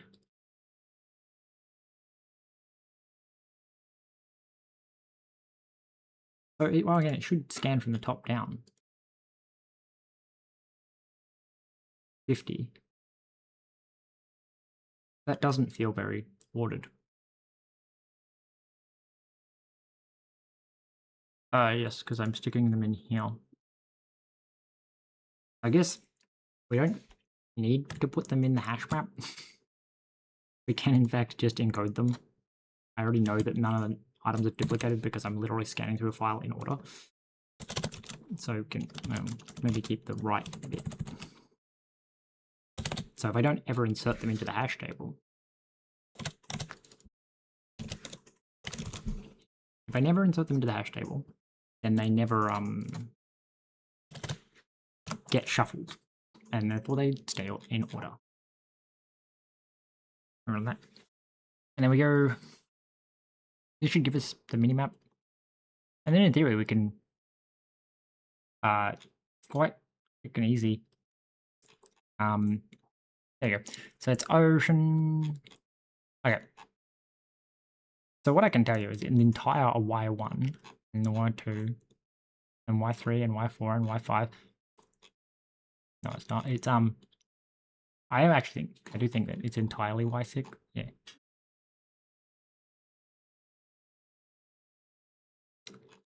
I also think every X0. So X0. X colon 0. There's 200 of those. So we're going to say probably don't encode everything that's guaranteed to be zeros.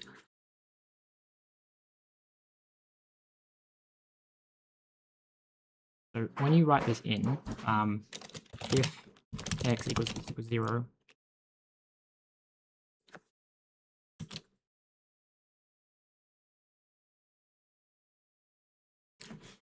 well, I guess just start from 1. And same with you. If both x and y are completely zeros, then we can just do that. But I do want to maybe write at the top of the file something like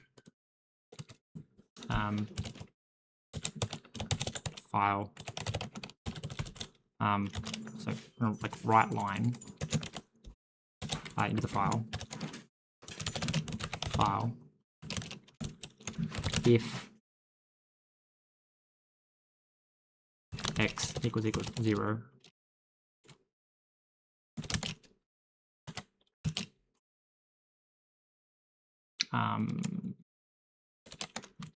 And then it's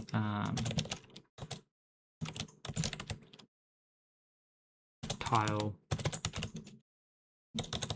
gentile ocean.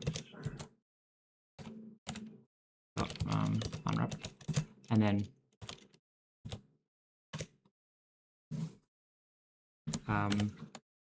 new file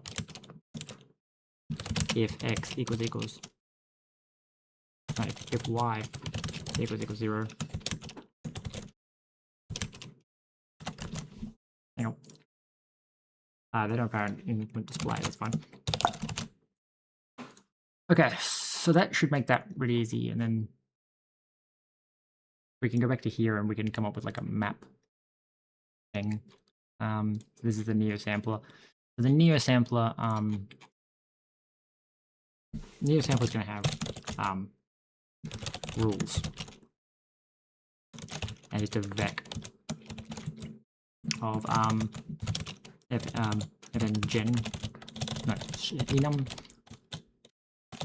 enum gen rule,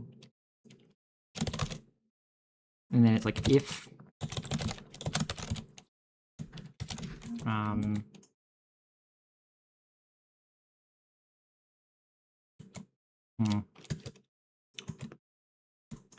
fine, if x, and then an I32, and then like if y I32,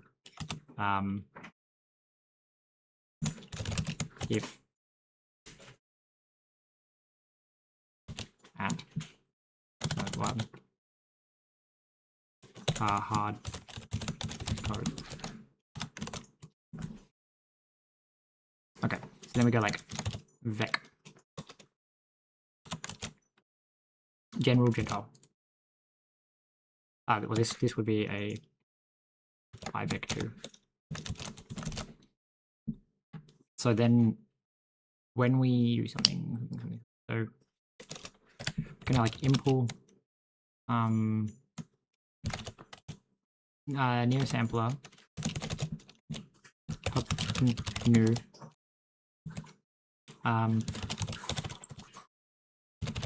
from stir, which is in a string like that, and then it'll return self, and then it goes like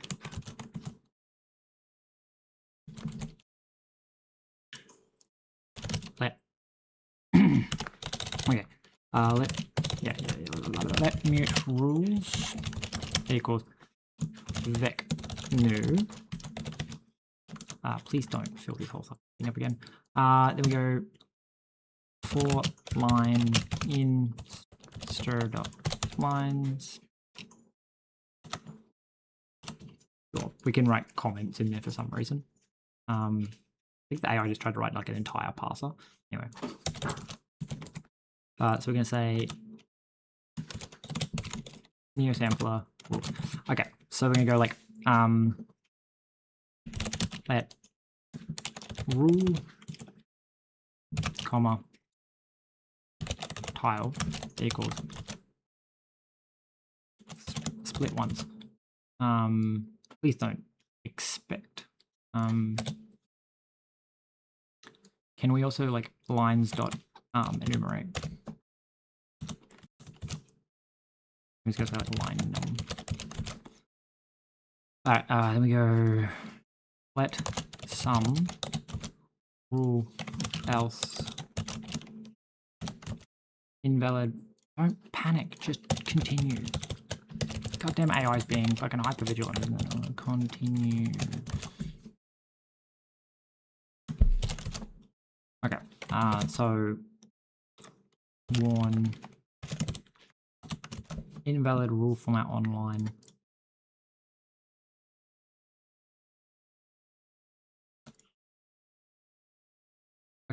So that should grab us out the rule. And so we're going to say, then here like fn parse rule.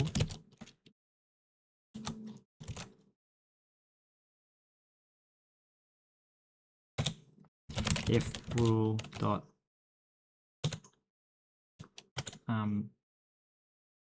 contains if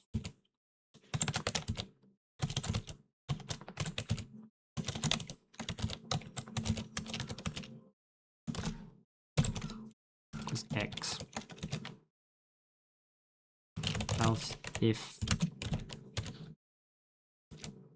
rule contains, that's not how I wrote it, is it? It's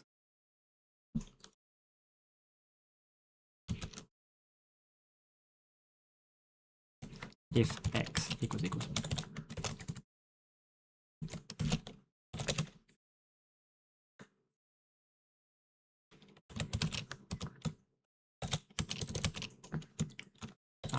y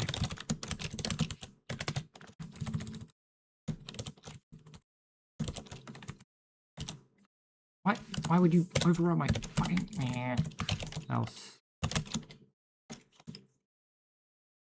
let some x y equals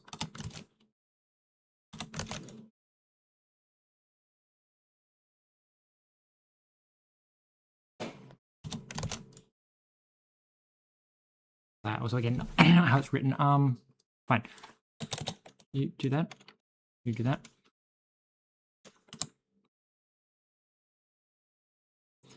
So we go x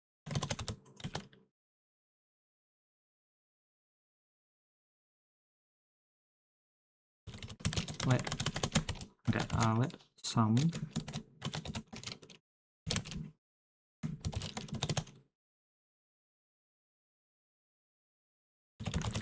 rest equals rule split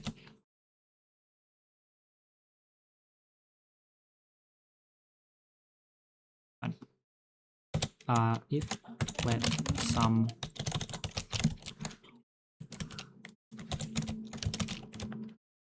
x equals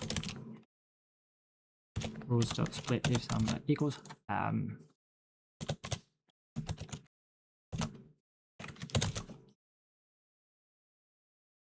past okay, then we'd return y. So withdraw everything, withdraw everything.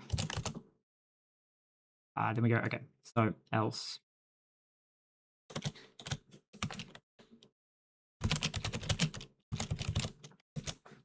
some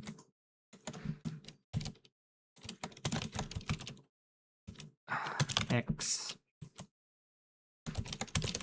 equals rule dot split once x and let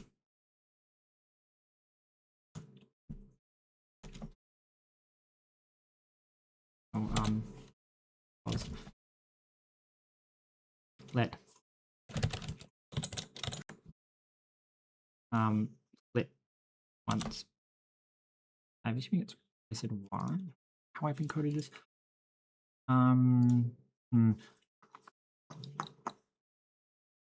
So I encoded it as and x. Yeah. I'm gonna say encode it like this, please.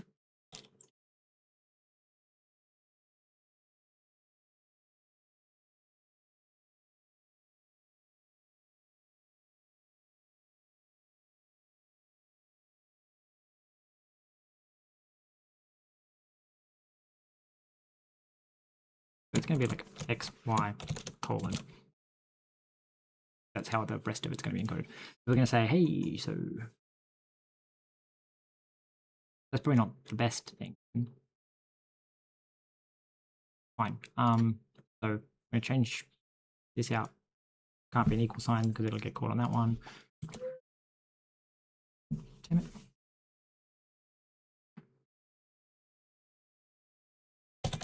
fine. X equals, not you. Oh, I guess you can be X equals. And then you're going to split once at Y equals, not a single letter, fucking whole character. Y equals, so X, Y, and then parse those two, and then we return none. So split X, split Y. We have to go back to our like encoding thing and say that X equals and Y equals, and then do that.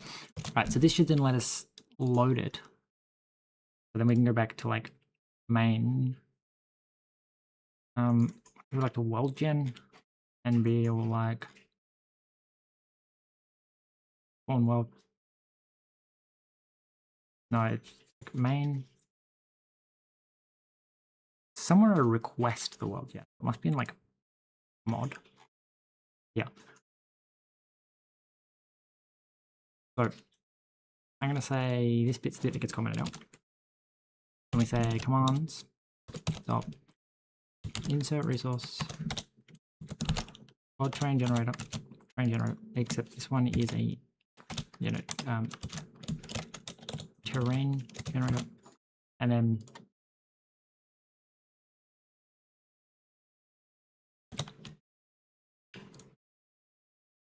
world gen sampler. Let data equal stdfs read to string dot slash asset slash neo map dot data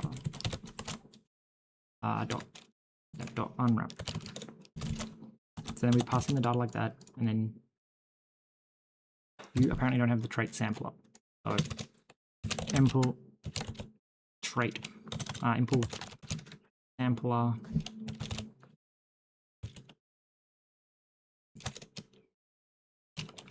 for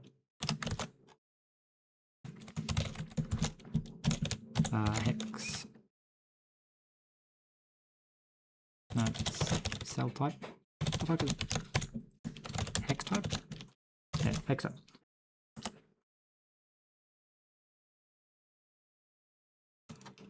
Okay. Can you tell? Hex cell. Thank you.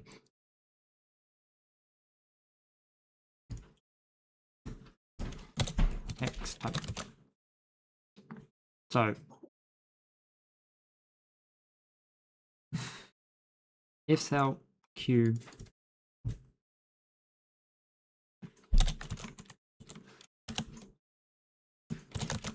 does hex type not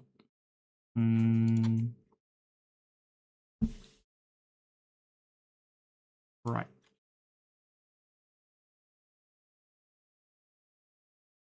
So we need to have like import gen file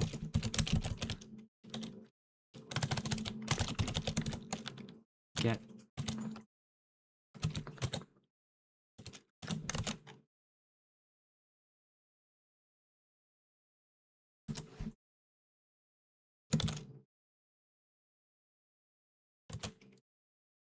city some. Alright, so then you return some tile dot get hex type. Right, so that should then let you be sampled.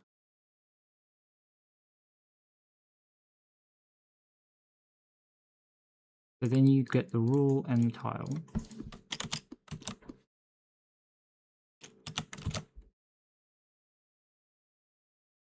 And rule match parse rule tile rule, and then we say self rules dot push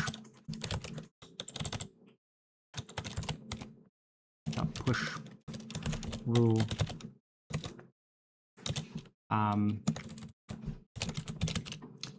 and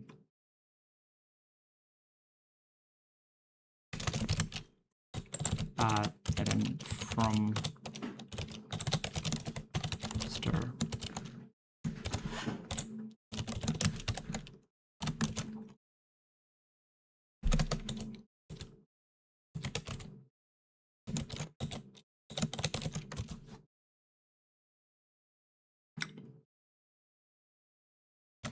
Okay, so then we go, hey, rules.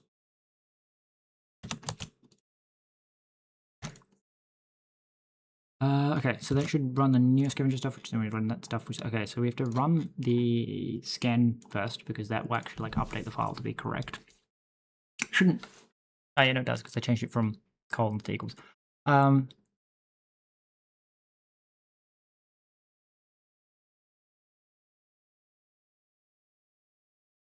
that, yeah, that grabbed all the encoded stuff, and it should have made the file like slightly shorter because it won't include like fx equals zeros. So then we're going to go main run and see if it generates the world, but that's going to be at the end of the stream. So hopefully it just works. I don't want to be tinkering with this for like another ages, but kind of have to end the stream regardless if it works or not. So apparently it rolls. So it says unknown tile type. Lots of unknown tile types. I don't know why it only rolled water.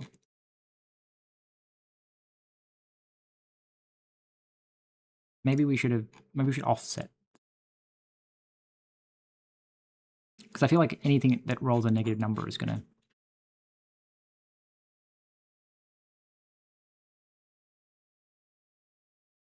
So we're gonna say let cell equal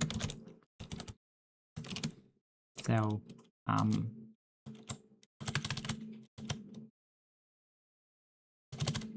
okay, I guess yeah, let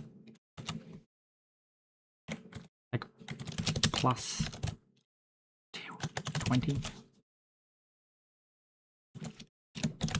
plus 20. So that should just shift it like back in like a reasonable range. I think what's happening is we're basically just rolling water every single time.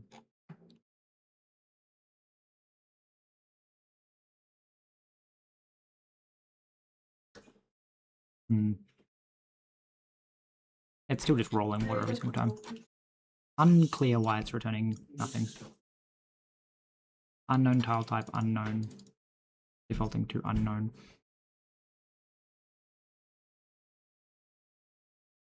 Okay. I gotta track down why exactly it's not doing this. So if x equals x, return. So this should only be returning water. But it's only if we get to here. Wait a second. You should be returning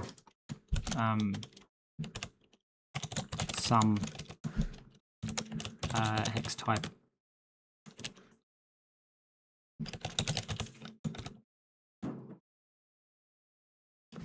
I guess grass. Does that fix it? Maybe that's what's wrong. Is that where when like hitting a bunch of like non-zeros. Still doesn't make sense why it's doing what it's doing, but you know. So I'm not entirely sure why it's doing this X formation in as much as like anyway.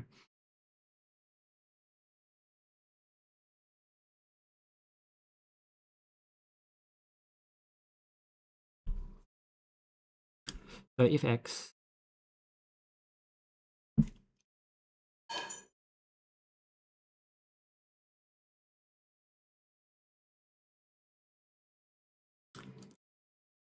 I would like it to tell me that it's doing this. Oh, it's okay.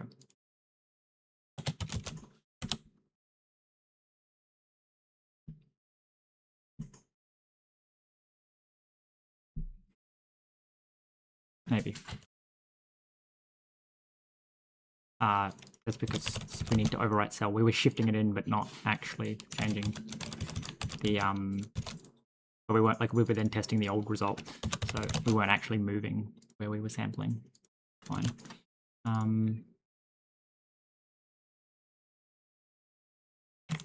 X, Y, if position,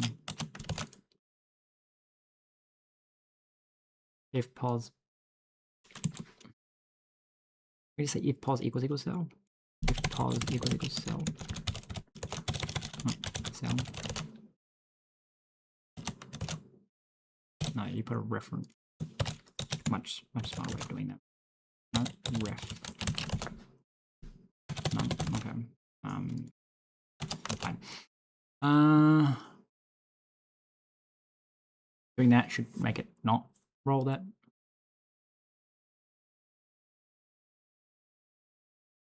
The biggest issue is that, like, it's going to be generating, well, nothing. Let's see. Because we're just telling it to return grass. And we're obviously not hitting any of the stuff. So somewhere I have the MapGen. Where's the, here? Maybe, no, tiles. Okay, world gen, generate the world. Mod, you know, somewhere we tell it how big the world is. Yeah. So we're going to go, can you go from 0 to 200? What was it? It's like, it's not splat, new. Like 200 by 60? No, like 60 by 200. So that should generate like the entire map. And then again, we need to say like, when we map gen, technically we're doing it in the wrong place because where's this generate world thing? Where's the function you're calling this spawn? I need this to just go ham and be like, generate from like, yeah, -20 to like 250.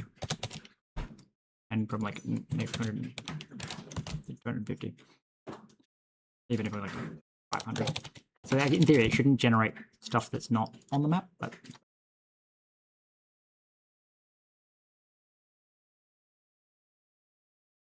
maybe. We'll find out.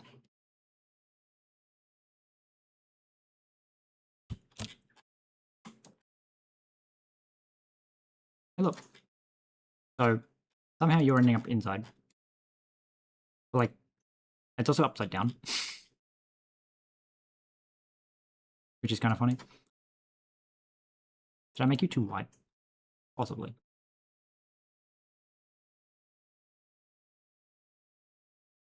I feel like the map is actually way bigger than this.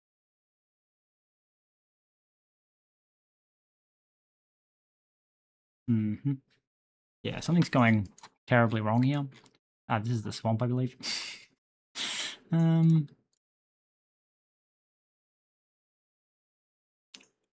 Alright. I do have to wrap up, but I want to try and work out. So what I'm thinking is it's the coordinate system is wrong. So to flip the map.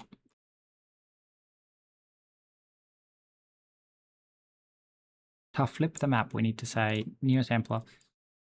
Well, first up, don't shift the coordinates anymore. Maybe.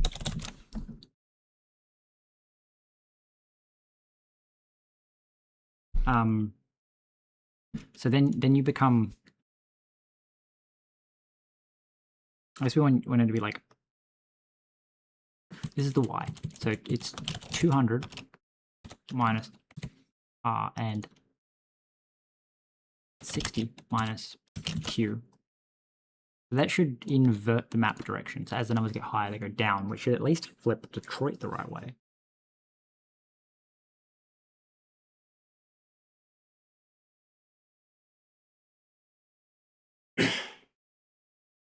No, now Detroit's on the wrong side.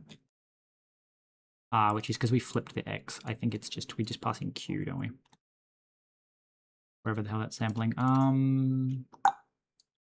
I think we just pass in q, and then L minus x. And then that should give us the actual map spawning.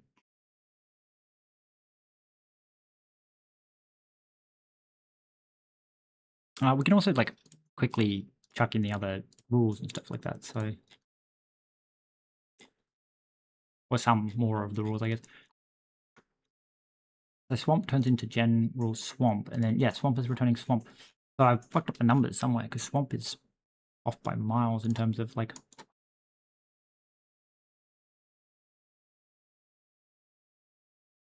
Okay, so to correct that, it's because the map has that weird compression thing of every time you're down in an X. Where's that map data? Just because it's easier to visualize. Every positive X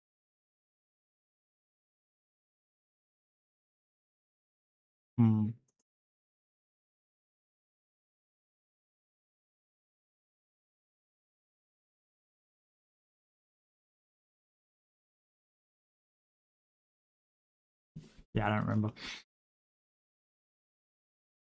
I need to somehow convert the X and the Y back. Anyway, I do have to end the stream, so thank you for tuning in. I will continue working on this tomorrow, I guess. Thank you for watching.